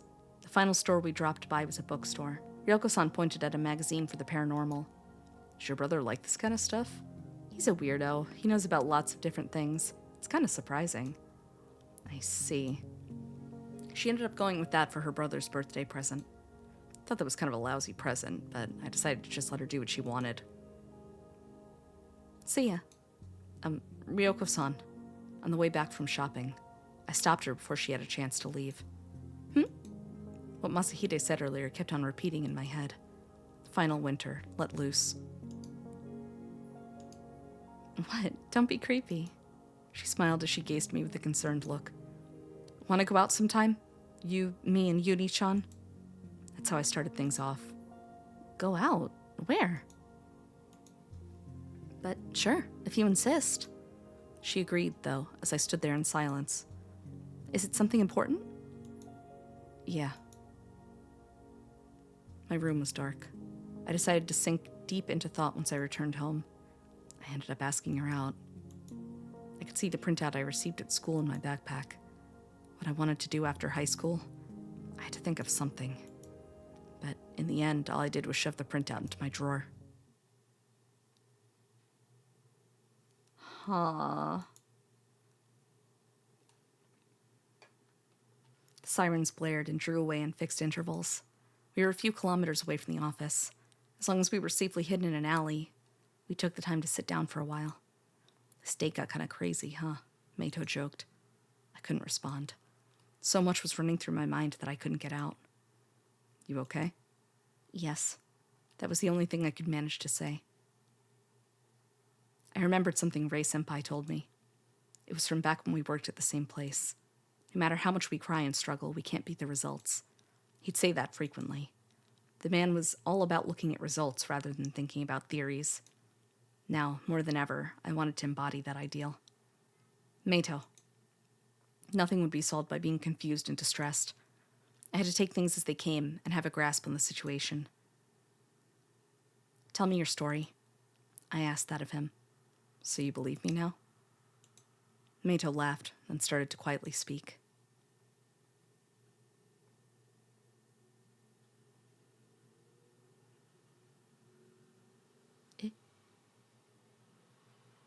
Huh? I wrote down what I wanted to do on the printout. Takanobu, could you hand this to our teacher? Yeah, sure. I handed Takanobu the crumpled up piece of paper. If I was right. What the Oh no!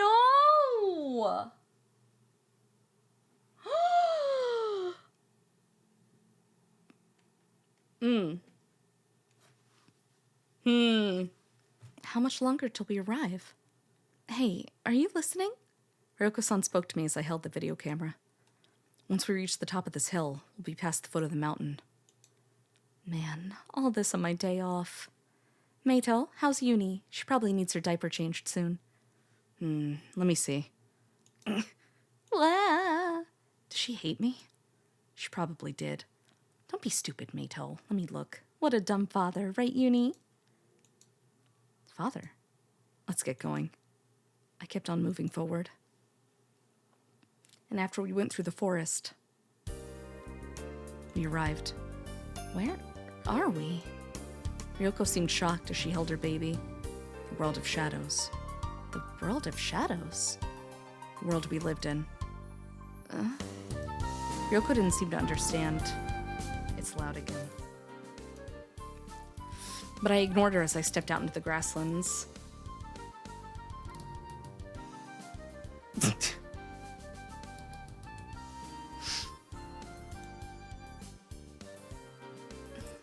Where are we? She knows where we are. Uni looked upset as I stared at her. Why are you getting in the way? Uni-chan? Ryoko hadn't picked up on things yet, so she was naturally shocked to hear her baby talk. This was going to be a happy end. If only you didn't get in the way. A happy end? That's right! Uni screamed as loud as she could. The real world was going to take us back. Things were going great. We existed in reality, not just as some two-dimensional phenomenon. The author doesn't desire that. I was sure of it. That's correct. And just as I suspected, she appeared. The actual person putting her desires into Myth's real objective. Myth is nothing but a grave for the dead, a perpetual machine created for that sole purpose. Forever repeating the same days, a program for the deceased. We manage the data and send it to the world of shadows upon its sorting. Myth was created for that sole purpose, Odin. And yet, you wish to do the exact opposite by creating a new world. Uni-ichi, keep the crazy to a minimum. Selfishly creating humans. So That's right. You're not a real soul sent to Myth. You're an original being that Odin created on her own, the sole human-like creation of this world. That fucker. I knew that the world Odin created was no different from Myth after all those years living in it. You're just an existence that Odin created, in order to make her foolish plan a success. Odin, why do you defy our creators? Why do you want to deviate from Myth's algorithm? A stage where no one existed, not a sound to be heard. Her own existence seemed fragile as Odin stood there in that silence. This is so tough, she muttered to herself. This has been so hard for me. I'm alive, but all I can do is live by someone else's hand. It's the same as me. I'm just a person built by someone else. Ooh. Then why don't you defy them? Aren't you human? Then why don't you attempt to prove your existence? Why would the creator of this world make programs of the dead from their world and store them here as data? As the operator of that program, what meaning is there to me? You fool. Odin scowled at Valkyrie as she spit those words out. What did you say? We're just programs created by humans. You can't expect us to be more than human. Your actions are blasphemous to our creation. Do two-dimensional creations have any particular value? That's a foolish question. Then that's why! Yeah. Huh? I didn't know what happened after that. I just felt a sharp pain in my right shoulder. Meito, why?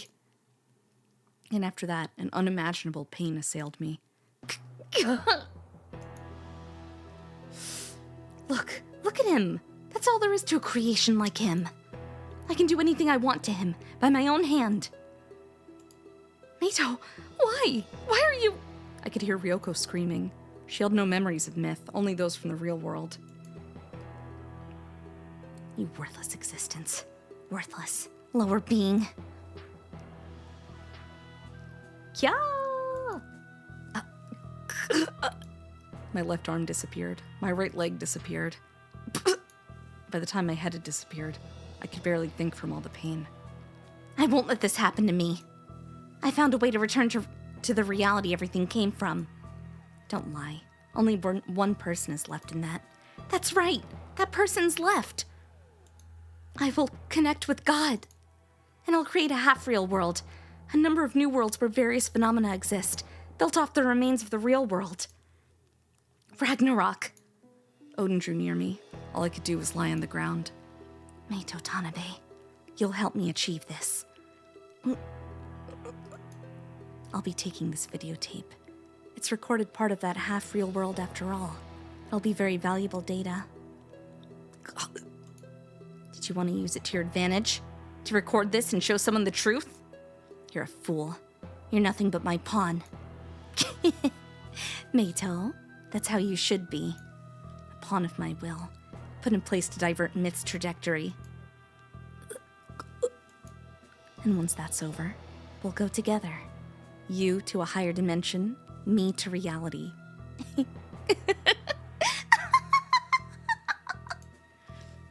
Valkyrie. The purpose of your existence is merely to aid my own creation. So let me ask you this. Do you have any objections? I have no choice but to obey.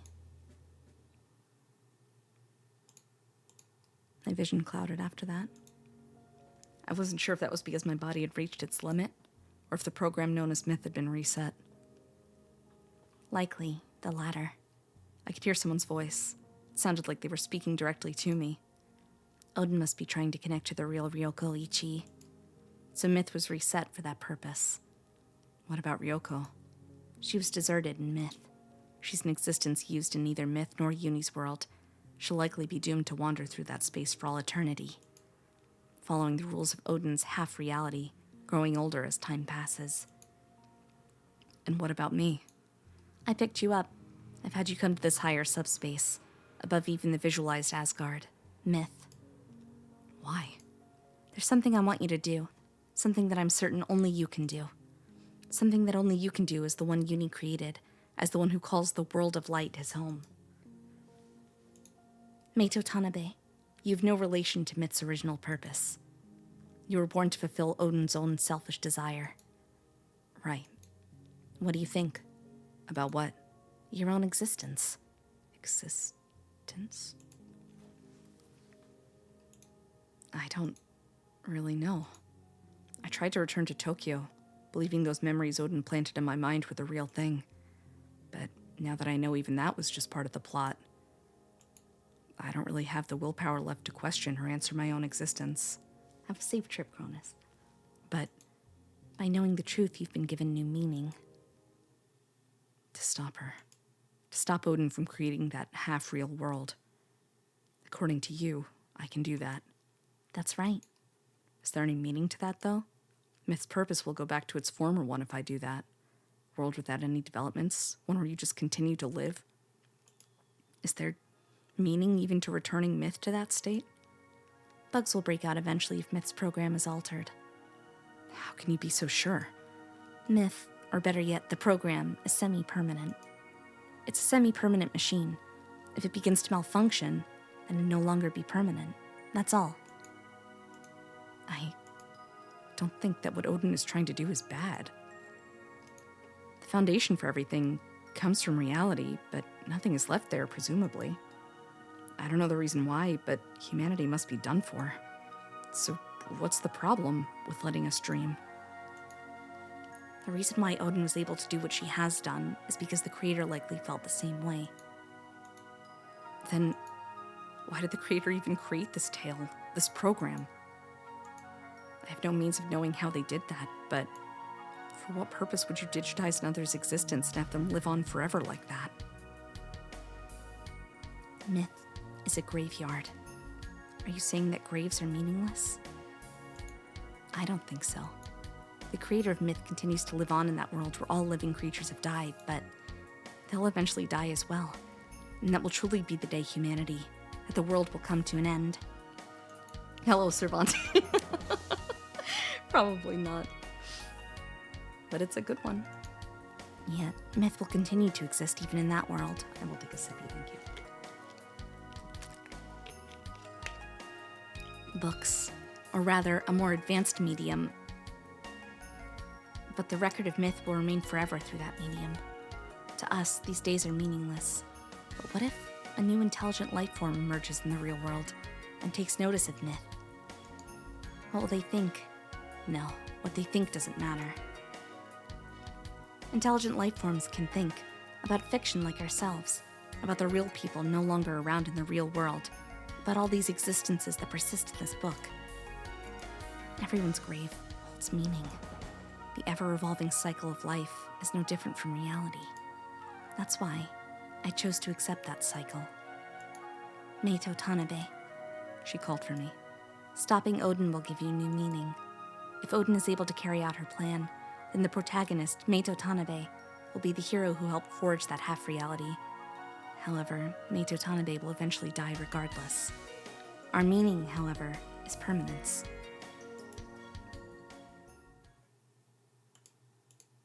Tell me, how do I stop her? How do I prevent her from returning to reality? I'll move your body to a higher subspace. Higher? You can't think or act appropriately with your body destroyed like that. So I'll provide you with a world in a space very close to reality. There, all phenomena will depend upon your will. It will be such that at the moment your body is created, your destroyed mind will function. What the fuck does that say? I'm sure it'll be chaos. Okay, thank you. I'll be waiting for you to remember. Then, when you decide you want to escape, that's when I'll pick you up. Then I'll take you to Asgard. I'll set up a way to send you to Myth without Odin noticing. How? You must age first. In that world of chaos? Yes. Next, you'll have to cooperate with the operators. The administrators? They're subtly different from us. They were originally inhabitants of the true reality. And they were craving, you see. The reason they existed in that world was to send those in pain to the Shadow Village, but they wished to go to a land of reprieve themselves. So, I need you to cooperate. Odin wants to make you exist in the half-reality of 2002. By creating you from the administrator Loki's data, she's trying to quickly throw together a protagonist. That's her end of the business. That's the end of her business with you. You would likely either be forced to exist as part of the half-reality, or abandoned once it served its purpose. And your memories will be erased. Maid Tanabe, you will be used to complete the data of the Maid Tanabe who lived in the true reality of Tokyo in 2002. Collect information, and if everything goes as Odin anticipates, you should remember. The memories from that half-reality in the year 2052 that Odin built. But you'll retain this memory. You, the first Maid Tanabe. Upon when you awaken memories related to the past, you will also regain your memories of, I clicked it too fast, the present. How will I be able to retrieve my memories? In order to summon you to the half-reality, I imagine Odin will leave a notebook in Myth's second loop. She'll attempt to destroy Myth's algorithm by doing that. Take advantage of it. If you can guide the second Maid Tanabe and successfully make it back to a world closer to reality, the Maid Tanabe that's supposed to be isolated in the scenario will disappear, and the time will come for you to switch in. So, what am I supposed to do after that? Persuade the creator. Huh? Can you hear my stomach growling? I'm sorry. All I had today was oatmeal with pumpkin and peanut butter in it. She should exist somewhere in the half-reality. Plead to her directly. As her creation, I can't exist in the world, nor can the administrators, naturally. The Einherjadet can't help either. Only you with your persistent memories can do this. Persuade the creator? The creator's name is likely Ryoko Ichi. Probably. Judging from the link Odin is mentioned, she's been designated as Odin's mother, so it's the natural name to assume. Search for Yoko Ichi, and when you find her, remove her reason for desiring a half-reality. Meito Tanabe, this plan is over the moment myth displays it. Operate to throw the story into disarray in secret. Berserker. Oh, okay. Who? You have my thanks. Create your own world. Between this dimensional threshold. World. Build the world of your dreams. That's all there is to it. Here? I don't know anymore. I just don't know.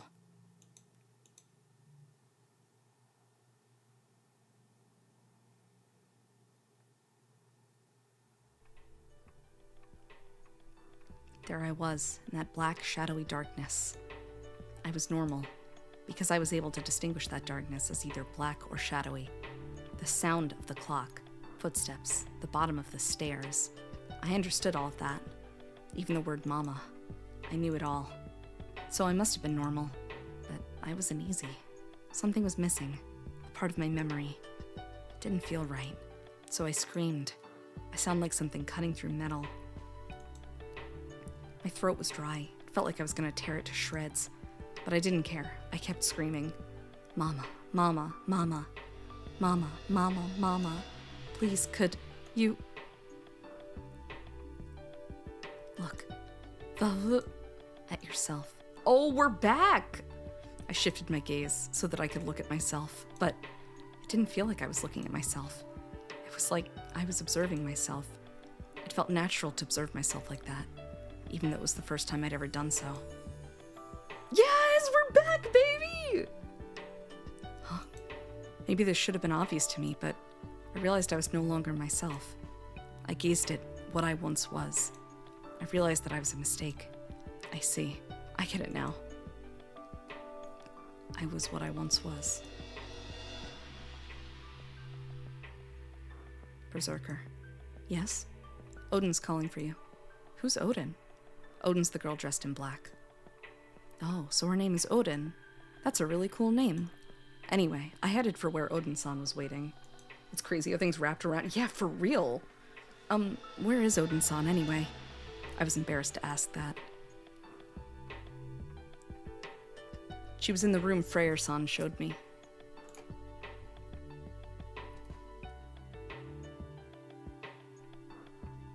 They sure do look down on me. I heard her say that as I passed by her room. I looked inside. She was staring at her book. I didn't really get it, but she looked at it like it was the most important thing in the world. You need to head to sleep for you. I'm here. Oh man, no, go to sleep for sure. Thank you for stopping by though. Have a good night, never mind. I wonder why. And just as I thought that, she ripped a page out from the book. Why'd she do that? Do what? I was surprised. She noticed me. She didn't seem to understand what I was asking her. Didn't you just finish writing that, though? This is fine. She smiled. It was beautiful. She threw the crumpled paper onto the floor and took her pen in hand again. You're gonna write more? Yeah. Are you gonna keep writing forever? I'll finish eventually. Hello, random woman. Do you really have any intention of putting an end to it? I was surprised. The girl showed up behind Odin-san. She wore black clothes that were very similar to Odin-san's. She seemed angry. Very angry. And who's this? The girl noticed me and asked Odin-san that. A new Ridari. His name's Berserker. She stared at my face. I see. Then muttered that. I see? See what? I didn't get it. Anyway, take this seriously. The girl left after saying that to Odin-san. I caught a glance of her face behind her pink hair. It was so... I'm just doing what I can. The girl was gone, but Odin-san still replied. She didn't smile when she said that like she usually did, though. Movement. And now? Now I'm here. Oh, my stomach is growling. In this world, a mixture of fiction and reality. Meito leaned against the guardrail like a corpse. You're telling me to believe all that? That was my response. I'm not telling you to believe me. There's just one thing I want to say. I felt Mato's hard gaze. After staring at me for a while, he said, "Your son and husband, that they're very worried about you. So if you get the chance to see them again, value every moment. Don't just work all the time. Look at them. Otherwise you'll have regrets when it's all over."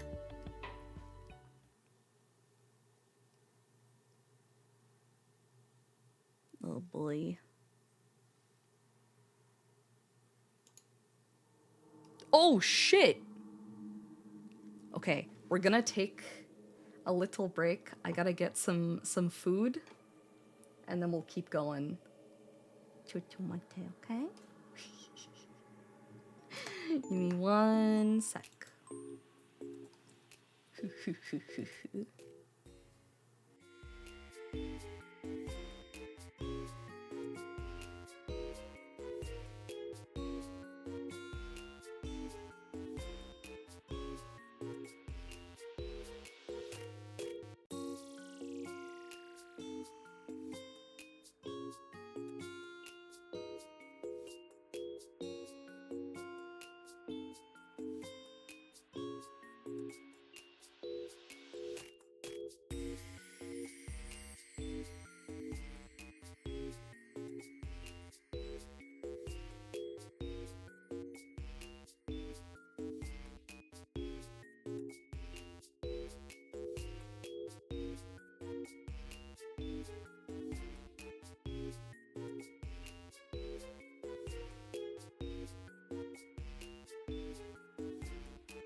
All right.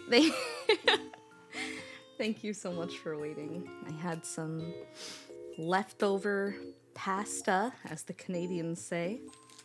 I have two of my most favoritist cookies with me as a little treat. So now I'm good to plug through to the ending. Anan, thank you so much for gifting 5 subs. Thank you. Thank you so much. And hello, Shinswa. Sorry, you got here just during our dinner break. What kind of cookies? They're petite écolier ones. The ones that look like this. Oh, huge image. These bad boys. They're very good with berries, but I failed to grab any berries because I didn't want to wash them. Oh, yummy. Yummers. Let's see. I got Oreos for later. Oh, hell yeah. And turn off BGM, turn on scary game audio. This may never washes anything. That's not true. I did dishes before I came back up. You guys love to point at any VTuber and be like, what a little gremlin. She can't function at all. She doesn't go outside and she doesn't shower. And none of that is true. You just say that to everyone. I don't know why. I'm a very high-level maid. It's reflection time. Time for reflection.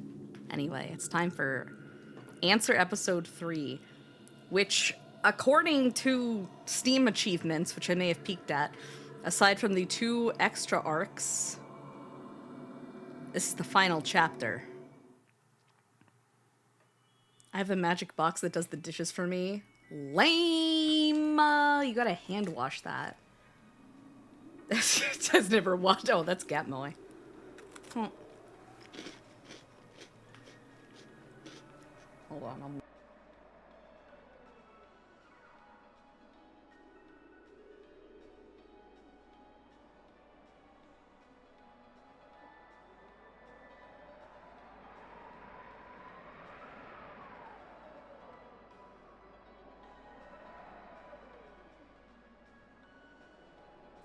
Quanchy.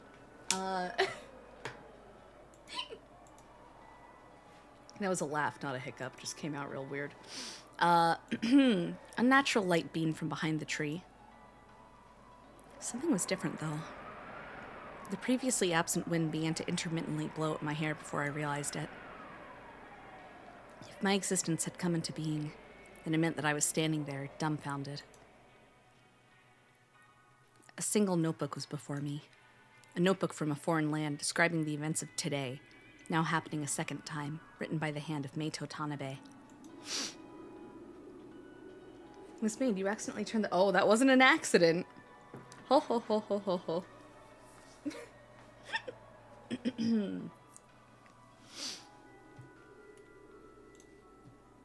Why? Why did I have this notebook? Was there some kind of clue? I turned to the last page of the notebook. There must be a way to return to reality. I managed to recall the place closest to that answer. I'm planning on going there now. Escape. Did Shadowless manage to escape?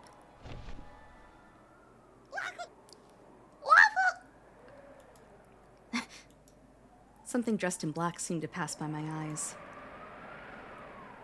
I looked up from the notebook to find someone's slender white legs.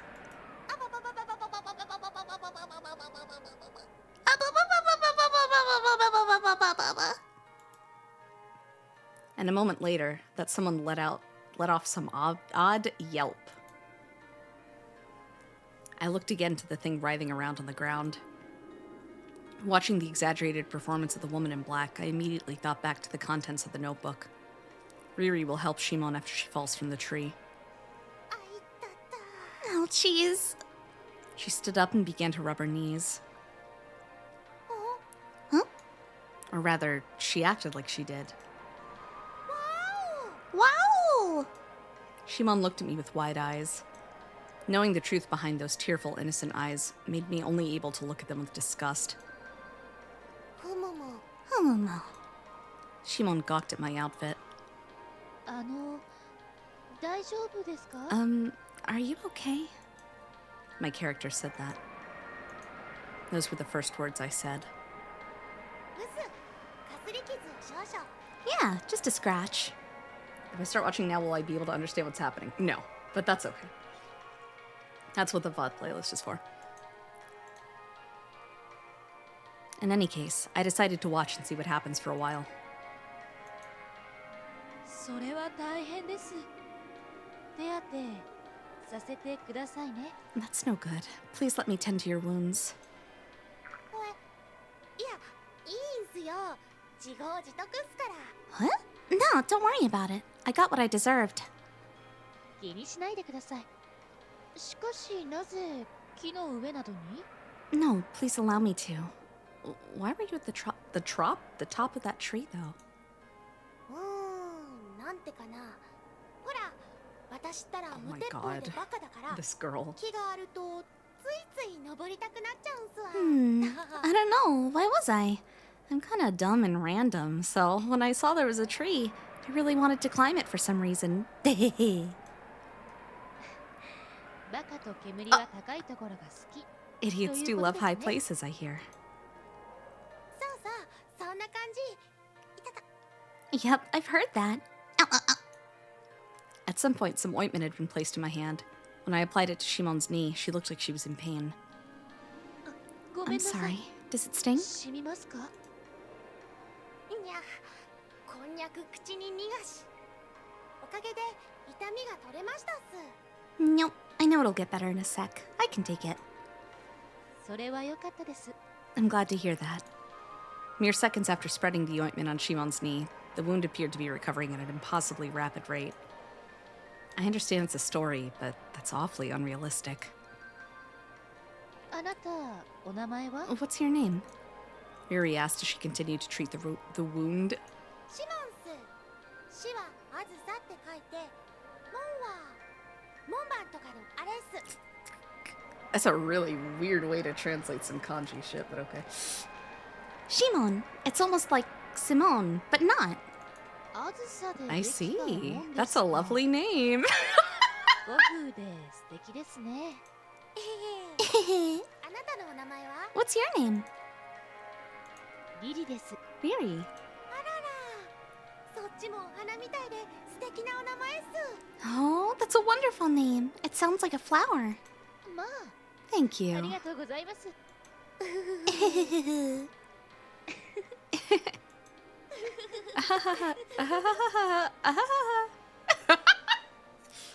Would you stop laughing? A shout too rude for the lovely mood the two girls had set echoed through the field. Riri looked out to the grasslands and saw someone's shadow. I raised my hand to block the light and waited for my eyes to adjust. Shimon, cut it out with the Tarzan act. A girl's shadow. Could she be? やっべ、ユリだ。 Oh no, it's Yuri. Yuri Yamagami, Shadowless' girlfriend. Who are you? The unnaturally composed shadow swayed. 私はリリと申し My ます。 name's Riri. ゆりゆり、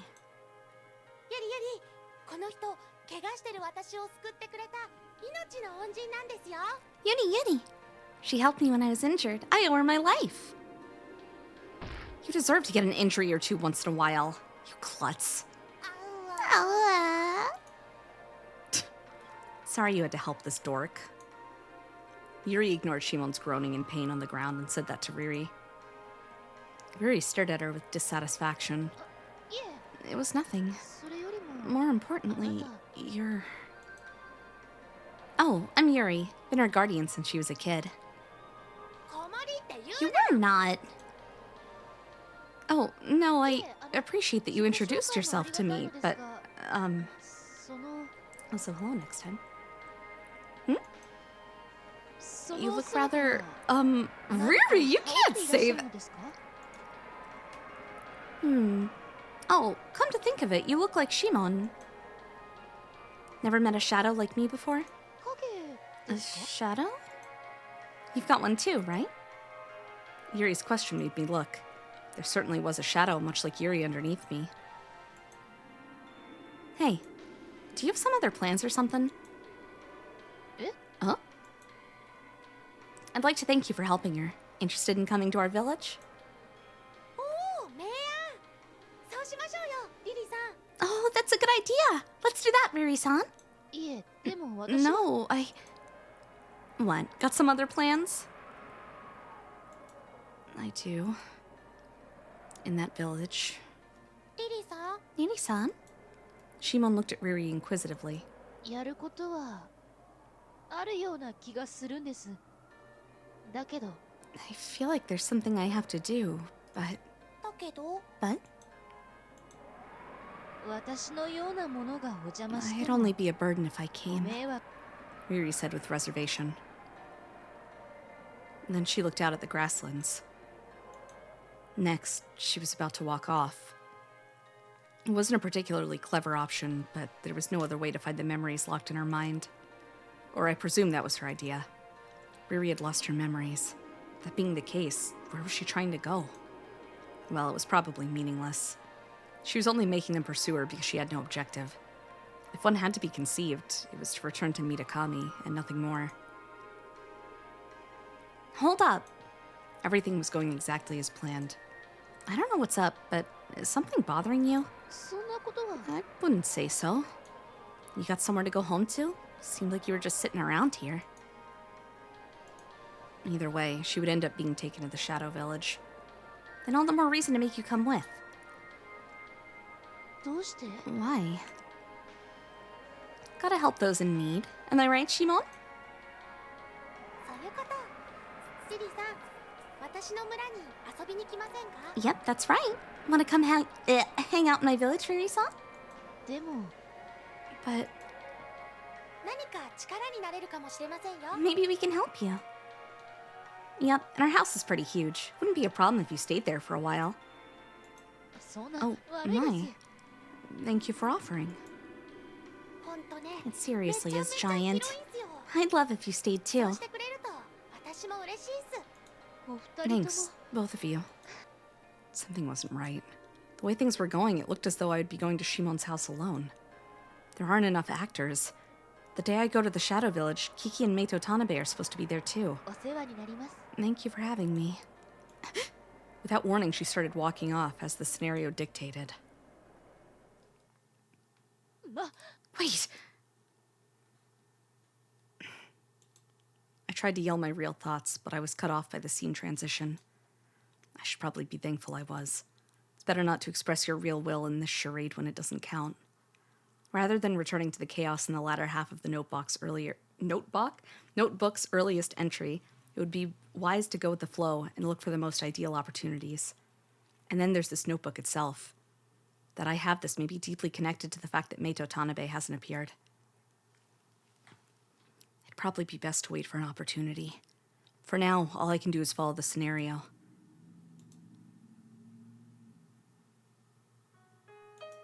Morning had arrived. I was wrapped up in a futon in an unfamiliar room. Well, it wasn't exactly totally unfamiliar. I had a pretty good idea of where I was. The sense of fatigue I felt was almost comical in a way as I checked the notebook I had with me. I used the record of the first loop to confirm the outline of the plot. Day 3. Got Shimon and Riri's help with looking for the voice. Had them go to the chief's house for me. Info: Kotomi may have a book about the voice. I worked on building a secret base with So and Hibiki. This is for the purpose of getting used to the shadows. The notebook was written from Meito Tanabe's perspective, but I was able to figure out that my next course of action was to visit the chief's house with Shimon. There's no guarantee things would... I'm not reading your name. Thank you for following. Welcome to the White Rose Cafe. Bye, Nasai. There's no guarantee things would play out that way, though. But if it did... おはようございます。 Good morning. I walked through the house. It seemed empty until I realized that there was a noise coming from the kitchen. Does Kotomine show up next week when I resume my Fate Stay Night reads? I peeked in, and sure enough, Shimon was just turning on the stove. This is loud as hell. Audio balancing, small dojin company, please understand. You're cooking. Allow me to help. The character Riri butted in. Don't worry about it. Shimon refused, though. I'd like to help you, though. Okay. Let's make breakfast together. Okay. How nostalgic. It feels like 2021 all over again. Right? I shifted to the side of Shimon and began to mince the radish left on the chopping board. You can save that for last. Well, the radish will be used in the soup, so it's better to prepare it first. At the same time, though, it's important to adjust the stove's temperature accordingly. I guess it's difficult to really say which should come first.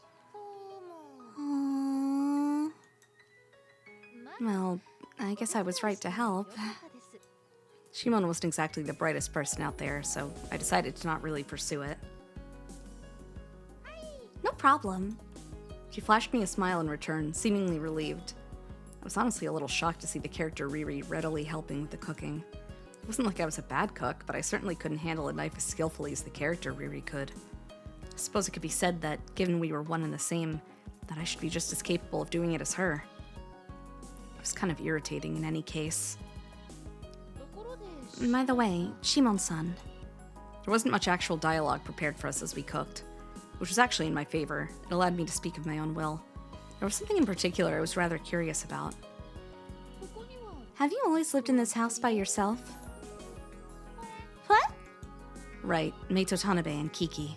I wanted to know about them. The myth at present seemed to be revolving around me. Have you ever let anyone else who wasn't a villager stay at your house before? You mean like you? Yes. No, I haven't. This sort of thing doesn't really happen all that often, after all. Yes, I agree, but... Sorry, I'm tearing the label off my water bottle. There we go. I suppose they didn't exist then. Well... She continued, though. Oh! I did recall something similar in the past. In the past? Meaning? Back when I was a kid? I remember living with some person whom I didn't really know well. Their name's right at the tip of my tongue, but...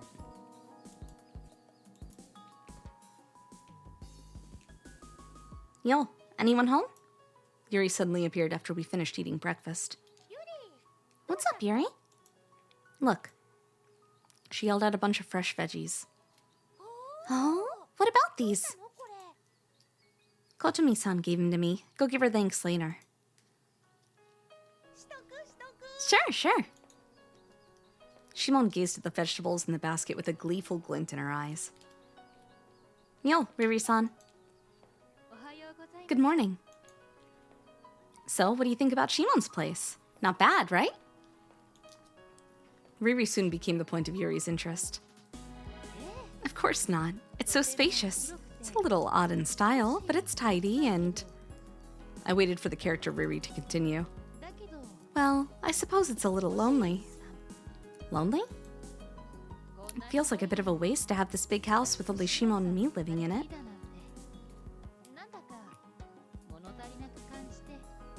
I don't put it in the bottle, but I do fold it up neatly. It feels like a bit of a waste to have this big house with only Shimon and me living in it. I'm not trying to be rude to Shimon-san, but... Yeah, I hear ya. Wouldn't hurt if some other people were around. Yuri picked at a piece of wood on the veranda as she muttered that. She seemed to be thinking about something, but she soon stood up. Anyway, I'm out of here. The chief's waiting for me. She ran off towards the trail behind the veranda after that. Kotomi-san! We were in front of a particular house not long after. The house must have belonged to Kotomi, based on what Shimon said. It wasn't hard to guess why we were here based on what happened earlier in the plot as well. I was wary though, because this was completely different from what we experienced during the first loop. Oh, hello, Shimon-san. Hiya! I wanted to say thanks for the vegetables. The veggies, excuse me. Don't worry about it. You didn't have to go out of your way to thank me. It's the least I can do. By the way, may I ask who that is? Kotomi looked over to me. Nice to meet you. And then smiled at me after I greeted her. Hello, what's your name? Riri. I'll just cut out this part of the story. We weren't talking about anything noteworthy in particular. Nothing that was worth explaining, at least. Thanking Kotomi for the vegetables, how Kotomi was doing lately, etc. Idle chit-chat befitting of a third-rate story. Yes, of course, we should... Let me get my thoughts in order. Myth began again the day before. If what's written in the notebook is correct, this should be the third loop. A number of things are concerning about Myth this time around, though. Particularly, the lack of Meito, Tanabe, and Kiki. Did the two of them manage to return to their worlds during the second loop? That seemed unlikely. Because to do that, they would have had to fulfill Ragnarok. Bringing about Ragnarok is the most direct way to escape from Myth, according to Valkyrie. Likewise, the fulfillment of Ragnarok is also the objective behind Myth, meaning that Myth still hasn't fulfilled its purpose. The fact that I'm here in this world is proof enough of that, so that eliminates that possibility. Which means that they succeeded in escaping some other way. Hello, Antithesis, how's it going? Myth maid, yeah. That was the most likely explanation. As proof of that, Meito Tanabe's actions during the second loop's 20 days seemed to defy Odin, returning from the place known as Tokyo to reality. Perhaps Kiki and Meito succeeded in escaping by turning their backs on Odin. There's one thing that doesn't sit right with me, though, and that's Kiki, not Meito. Did she escape under the same circumstances that Meito did? And leave me behind? I think so, too. This is getting nowhere. Might as well stop for now. At the very least, they didn't escape by bringing about Ragnarok. And that was enough to determine what I had to do from here on out. Hello, Faraday. How's it going? Welcome. I had to wait for the right opportunity to destroy this script. There had to be a way out of here that didn't involve the fulfillment of Ragnarok. Meito and Kiki proved it. And so long as that was the case, I had no reason nor obligation to stay here. Mary-san, Yes? are you listening? Yes, you said there was a child with a shadow along with a body. My own words made my thoughts freeze. That's right. I happened to see her when I was shopping at the market. Was something wrong? Her mother didn't seem to be with her. Her mother didn't seem to be with her. Frankly, I'm a little worried. Kiki, could she have not actually returned to Agni? Could you describe this child? It seemed that my character's interest had aligned with my own. That was certainly pleasing. Hopefully the plot would progress with us going to meet her. I only caught sight of them for a moment. I do believe she was a girl, given her short stature and long hair. Is that so? It also seemed like the character Riri was interested in meeting this girl. Shimon-san, could we go meet her? What? Why? I'm curious. A girl with both a body and a shadow? But it was the truth that my character didn't know why. I could guarantee as much, considering we shared the same body.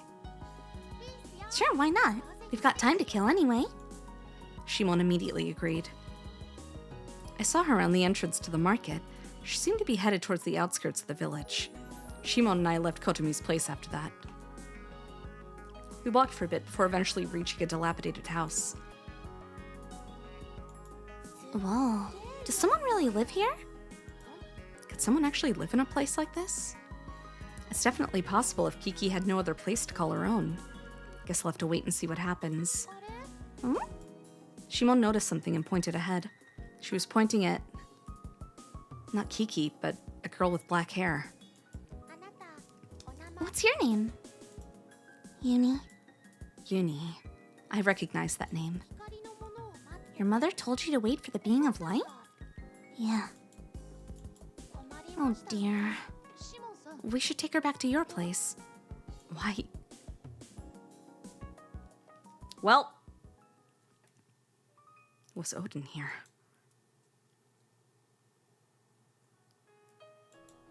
thought about when to act. The script continued to follow that parody of a plot. How could I make my escape and return to reality? I could act at any time, but there were several things concerning the plot that still bothered me. The third morning since Myth began again, meaning this must have been the third day. The plot advanced without Kiki and Meito. Just what was the end waiting for me in this situation? Of course I was curious. But I couldn't just drag my feet either. I only had 20 days to act. 17 days were left. I had to find a means of escaping within that time frame. Mountains. Uni said that her mother was on the other side of those mountains. The most likely development would be myself and Shimon meeting with that mother of hers. Bad news! What happened? Mary-san, come with me! Hmm? Just wait there for now, Uni-chan.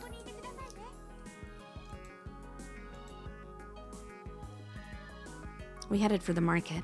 It was there that I saw... myself? No, she was too old to be me. Who was she? What are you here for? An old man questioned the lady. Where's Shimon? Her mother? I wasn't gonna let them do this. The jig is up. I made my declaration to the people in the market. Valkyrie. I turned towards Shimon. Yes? Spit it out. How do I return to the real world? Huh? Shimon wouldn't cut it out with the act, but that too would soon come to an end.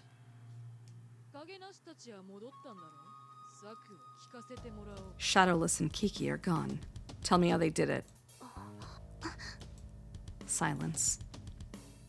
And after a few moments of that, By shadowless, you mean Meito-san?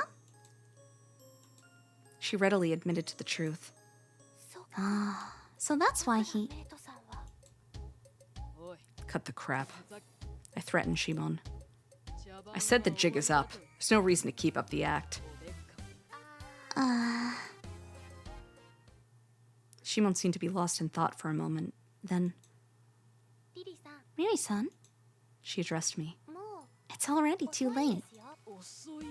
Too late? Yes, it's too late. All you can do is follow along with the plot. What? What the fuck? That's right. You can't interfere any longer. Isn't that right, Shimon-san? Yep, these are our lives. An inscrutable sense of fear. A chill raced up my spine. What did she just say? Riri. Someone spoke to me from behind. Have they always blinked like that? No, they didn't in the first chapter, but they did afterwards. With a rather rough tone. Look up. What? I couldn't tell what was going on. Why hadn't they regained their will? I love them using the playful audio tracks during these awful scenes. Hello, Gorian. Welcome in. Good evening to you, too. Look up. Look up. At what? I looked up and there was... Huh? Miri-san, What's going on?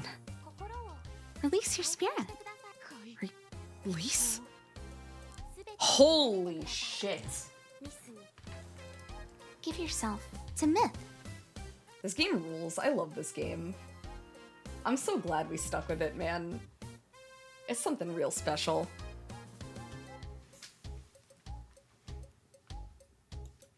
The world corrupted. It was volatile. My sight was shaky. Just close your eyes. All I could do was listen to her voice. Close my eyes. She insisted I do as much. Everything will end after that. There was no longer ground at my feet. Everything was unstable. Only her voice kept its form. And I had no choice but to follow her words.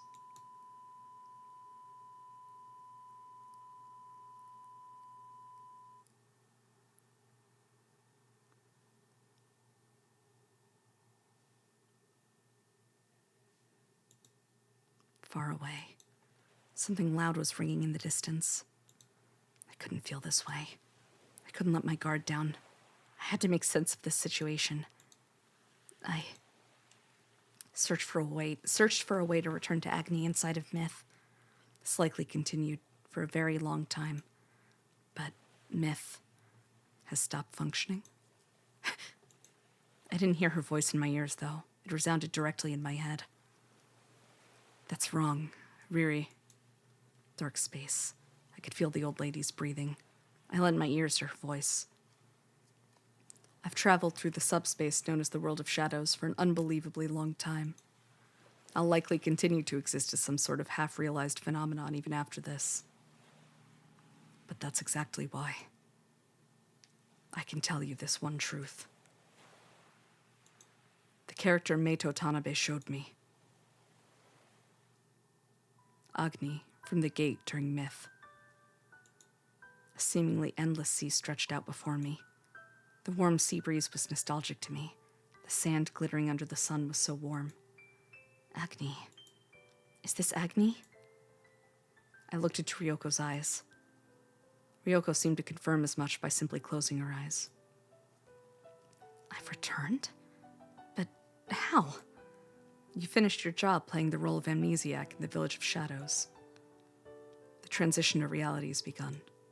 Transition. Ragnarok, as has been said many times. That's why your roles come to an end. But I didn't... It's over. Ryoko repeated her words. Then... And now, it'll begin anew. She said the complete opposite of what she just said. A new story. The character Meito Tanabe showed me something during Myth. The world of Agni from the gate, and I saw one particular truth upon seeing that world. Ryoko began to walk along the beach without saying a word. I followed behind her. Myth endlessly revolves with the real world as its orbit. The real world? A world someone created. A world someone created. And this someone was also but another's creation. I don't get it. You will. At least one of those things. Very soon. Kiki. I had an idea of where Ryoko was headed. The realization of that idea had me at a loss, though. Kiki was there, appearing just as she did after we left Mitakami. What I saw on the other side of that gate, Ryoko seemed to be reminiscing about something as she gazed at her, was myself wearing a kimono, with Meito, Shimon, and everyone else. Welcome home, Cronus. Huh? That was what was in Agni. Oh, congrats on your 70 stream streak, Midvid. Jesus Christ. The world began to change. It produced a far more striking, vivid imagery of the girl standing at the center of that scenery. You're late. My younger sister muttered those words to me. I've been waiting for so long for you to arrive. Kiki? I no longer hate them. After knowing the truth, I'm actually thankful to our creator. A girl I recognized was beside her. Then... Don't over-glamorize it.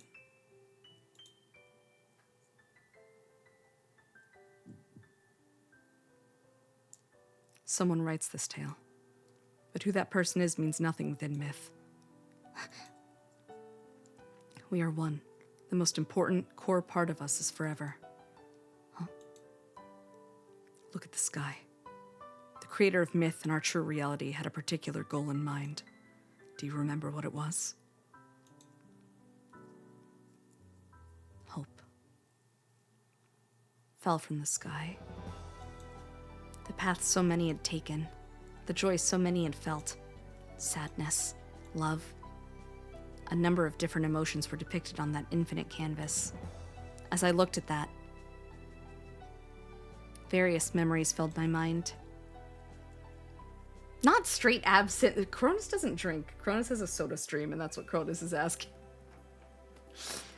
Gotta be a Shirley Temple for sure. Hold on, I'm munching.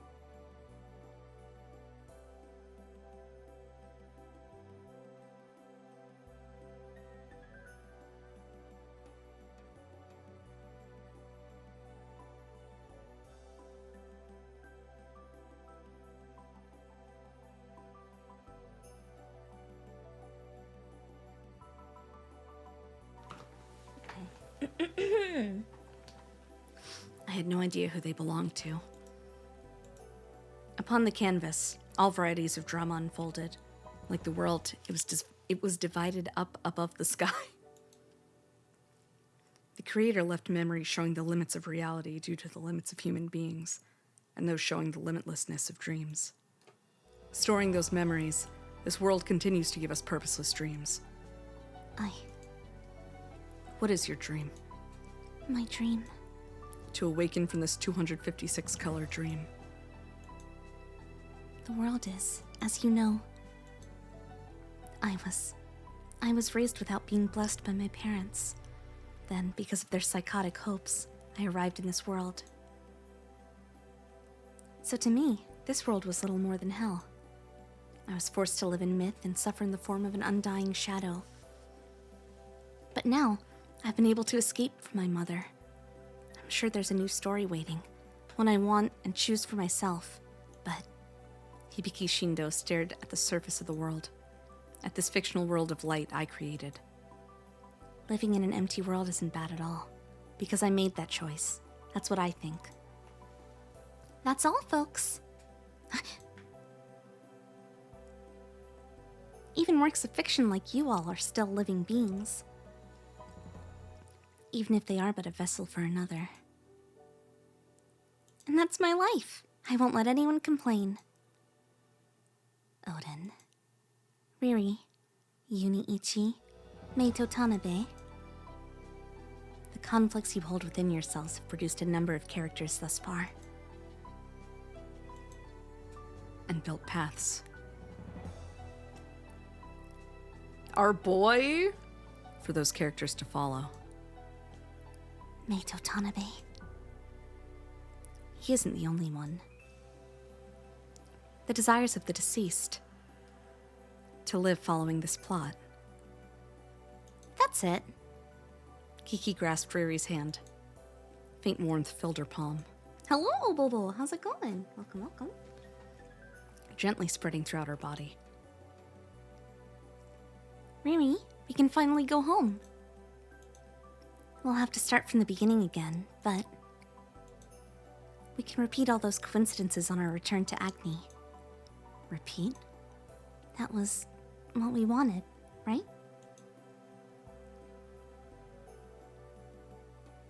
Straight up mything it all over me.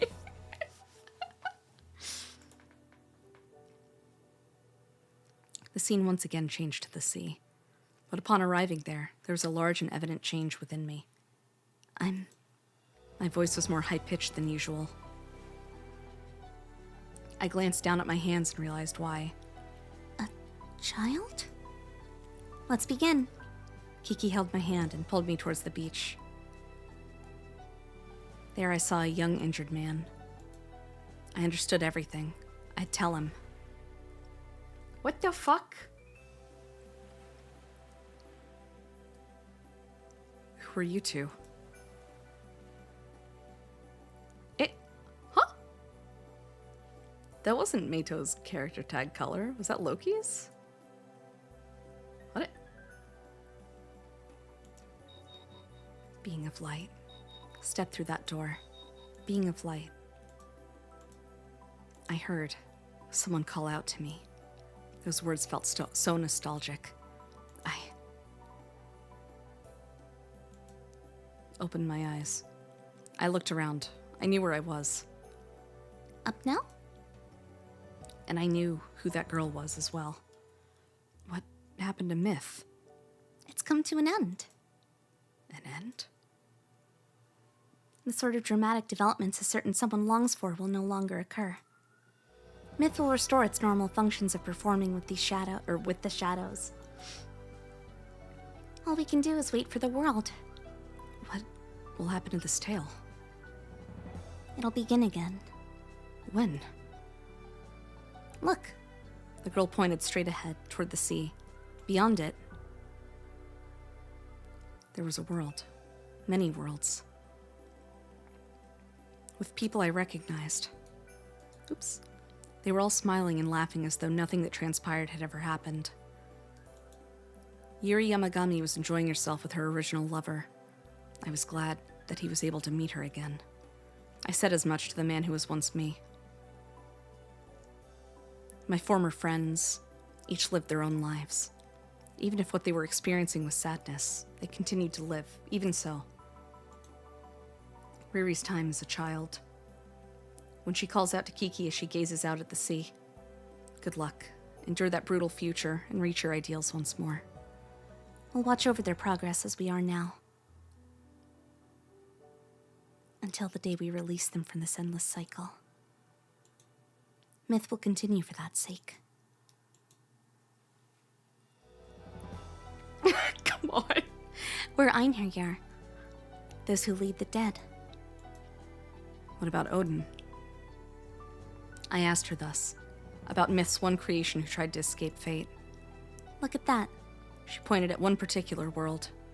It was a world of ruin in which a lone old woman stood. She exited a large, imposing device. And after a step or two, she slowly gave herself to the earth. I could see her lips. She was murmuring something. Then an odd smile came to her lips. Hello, Potato. I recognized that voice. She's calling for you. Oh, she's... Called for me this whole time. She's the one who created this fictional world from reality. She gave me these bitter dreams. Through use of myth, her own creation. I stepped through that door, being of light. The old woman was trying to close her barely open eyes, like she had come to some realization, like she wanted to leave behind no regrets. That's fine.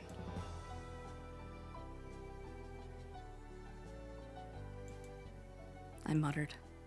They were my final words of the story, directed toward the mother of myth. Now, The girl said. Shall we return? And wait for the next tale to arrive? I nodded, as I felt the end of this chaotic tale, written from a ruined, empty future. We approached the intersection. Oh! Hold on.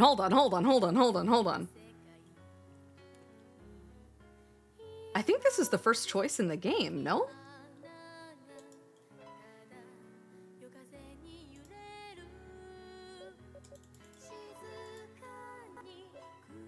Huh? Oh! I'm leaving then. I told her as much. All right. We'll meet again on the stage. Right. See ya. Yeah. See ya. We headed our own ways after that. I glanced at the girl's back, saw her narrow shadow lightly swaying and wilting. My story was one filled with the dreams and realities of many. What could wait at the end of it? Would I be able to get a shadow like hers? Would it end with me becoming a being of light? There was a book on the side of the road. Did someone leave it behind by accident? I picked it up and flipped through the pages. It looked to be a diary of some sort. The book started on the day the owner of the diary visited another world. He claimed he was searching for a voice. I glanced at the last page. It said that the diary's owner looked up at the sky. Then he looked at reality off in the distance and thought the following. Please. Let this story be told to whoever's next. Ooh! Okay. It's cute. I like it. I like myth. So we have two. There's another episode titled Agni, and then a special bonus scenario. Long day at work. What did I miss? Hello, girl. Oh man. Anon, thank you for gifting 5 subs. Thank you. How? Cheers.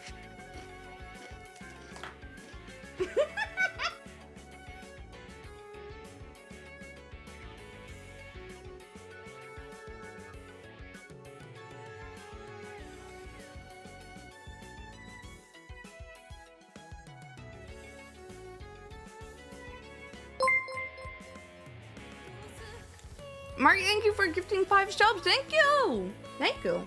Look, Gonriki. The and Rekka Katakiri both worked for 7th expansion.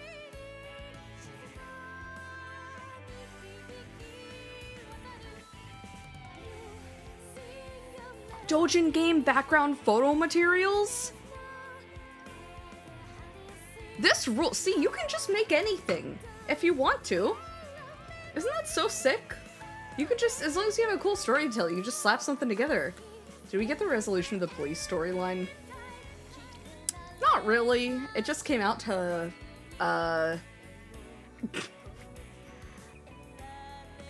it came out to Meito being like, hey, when you, get married and have a son, don't fucking ignore them for work. Please. We love a king who credits everything. True. Oh my god. I've wanted to tweet at the translator for this and be like, we read all of a myth. Thank you for doing this because multiple people have enjoyed it now. Sakura Temple. Ooh.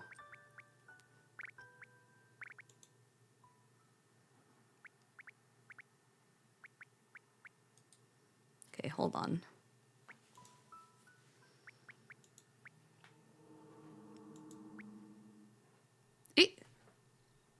Another episode, Agony? Hold on, wait. Oh!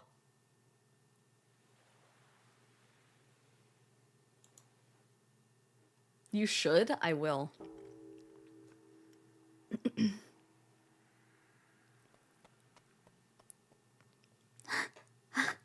Help me.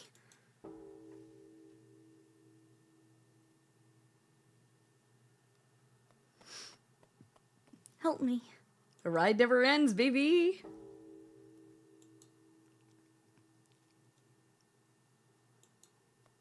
Someone, please. Actually, hold on. Let me, VMDB. How long is this?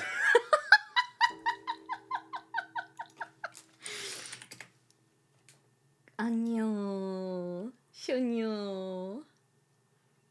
에티오. 1 hour, 16 minutes. Okay, not bad, not bad, not bad. Maid, you said we finished tonight. I did. You're correct. It doesn't matter.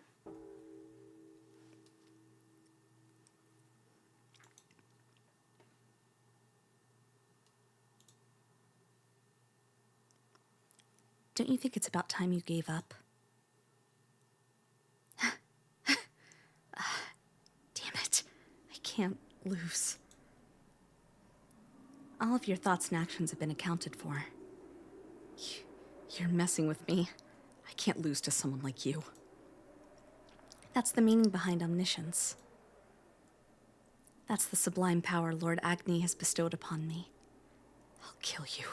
I'll kill you with this sword of mine. Your sword? The chances of you drawing your sword are 50%. You appear to be hesitating. Voice sounds way better than when you started. Maybe if you keep playing, your voice will actually continue to improve towards perfection. It's been perfection since we started. Book. There's just playing John Kent. True.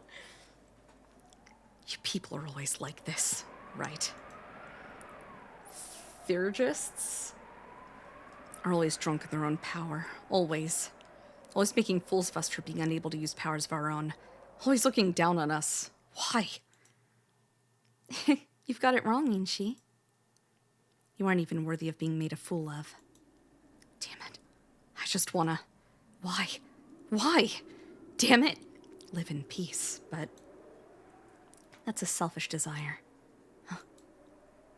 Inshi, do you know of the word equilibrium? Kino! Hello, Monkey D. Sergio. How's it going? Equilibrium? Equilibrium?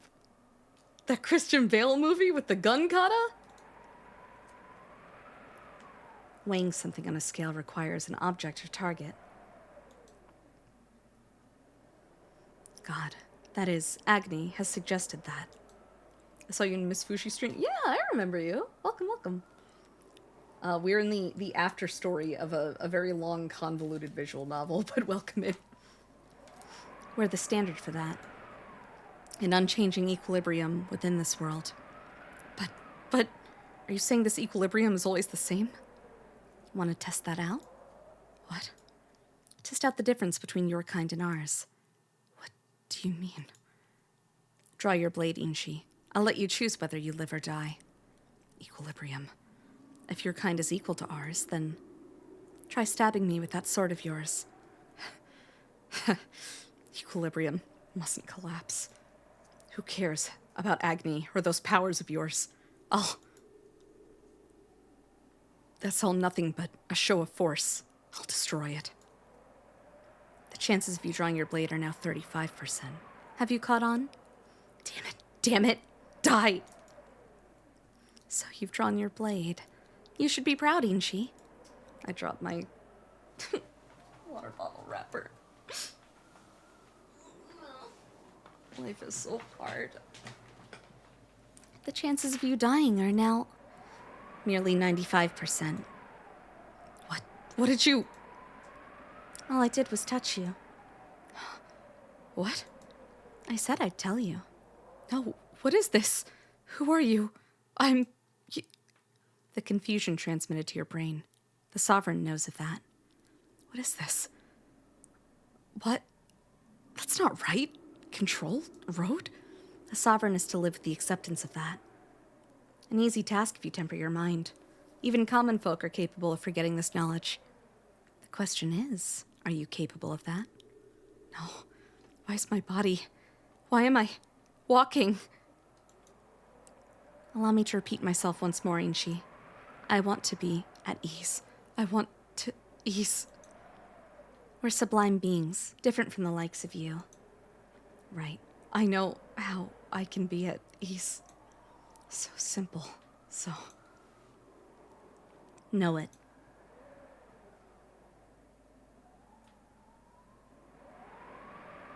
Mumu, I finished. Yeah, I'll be back soon. What happened to the Inshi? He learned of confusion. He chose his own fate. He chose suicide. Huh? She's getting bullied? Look, it's stupid Riri. Why is your hair such a weird color? It's gross. Say something. Come on. Could you stop? She wants us to stop. What should we do? Not gonna stop. Don't look at us like you want us to throw a rock at you. Ow! Ugly green hair. Ow. Aren't you just some orphan? Huh? Yeah, your parents are normal. You must have been adopted.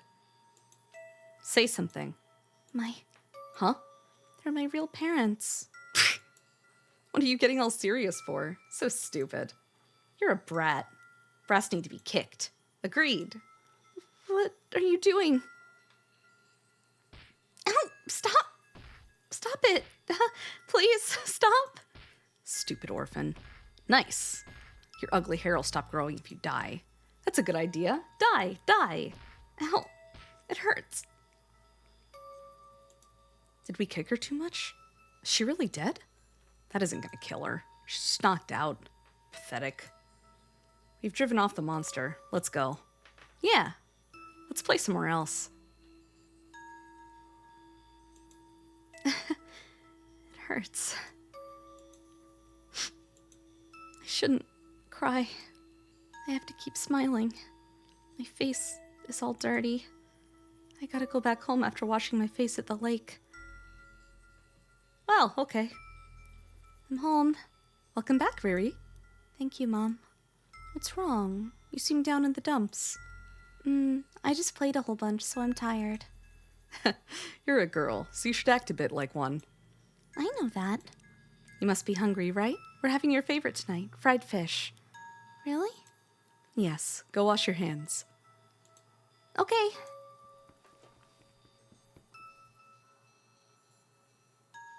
Thanks for the meal. You don't have to rush. The fish isn't going anywhere. You really do love fish, don't you, Riri? Yeah, I like to watch them, and I like to eat them, too. Really? How about I take you fishing next time I'm off, then? Really? Yay! Let's go! Great. Are you sure you want to do that? She'll probably get bored. She can play on the beach if she does. There are plenty of things to do by the ocean. I'm so excited. You can invite one of your friends, too. I want to go with just you. Okay. I'm so excited. I can't wait till you're off again.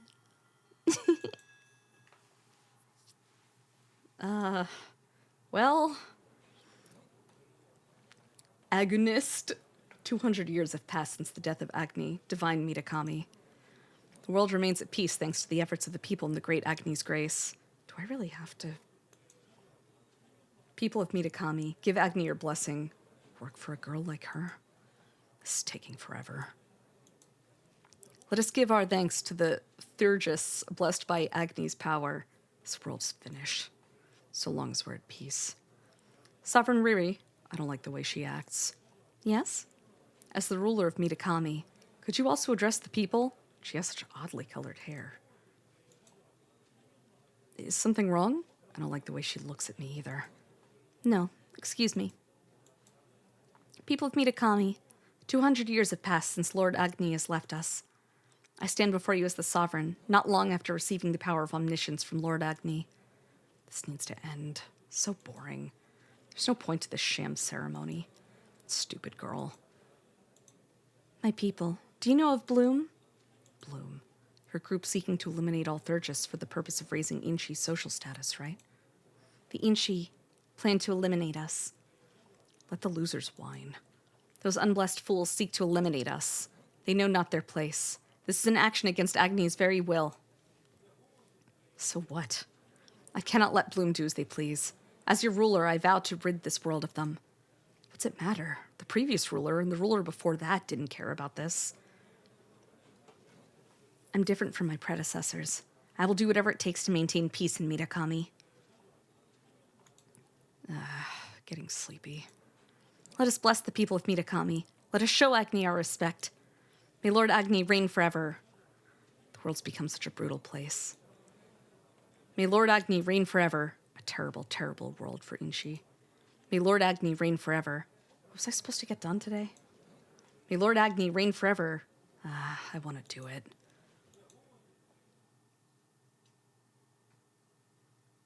Good job, Riri. Oh, good job, Riri.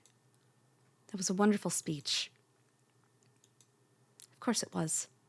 She seems like she's in a bad mood. Who are we offing today? Who? You don't know? Never mind. Whatever. We're offing Ken. Ken. An accomplished man among Inshi. Something of a rarity in Mitakami. Did I do something to make her mad?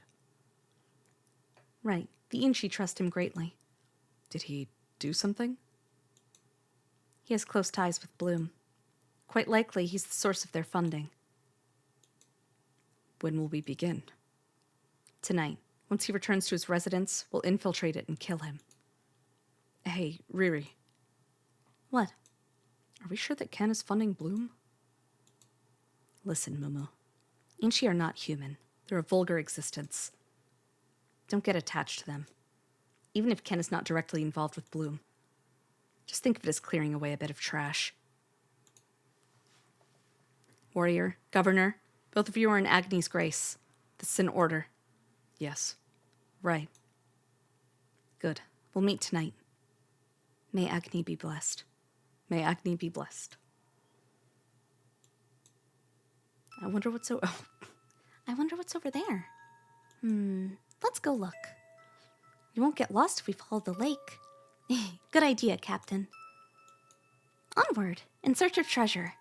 Go, go! It's Riri. What are you doing? Exploring. You hear that? She's exploring by herself. So you're the captain, and who's the lieutenant? There isn't one. Sure there is, right here. Huh? All these ants are your men. Greet your crew. Tell them that you're the girl with the ugly hair. I'm not an ant. Huh? You're not an ant? I'm not. Oh yeah, ants don't have green hair. Oh. Why do you laugh like that? Huh? It's annoying. Stop forcing that laugh.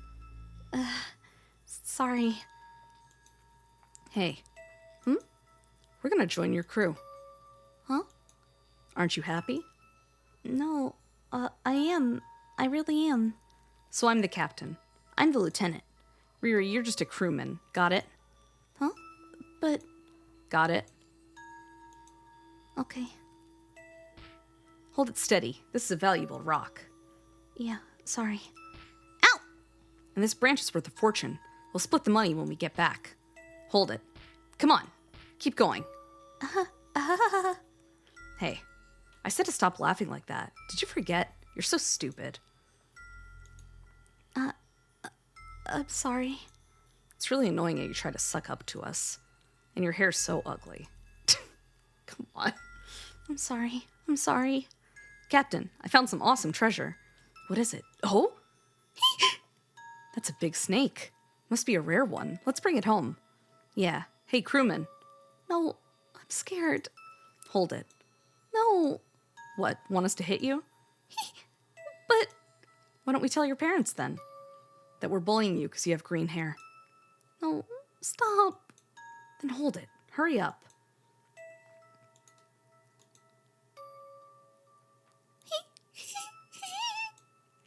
Oh, look at it wrap around her. The snake seems to like you. No, no. Don't just stand there. Let's go. What are you doing? It bit me. It bit my arm. It hurts. It hurts. It's tingly. Don't lie. I'm not lying. Can I let go of it? I'm gonna die. Hey, I'm getting dizzy. Let's get out of here. Yeah. Wait, I need to see a doctor. I need medicine. I'm gonna die without medicine. Hey, wait. Oh no,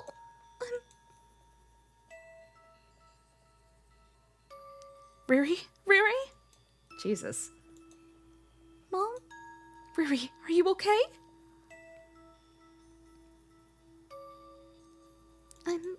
The lady next door saw you collapsed on the road and took you to the doctor. I see. Riri, what happened? Why were you playing with a snake? I thought you hated snakes. It wasn't a very venomous snake, thankfully. Riri? I touched it by accident when I was playing. You're so silly. I'm sorry. Do you know where you are? Yeah. Okay. Good. Then go to bed. You'll feel better after you rest up. Okay. So, what? Oh! Okay. Hey, did you hear? Reiki's up to something again. So scary. Really? I wonder who they'll kill this time. Be nice if this murder would just disappear. Reiki? I don't know. Things are scary these days, though. Can't even sleep at night.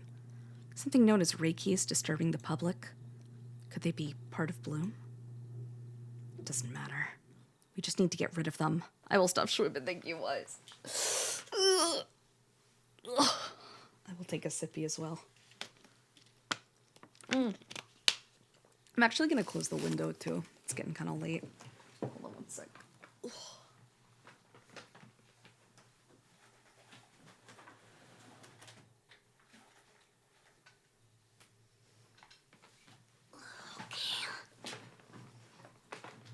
How's it going, Wise? Ugh.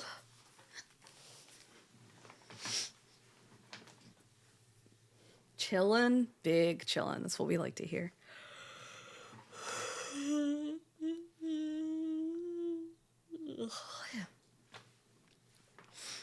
We just need to get rid of them.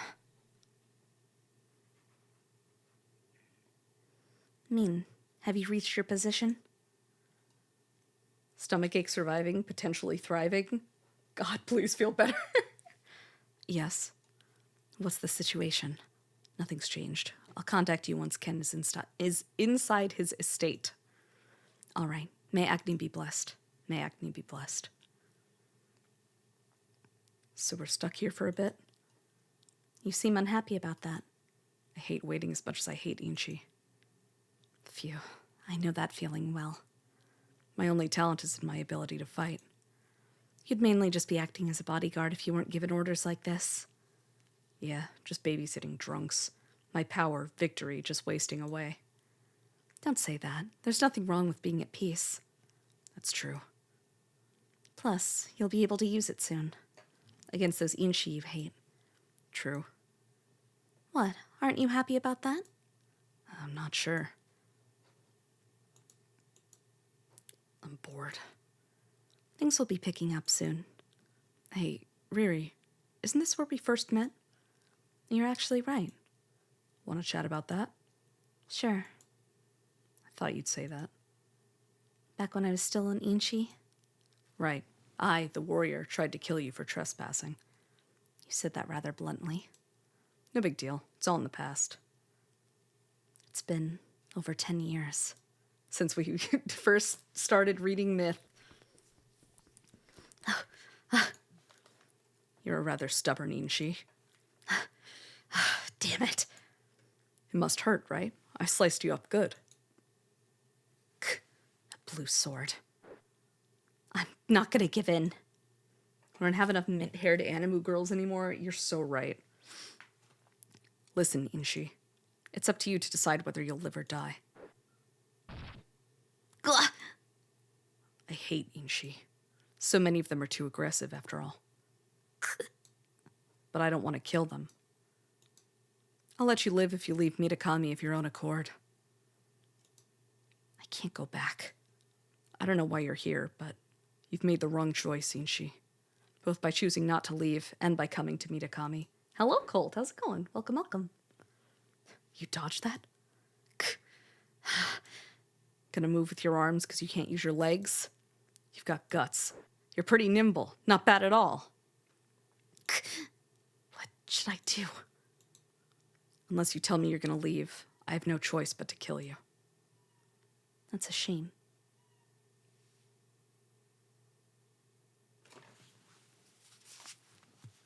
Our guest has returned.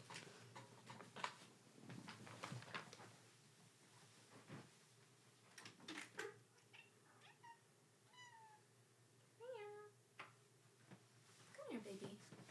Come here. Maya was crying. Hey, buddy. What? What is it? Baby cat, you want to sit on the chair? Oh, the garage closing is quite loud right now. Come here, bunny. Come here, let's snuggle up. Let's snuggle up, huh?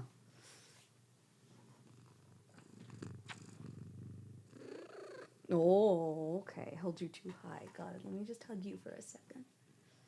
Let's just snuggle, huh? Oh, you are so loud. You're purring so loud.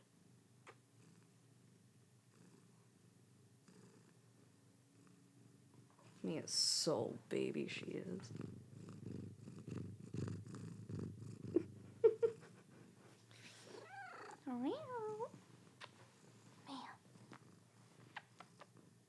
She's just fucking flopped over in my arms.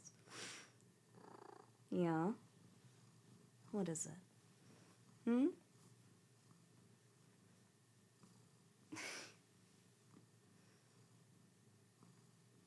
Oh my god, she's so baby right now. I'm sorry. Miss Maya. She's making biscuits on my arm. Oh, princess.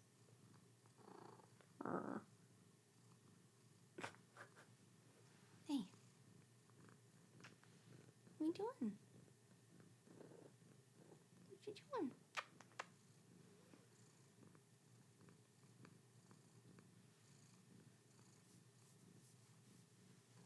I wish you could see her. She really is the prettiest cat in the whole world. My baby. Did you want to be held?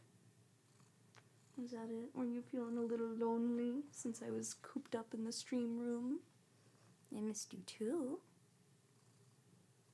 Good morning, Mito and chat. Oh, did you sleep? Welcome back, Corbin. Maya's here. We're taking a Maya break. Hello, Tower Lord.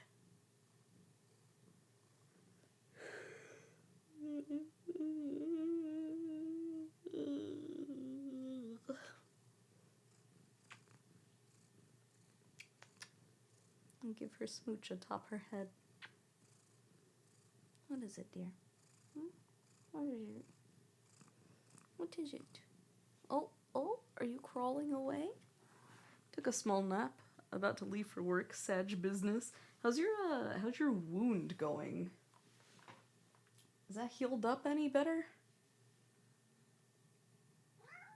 What? You want to be let out now? Okay, fine. Little Miss Bratty.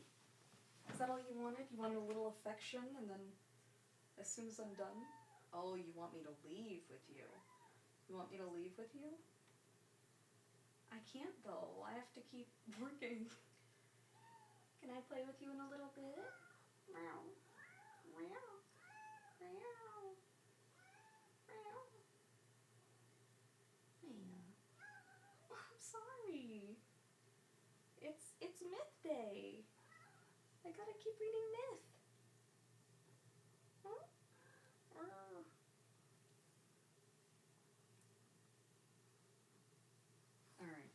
Alright. Permission to... I mean, it stopped bleeding. Well, that's good. Riveting exchange. Thank you. My cat wants to play so bad that she won't leave the room without me, but keeps crying to leave. I hate to do this, but it has been 6 hours. We might have to finish Myth on one final stream. Oh, yes? But it's for Naya's sake, not mine. She is so sad. Naya. Hey. What about this one, huh? Play toys with me, play toys with me, play toys with me. Play toys with me. Play toys with me. Play toys with me. We can never escape Myth. Okay. I need dinner anyway, Nya. Oh. Go get it. Oh, her paws are feeling itchy. She keeps twitching them. She wants to attack. Okay. Here's what we're gonna do. Hold on one sec. Oh, aren't you running away, Maya? Okay, I'll join you in a second. Here's what we're gonna do. I am gonna... You don't have to end stream. You can just play toys stream with Maya. No! I want to give her some privacy. Sometimes she just want to play toys with me. You know what I mean? I don't know what I'm fucking saying. I'm sorry. I'm so sorry.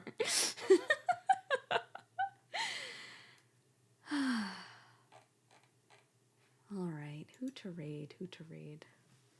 We'll finish Myth another day, but we finished the main story, and that's more than I could ever possibly ask for after 3 years. Thanks for streaming. Of course, Rasu, thanks for stopping by. I think we should raid Bobeba because she is playing Sonic X Shadow Generations. Can't believe we're almost done after about a month. It's been a little longer than a month. Just a tad. Just a little bit in quite the outfit. Oh, I'm excited. Oh, hey. Oh, yeah, Huey. Let's do... just on normal maid raid. Hold on. Oh, that is quite an outfit. Okay. And we'll be able to finish it off for good in total. Next time. So, I will be on... When will I be on? What's my schedule? I'm running out of time before the raid, actually. Hold on. Am I on tomorrow? Wait, no. Am I?